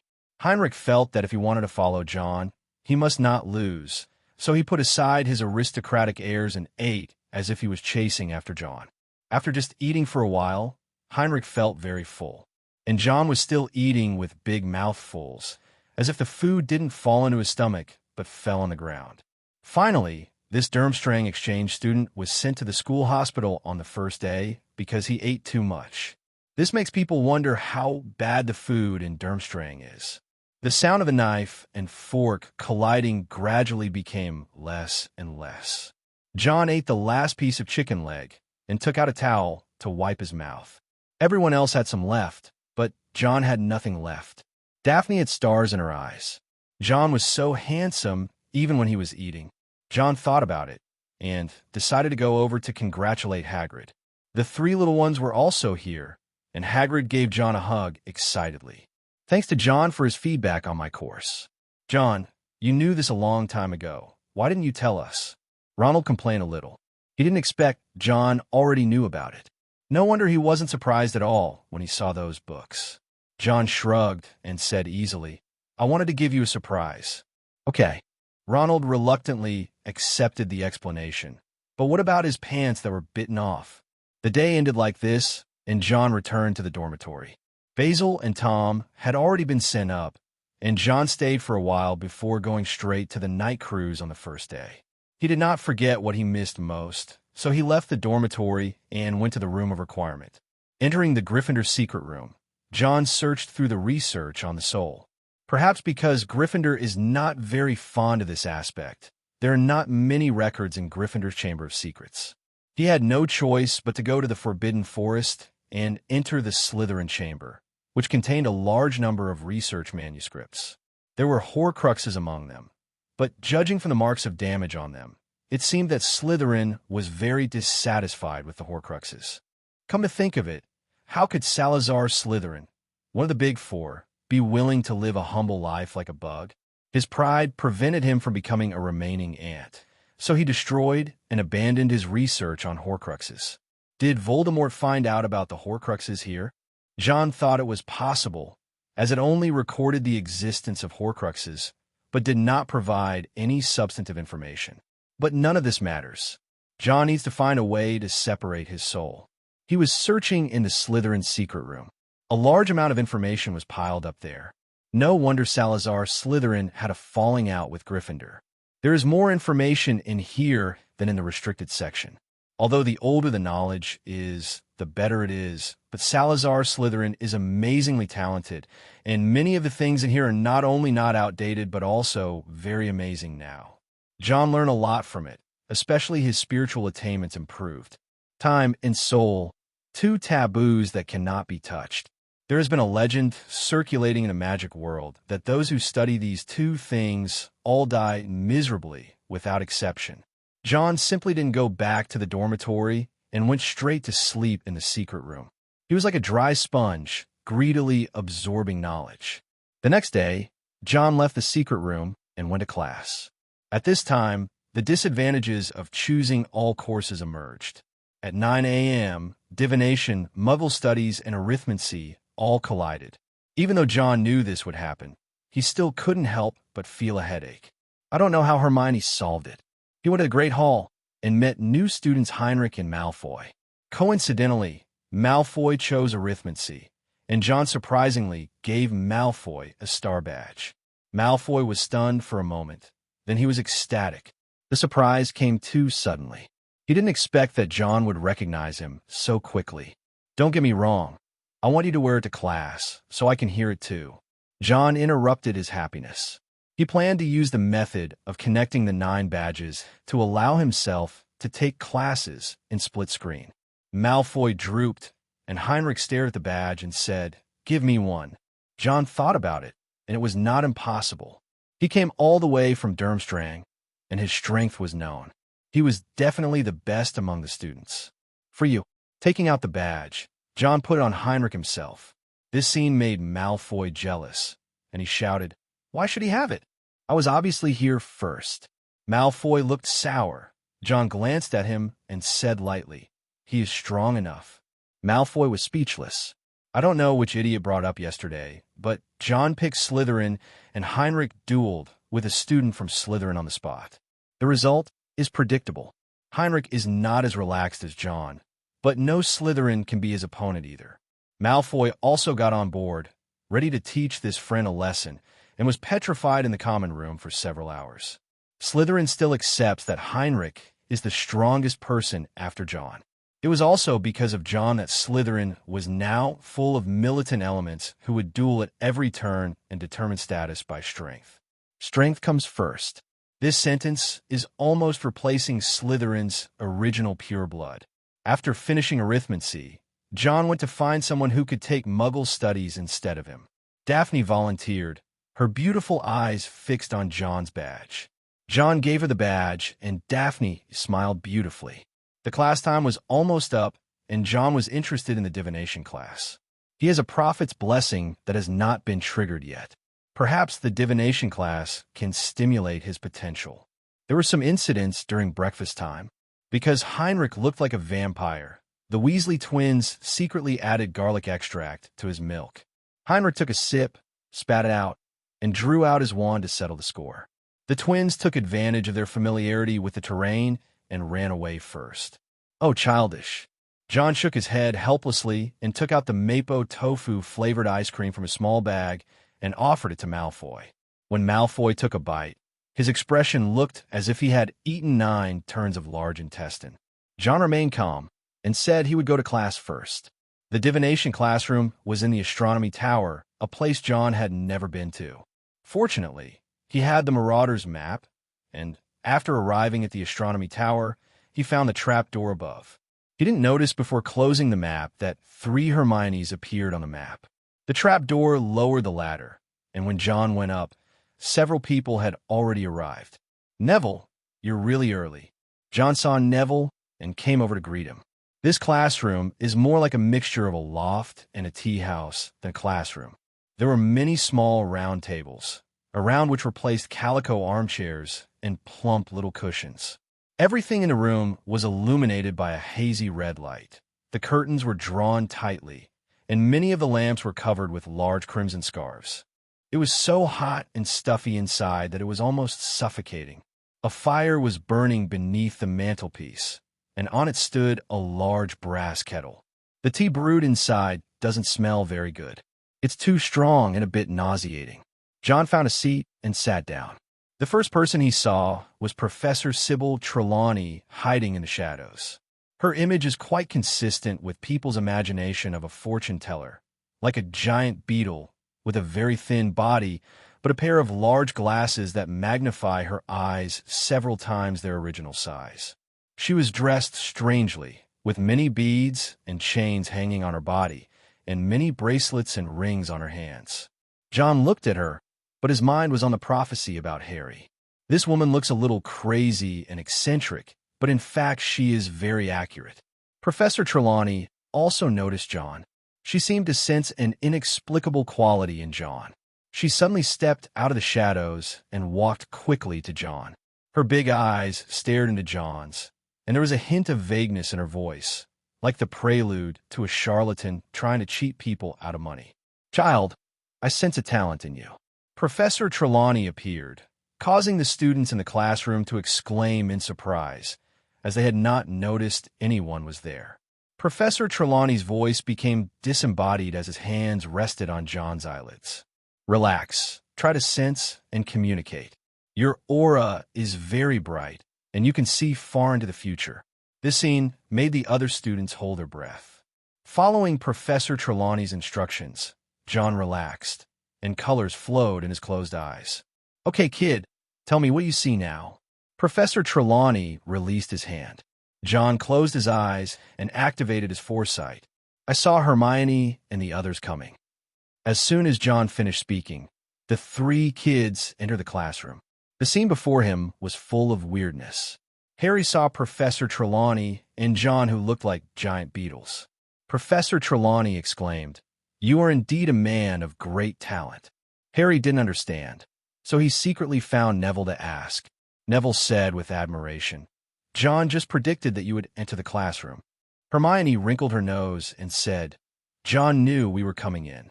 We ran into him in the Great Hall." Hermione did not believe this lesson, because she believed what she saw more than these illusory and intangible things. She thought maybe John was just joking with Professor Trelawney. Harry and Ronald looked at each other and agreed. Professor Trelawney was pleasantly surprised to see that John's third eye was so powerful. To be honest, she herself was sometimes accurate and sometimes not, but when she was accurate, most people didn't take it seriously. So even among professors, most of them think they are frauds. Now that his chance to prove himself had come, Professor Trelawney guided John again. "Child, you can see even further. Relax your body and let your third eye take care of everything."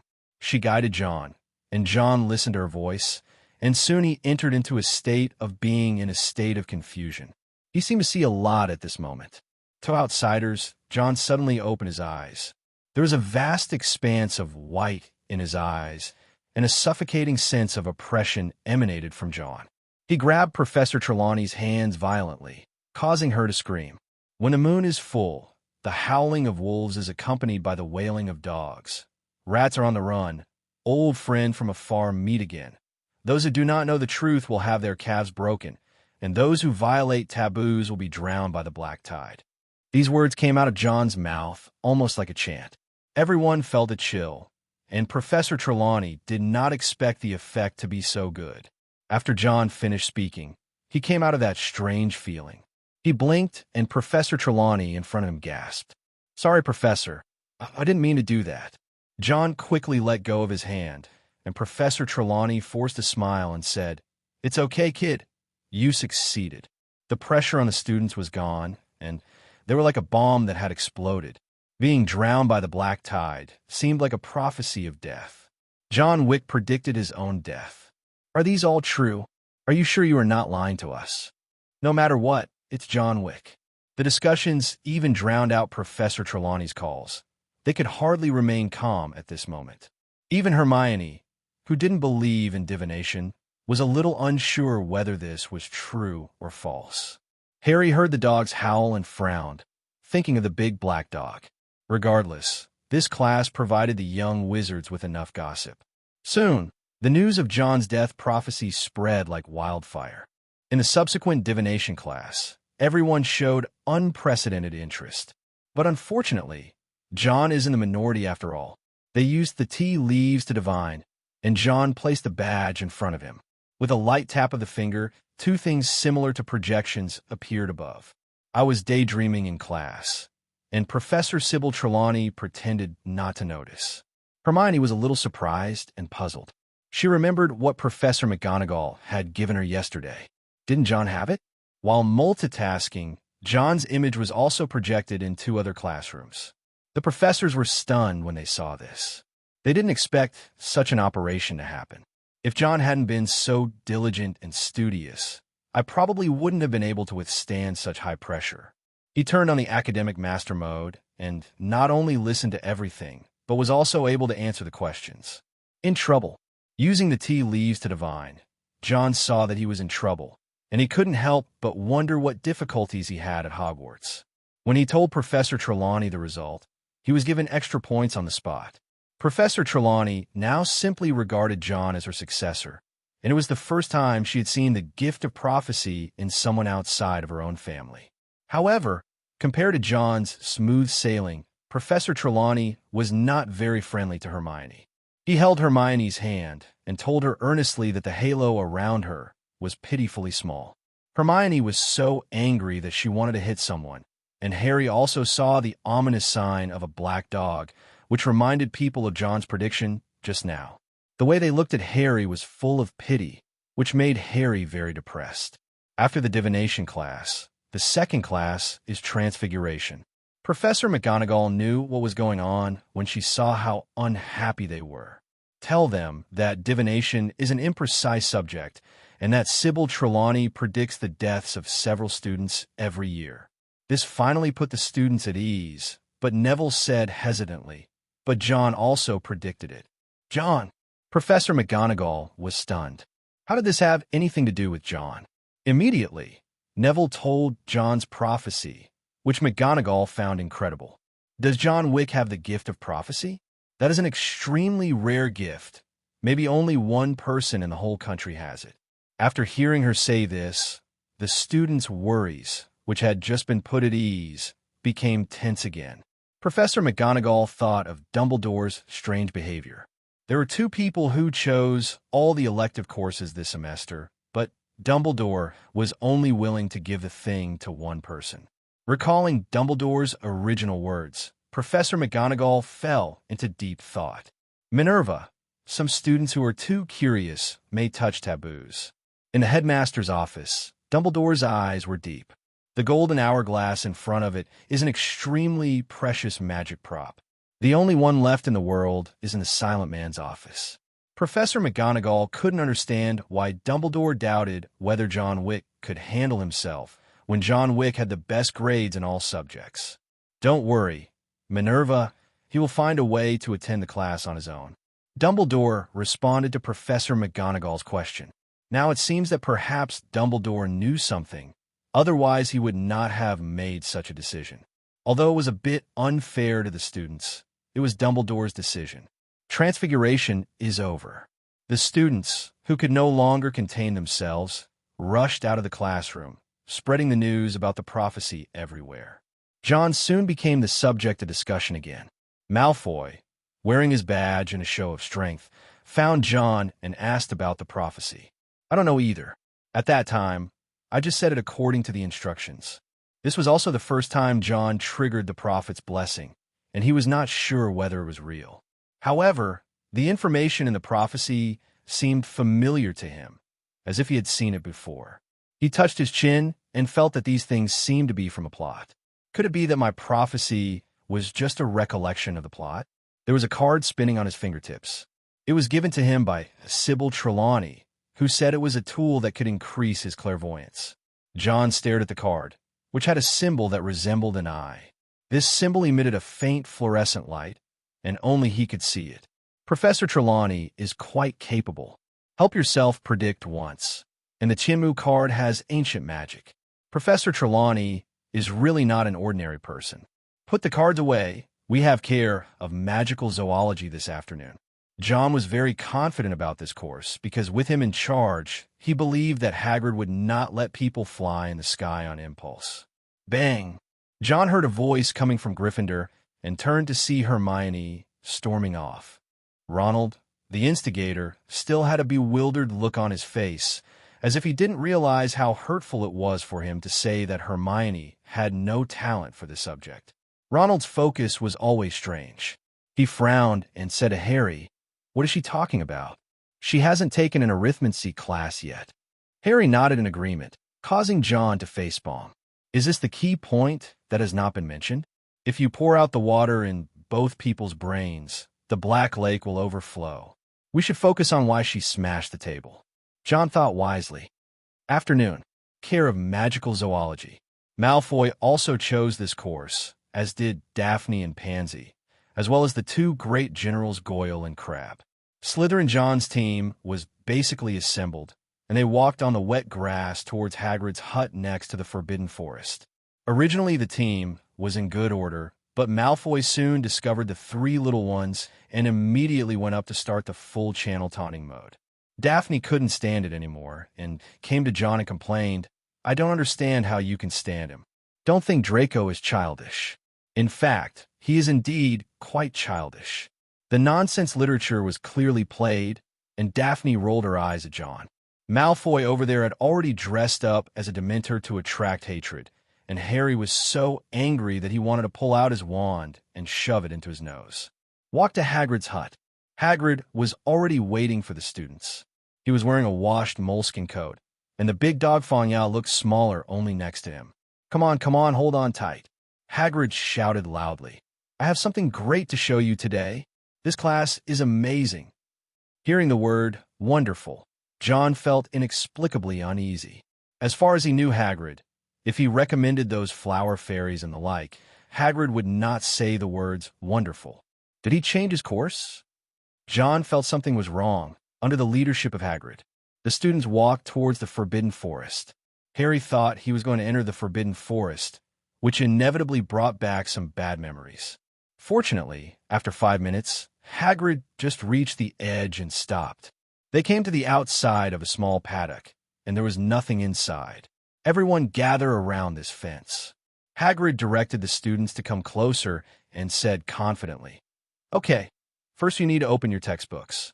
Malfoy said lazily without giving any face, "How do I open it?" These days, there are many students who have been troubled by the Monster Book of Monsters. They have tied the book tightly with ropes. Hagrid was a little embarrassed, but he didn't expect anyone to notice. He had no choice but to look to John for help. John received the signal, took out the book, and said calmly, "Just gently stroke its spine and make it make a comfortable sound." After that, John demonstrated it. Hagrid shouted with joy and gratitude, "Excellent work, 10 points." Thanks to John, Hagrid got out of trouble. Hagrid found his rhythm again and asked everyone to wait here for a while. He was seen walking towards the Forbidden Forest as if he was entering his own back garden. Malfoy opened his mouth to complain, but John glanced at him and said speechlessly, "Draco, just be quiet for a while. Hagrid is a professor now. He can deduct your points." The complaint that was about to come out of his mouth was bitten back. When Malfoy thought that he would be deducted points by that big idiot, it was more painful than killing him. In fact, given Hagrid's personality, it is unlikely that he would lose points. At most, he would just get extra points. Unfortunately, Malfoy didn't understand Hagrid, so he had to keep his mouth shut. Then he started teasing Harry, which was just a wave of Dementors attracting hatred. After a while, a dozen magical creatures with horse bodies, eagle heads, and wings ran over. John covered his face when he saw this. Hagrid grabbed a long bundle of chains and yelled at the students to back off. He looked at these animals with the joy of a half-giant child and shouted, "Hippogriffs, how beautiful they are, aren't they?" Hagrid thought that the first lesson had to be amazing, so he directly brought out the XXX level dangerous magical animals. He picked out the one he liked best and pulled it out, introducing it to everyone. "This is Buckbeak. The first thing you need to know is that they are all very proud." After explaining how to approach these big treasures, Hagrid looked around to choose the first person to step forward. When I saw John, I thought about it and decided not to bother John. Harry volunteered to come out because he didn't want Hagrid to have no one responding in the first class. Good job, Harry. Let's see how you handle Buckbeak, Hagrid said gruffly. He untied Buckbeak's leather collar, an action that immediately set everyone's nerves on edge. Hagrid instructed Harry, "You've made eye contact with it. Don't blink. If you blink too often, the hippogriff won't believe you."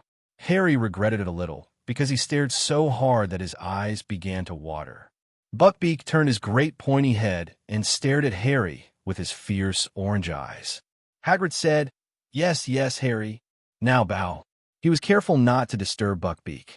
Although Harry was reluctant to expose the back of his neck to Buckbeak, he did as Hagrid asked. He bowed quickly and looked up. His own head was still there. Buckbeak stared at Harry, still arrogantly motionless. Hagrid looked a little worried. He said quickly, "Now move back, Harry. Move back easily." He was afraid that Harry would run too fast and Buckbeak would not like it. However, as soon as Harry took a step back, Buckbeak suddenly bent his scaly front knees and bowed. Hagrid said ecstatically, "Well done, Harry." The first class went so smoothly, and Hagrid felt that the class he chose would definitely be liked by everyone. He was so happy that he said to Harry, "Okay, you can touch it now, pat its mouth." For Harry, it would be better to back off. John was relieved when he saw this scene. It seemed that even if it was a dangerous magical animal, Hagrid had enough knowledge to use it. Seeing Harry go over and pat Buckbeak, Hagrid went even further and threw Harry onto Buckbeak's back. Harry was confused by this operation. Hagrid gave some instructions and slapped Buckbeak's butt and sent Harry to heaven. Harry circled in the sky and came down with a lingering fear on his face. Seeing Harry was enough, and Hagrid immediately felt that he was good enough. Have students choose a hippogriff to try. John also picked a black one. He walked over and looked into its eyes. That's easy. The sky cleared, the rain stopped, and Malfoy felt he was fine again. Malfoy walked up to Buckbeak with a ruthless step, completely forgetting what Hagrid said. John frowned. Malfoy was still frantically testing the edge of death. When Buckbeak saw that this man didn't bow to him, he came up and served him with his steel claws. Hagrid shouted to stop him, and it seemed that Malfoy would die in the next second. A red spell hit Malfoy before the steel claw touched him, and Malfoy's body flew out, and the steel claw missed. "My hand, I'm dying," Malfoy screamed subconsciously, and Hagrid rushed over to comfort Buckbeak. John walked over and looked at Malfoy, who was still wailing, and he sighed deeply. "Stop it. I use a disarming spell, not a killing curse." Malfoy was pulled up speechlessly, and only then did Malfoy realize that he was fine at all. This made Malfoy very embarrassed, and Daphne's contemptuous look made him want to find a hole to hide in. "It seems that you are not brave enough. Find a haunted house next time." John glanced at Malfoy. This wouldn't happen if you just attended class. Turning his head to look at the two generals who wanted to imitate Malfoy, John felt a headache. However, because of John, Buckbeak, who was supposed to hurt Malfoy, escaped. John glanced at the embarrassed Hagrid, but still said nothing. After all, it's the first class, so we'll give Hagrid some face. If something goes wrong in the first class, Hagrid will cry his heart out, because this is the position he has always dreamed of. At the end of the class, John didn't even ride on his hippogriff, but was busy keeping an eye on Hagrid. This made Hagrid feel very guilty, as he had arranged everything on his own. After dinner, John asked Hagrid to adjust the class schedule so that he would not be in charge of it every time.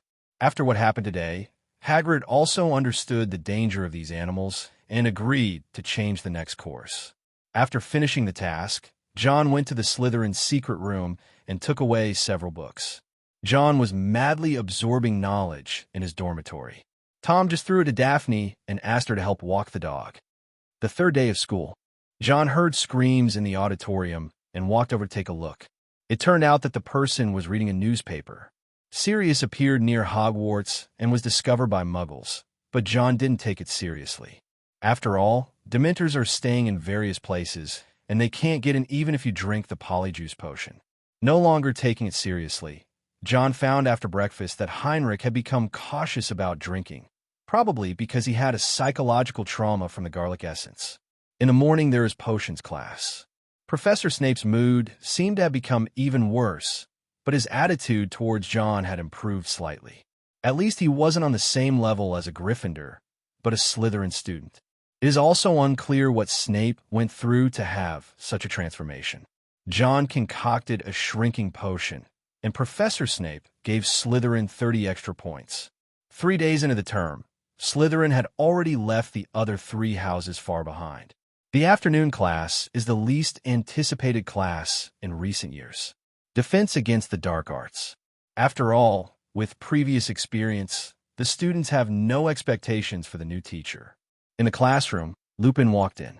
He placed the old box that didn't fit his clothes on the podium. "Good afternoon. Everyone, please put your textbooks back into your bags.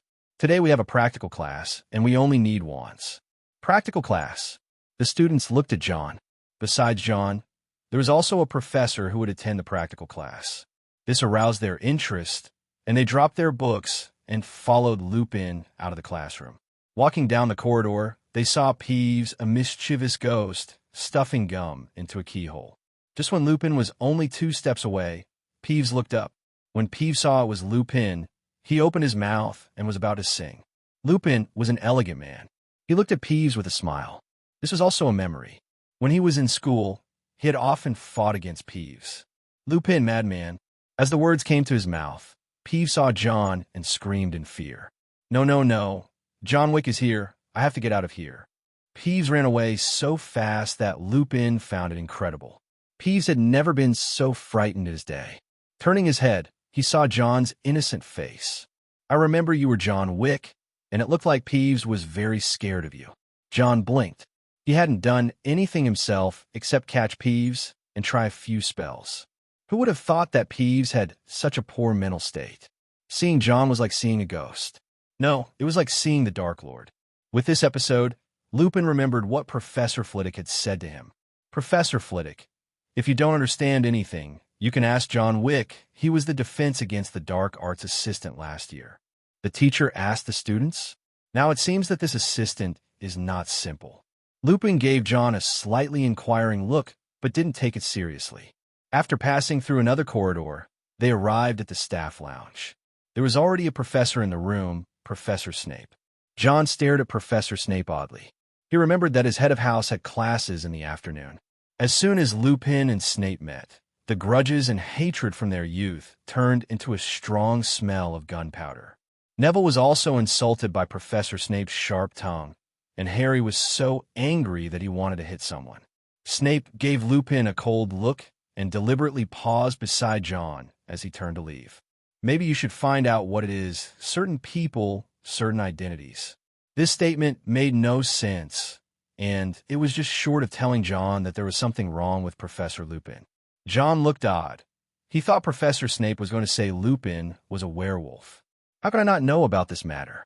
After all, he is Lupin's boss and even sponsored the Wolfsbane potion as a friendly sponsor. Snape looked at John and saw that he didn't quite understand. He glanced at him and left. Soon Lupin's first lesson began. At the end of the room was a familiar old wardrobe.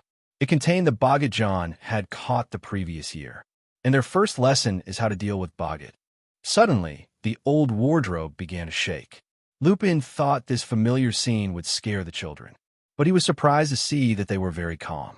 He calmly explained, "Don't be afraid. There's a Boggart in there." After that, he looked around and asked, "Can anyone tell me what a Boggart is?" The opportunity to earn points has come. Raise both hands at the same time. Lupin looked over and saw that one of them was naturally the know-it-all Hermione, and the other was John. After thinking for a moment, Lupin named Miss Granger. Hermione's face lit up as she spoke quickly. "Boggarts like dark, enclosed spaces. They usually hide in wardrobes, spaces under beds, and cupboards under sinks. A boggart is a thing that can change shape," she said with a confident smile. "It will change into whatever it thinks will scare us the most. I couldn't have expressed it more clearly myself." Professor Lupin praised, which made Hermione, who had to go back and forth to class, very happy. Lupin walked over to the shaking closet and continued, "So the boggart in this dark closet doesn't have a specific shape yet. It doesn't know what the people outside are afraid of. No one knows what the boggart looks like when it's alone. At this point, John curled his lips. He had a say on this because he knew what a boggart looked like, because he had studied it and found that as long as he shielded himself with a clemency, boggart would not be able to spy on his mind. And with the disillusionment spell, boggart would not be able to detect him at all. Once he was in a cupboard with the boggart, looking at a dark mist-like thing, like gathering black smoke. Professor Lupin continued. He took out his wand, knocked on the closet, and said, "As soon as I let it out, it will immediately become what each of us fears the most. That said, we have a big advantage over boggart." Lupin looked around again. Hermione stood on tiptoes and raised her hands high. John also raised his hand. But Lupin looked into those green eyes and chose Harry and said, "Harry, do you see this advantage?" Harry was like a student who was distracted in class and was suddenly called by the math teacher. He was caught off guard and glanced at Hermione next to him. He gritted his teeth and said tentatively, because there are so many of us, we don't know what shape it should become." I have to say that Harry is a natural orator. His intuition is very accurate, and he found a key point right away. Lupin praised loudly. "Very correct." Hermione put her hand down in disappointment, and John put his hand down as well, looking at Lupin. "You kid, I'll deduct your salary when you get back." That's assuming Lupin goes back to work, of course. Lupin was very satisfied with the performance of his old friend's son. He patted the wardrobe and said nonchalantly, "I once encountered a boggart who wanted to scare two people at the same time, but ended up turning into half a slug. It was not scary at all. The spell to repel a boggart is very simple, but requires great strength of will." At this point, Lupin had a smile on his face and said happily, "You know, what really ruins a boggart is laughter. What we need is to force it to become an image that you find funny." Lupin raised his wand and walked in front of everyone and began teaching. "Pick up your wand. Let's practice some spells first. Please follow me. Funny, funny." The students found that this professor was much better than the previous two defense against the dark arts professors. They became very excited and shouted, "Funny. Very good, very good. This is still a very simple part. This spell alone is not enough. Remember, laughter is the key to defeating the boggart. Neville, it's up to you now." Neville's pointed chin froze when his name was suddenly called. He walked forward nervously, but not to the point of being scared. "Very good, Neville." Lupin thought the boy would be scared, but now it seems that Longbottom's son is not a coward. He stood beside Neville and asked gently, "Neville, what are you most afraid of in this world?" Neville moved his lips, looked in John's direction, and whispered, "Professor Snape." Professor Lupin snorted. Snape's popularity is still so bad. In fact, Neville wanted to talk about John, but when he saw John staring at him, he was very decisive and only talked about one person. If John knew that this kid was actually afraid of him, he would definitely double the training. Imagine John coming out of the closet. That socially dead scene was enough to make John beat up Neville. When people around heard that Neville was afraid of Professor Snape, they immediately burst into laughter. After all, Professor Snape was not very popular. John glanced at a few Slytherin students and saw them laughing, thinking to himself, "You really don't fear death." B plus WB. Professor Lupin asked Neville to imagine what his grandmother would wear, and he also had a bit of mischievous interest in it. As a former member of the Marauders, although Professor Lupin is not as active as the other three, he also has the courage to jump back and forth between life and death like a Gryffindor. The wardrobe was opened by remote control. The old wardrobe stopped shaking, and then a hand pushed open the door. John couldn't help but scream in his heart, "Oh my God, Professor Snape is out." The Professor Snape who came out was not only identical to himself, but also looked exactly like him. He was like a bat, staring at Neville fiercely. Neville became much braver after training, but he was still a little scared and raised his wand. Funny, funny. As soon as the boggart transformed into Professor Snape took a step, the clothes on his body turned into a red and green, seductive women's dress. Everyone burst into laughter at this, and John heard Malfoy laughing as well. Professor Lupin laughed the loudest. When the boggart was at a loss, he waved his hand and shouted, "Parvati, go. After seeing this scene, no one was afraid anymore. They came forward to test it one after another, and Bogut kept changing. This poor tool was ridiculed in every way. The students took turns, and when it was Ronald's turn, he turned into a big spider, as expected. He chanted a spell, and the spider's legs disappeared, and it rolled around on the ground until it landed at Harry's feet. Harry was about to make a move when he saw the Bogut begin to change. When it was about to appear, Lupin rushed in front of it, and the Bogut immediately turned into a silver ball hanging in front of Lupin. But not long after, he turned into a balloon and flew towards John. The balloon paused when it reached John, and the Bogut changed rapidly. Just when everyone was wondering what John was afraid of, they discovered that the Bogut was changing wildly, as if it was out of control.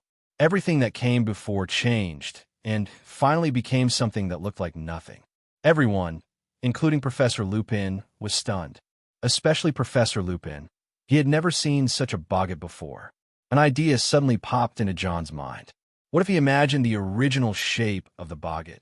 Even Lupin had never seen the shape of a Bogut, and John didn't mind letting everyone know. He immediately constructed the image of Bogut in his mind, and the Bogut's transformation paused. Then he quickly went back into the old closet and locked the door. This scene left everyone present dumbfounded. Why did Bogut run away by himself? Only John was thoughtful and muttered. It seems that even a Bogut who can peek into other people's hearts is unwilling to accept his original self. He looked up at Lupin. What should he do now? Professor Lupin didn't know how to calculate it. You said it failed, and the Bogut was scared away and went back again. But as for success, John hadn't even moved his wand. Professor Lupin was now troubled, but the class was over soon. Professor Lupin didn't have to worry about it anymore and gave Gryffindor 5 extra points. Hermione, Harry, and Neville also received extra points. Assign a homework assignment, a paper on Boguts. Malfoy plotted loudly. He felt that Professor Lupin was definitely biased towards Gryffindor. He pretended not to see John raising his hand. All the limelight went to the Gryffindor. This statement caused the Slytherins to agree, as John was obviously the best one. They all felt sorry for John, but John was thinking about something else. Boguts see into one's heart. Dementors suck out souls and happiness. If I combine the two, his eyes became brighter and brighter, as if he had found some methods that he could try. 1 week into the semester, Professor Lupin's superb teaching standards have received unanimous praise from the entire school. Everyone secretly applauded when Neville asked Professor Snape, the Bogut, to wear women's clothes. The price for this was that Neville was scolded several times more often in potions class, and Professor Snape always stared at Neville with his sinister and malicious eyes.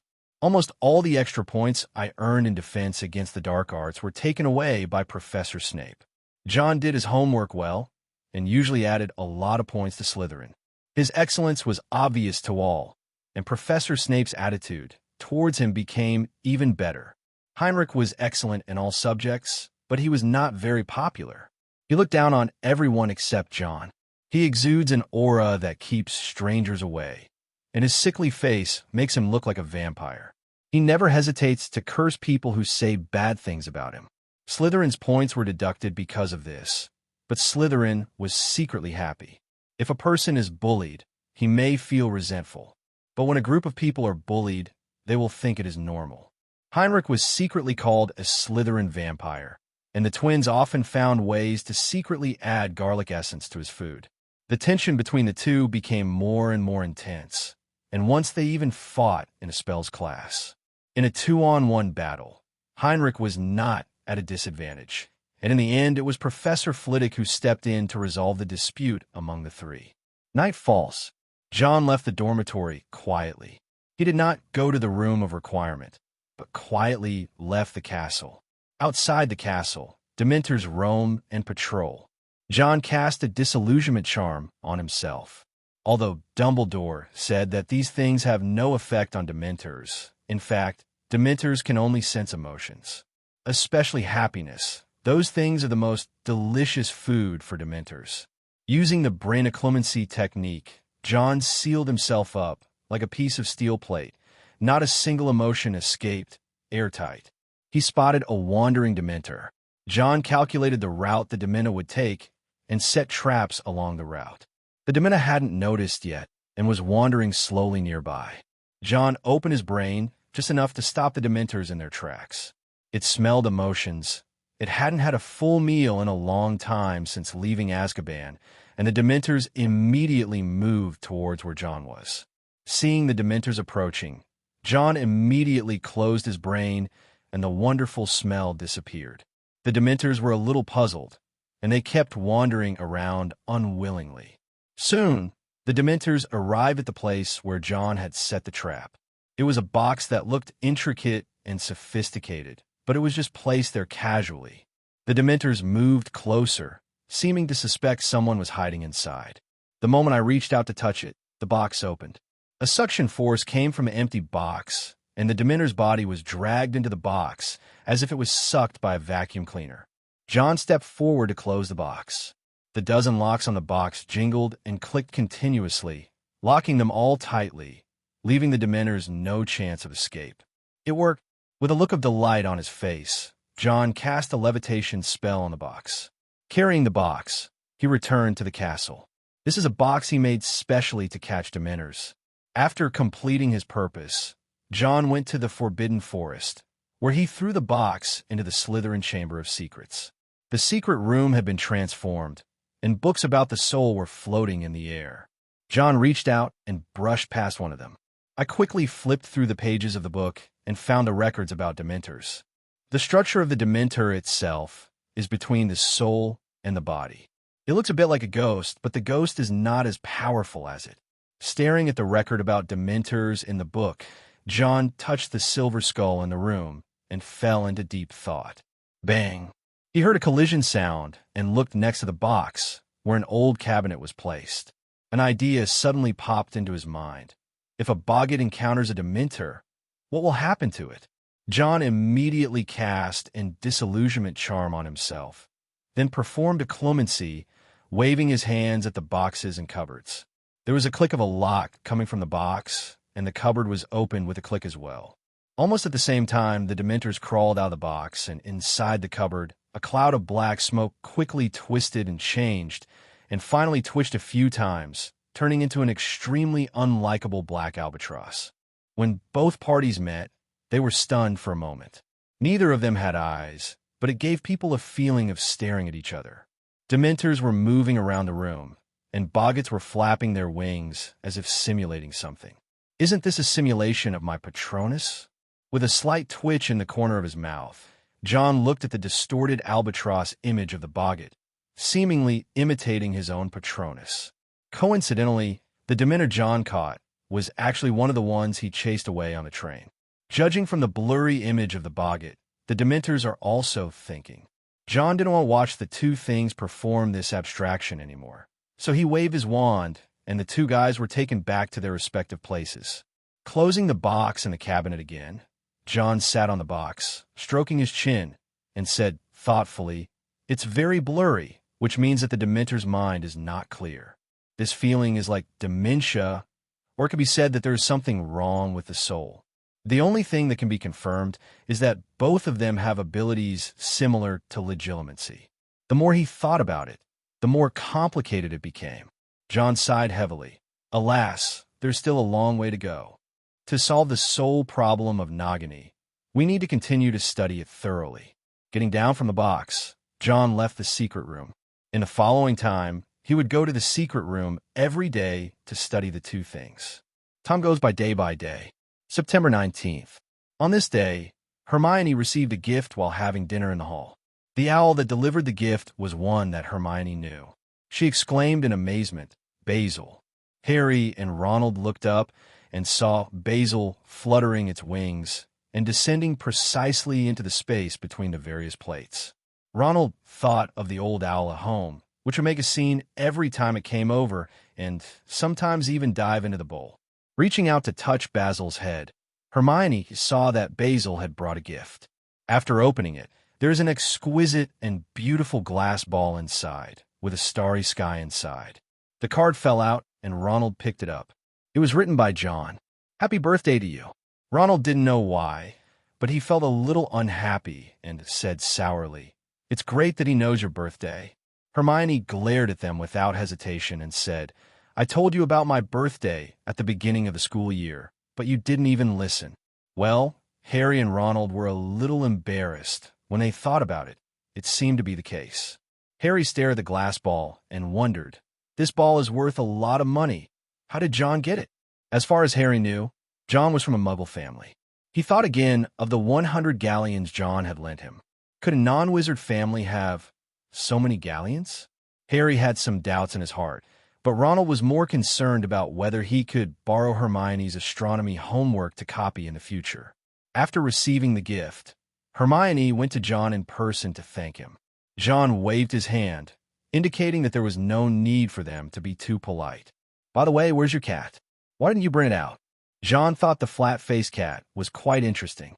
At least it was smarter than Tom, and its fur was fluffy and soft. Hermione felt a little sad when she mentioned this matter. Because Crookshanks always went to catch Scabbers, she had to keep Crookshanks in the dormitory. Hermione explained the reason. It wanted to scratch Scabbers, which made Ronald very angry, so I had to lock it up in the dormitory. I see. It's the nature of a cat to catch mice. It's no wonder Crookshanks is such a jerk. John expressed his understanding, and then he saw Tom running happily at his feet. In the whole Hogwarts, Tom is the freest one except Mrs. Norris of Filch. Hermione really envied Tom. John thought for a moment and said, You usually have to go to the library. If you don't mind, I can feed the cat for you. He would not admit that he just wanted to stroke Crookshanks because that chubby body looked nice to touch. Hermione hesitated, unsure whether Crookshanks would be willing to spend some time in the Slytherin common room. In the afternoon, Hermione found John again and said sheepishly, Crookshanks doesn't like leaving the Gryffindor common room. Well, I have some cat strips here. You can bring them to it. John felt a little regretful that he still couldn't pet the cute and ugly Crookshanks, so he took out the cat strips and dried fish he had prepared. Hermione stared at his small bag, which seemed a little overstuffed. Filch's office. Filch was eating his ice cream with a rare, happy smile on his face. Mrs. Norris meowed and ate a catnip from Filch's hand. With an ice cream in one hand and a cat bar in the other, Filch reached the peak of his life. And his favorite food was actually mapo tofu-flavored ice cream, which opened John's eyes. If this thing were in Dacia, people would shout, Get out of Dacia. All I can say is that Europeans have weird tastes, and European wizards have even weirder tastes. John, who came to comb Mrs. Norris's hair every day, noticed that there was an extra purple corner in the drawer. He reached out curiously and pulled it out. Filch was eating his ice cream and didn't notice it. By the time he realized what was happening, John had already seen the letter. Quickly chant the spell. Staring at the envelope, John saw Filch's face turn blue and purple. He didn't have any contemptuous feelings. He was just curious about why Filch was in a magic school and went out of his way to find a training class to attend. Give it to me, Filch said suddenly angrily. He screamed and roared as he drove John out. Ever since Harry discovered that he was a squib last year, Filch had become somewhat self-destructive. As a squib, no one craves magic more than Filch. I can endure darkness as long as there is no light shining into my world. It was a great torment for Filch to see his brothers and sisters use magic. He was even kicked out of his home and lost that home. Hogwarts took him in, and he wanted to fit in, but he felt inferior because he didn't know magic, and he also developed a personality that liked to stare at students making mistakes. John was the only student he didn't dislike that much, because John never showed off his magic in front of him, and more importantly, Mrs. Norris liked John. Being kicked out of the office, John had no choice but to go somewhere else. Once again, John saw Tom running outside happily. Don't run too far, or you'll be caught by the Dementors. Like an old father, John gave Tom some advice. He thought that Tom was only going to look for Fong and wouldn't be able to run far. It turns out that distance is the best way to erase all feelings. Now Tom just doesn't want a big black dog anymore. It's fine to play outside as long as you don't encounter Dementors. Going to the library, John casually handed Madame Pants a note signed by the professor and a carton containing 2 ice creams. Madame Pants glanced at the ice cream indifferently, then looked at John's handsome face and said calmly, "No eating in the library." I know. So this is for you. John grinned, looking handsome and elegant. I have to say that John's appearance is very attractive. Just like the young Dark Lord, it is also deceptive. Madame Pants snorted slightly, looked around, and quickly took the ice cream. A magic spell was cast on it, so it won't melt even if left for 3 days. Taking out the note and glancing at it, Madame Pants said calmly, "Expired." What? John was startled, and then he saw Madame Pants pointing at the name on it and said sarcastically, "Gilderoy Lockhart's name doesn't count." Only then did John suddenly remember that the era when he could control everything was over. He was kicked out the second time, even though he gave gifts. John was extremely depressed, and it seemed that he could only come over at night. As he passed the staff room, he heard Professor Snape's sarcastic voice and Professor Lupin's humble voice. "Lupin, it seems that the appearance of Johnny Silverhand has made your life better. Thank you for your concern. Sir Johnny Silverhand is indeed a good person." Snape almost got hurt. Was he really concerned? He was obviously mocking you, a werewolf, for not being able to find a job. Lupin thought of Sir Johnny Silverhand's cruel methods and couldn't even bring himself to say the word good guy. But Snape felt more pain than killing himself when he saw his former enemy living a good life. His face was so gloomy that water could drip from it. "Lupin, don't think I don't know why you're here." He walked up quickly, almost kissing Lupin. He gritted his teeth and lowered his voice. "As soon as that man escaped from Azkaban, you came to Hogwarts. Don't tell me this is a coincidence." Lupin's eyes darkened, and he said firmly, "It's just a coincidence, Severus. Don't call me by my name."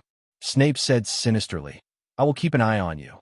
You must have learned a lot from Johnny Silverhand, that cruel guy. Maybe he was the one who helped you rescue your good friend." The word "good friends" was full of sarcasm, which made Lupin's eyes red. "That's enough. Stop talking." I didn't see it clearly." Lupin's sallow face turned 3 shades paler. Snape squeezed out a voice from his throat. "He has never been a good person, either in the past or now. He used to." A painful past event came to his mind. Snape took a deep breath, and the coldness in his eyes became more obvious. Lupin knew what he was talking about. Sirius had indeed done something wrong, and it was extremely wrong. If it weren't for James Potter, Snape might not be here right now. Feeling guilty, Lupin chose to remain silent. Seeing that he had won, Snape made a sarcastic sound, turned around, and walked away like a big bat. As soon as he opened the door, he saw John, and his smug look suddenly turned ugly. "Mr. Wick, I think you should know that eavesdropping is wrong." John said sincerely, "Professor Snape, I came to see you for something." Snape stared at John's face for a while, then said coldly, "Change place." As Snape walked away, John glanced at Lupin. Lupin gave him a smile, seemingly unaffected by the argument. Arriving at Snape's office, John told him that he wanted to borrow books from the restricted section. Snape said in a sarcastic tone, "I don't think a third-year student is capable of reading books in the restricted area." Then John was kicked out. The third time, John clenched his fists. He felt like no one liked him today. Taking a deep breath, John turned and left. "Bah, it's just the restricted books area. It's not like I haven't visited there at night before." "I don't care." Tom was obedient and did not go too far away. It carried the dog food and ran all the way to the Whomping Willow. The short legs burst out with flexibility that was inconsistent with his body and entered the secret passage under the Whomping Willow without even a bit of dog food. It's true what John always said to Malfoy, "My dog behaves better than you." After entering the passage, Tom ran happily into the shrieking shack. A big black dog was recuperating inside. The big black dog had lost some of its hair. When it saw Tom coming, a look of joy appeared on its face. Tom put the dog food down and pulled it apart. The big black dog came forward to eat heartily, and Tom's tail wagged like a propeller. After eating, the big black dog talked to Tom. Tom nodded from time to time, as if in response. John hit a wall 3 times today, so he simply went to the Slytherin Chamber of Secrets to study the Dementors. Dementors were used as experimental subjects, and John opened the box. As the Dementors came running out, he held out his wand and turned it like a key. "Soul, come back."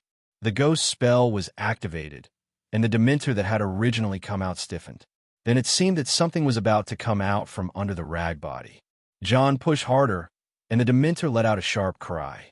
The harsh sound was a little too much for John to bear, and he waved his wand and threw the Dementor back. The body and soul are tightly embraced, and to pull the soul out, you have to tear it apart. John recalled the feeling just now, as if his soul was stuck together with superglue. He looked calm and said, "In that case, let's try again." The Dementors were released again, and John plugged his ears and cast the ghost charm again. The Dementor's body was gradually torn in half by a force. When it was about to succeed, John's hand shook, and the Dementor stopped screaming, and its body turned into thick smoke and dissipated. Dead. Staring at the Dementor's disappearing body, John rubbed his temple, which was aching from the noise. Unexpectedly, he killed one by accident, so he had to catch a new one. It's like a soul, but more like it's been pieced together. There was no one else around, so John took out the parchment and wrote it down, then had to go catch another one. The Boggett's box stopped shaking, as if it knew something terrible was happening outside. Boggetts are timid creatures in the final analysis and only transform into other things to scare people. Taking the box out, John repeated the same trick, caught a Dementor outside the castle, and continued the experiment. After a while, the Ministry of Magic noticed that there were fewer Dementors. Hello, everyone! As we wrap up this video, I want to share a quick note. I have a Patreon account. If you'd like to support me and enjoy on-demand audiobooks, you can become a Patreon member. Alternatively, you can check out my Google Drive link, which has 500-plus novel audiobooks available through my Ko-fi or Patreon shop. I appreciate your support.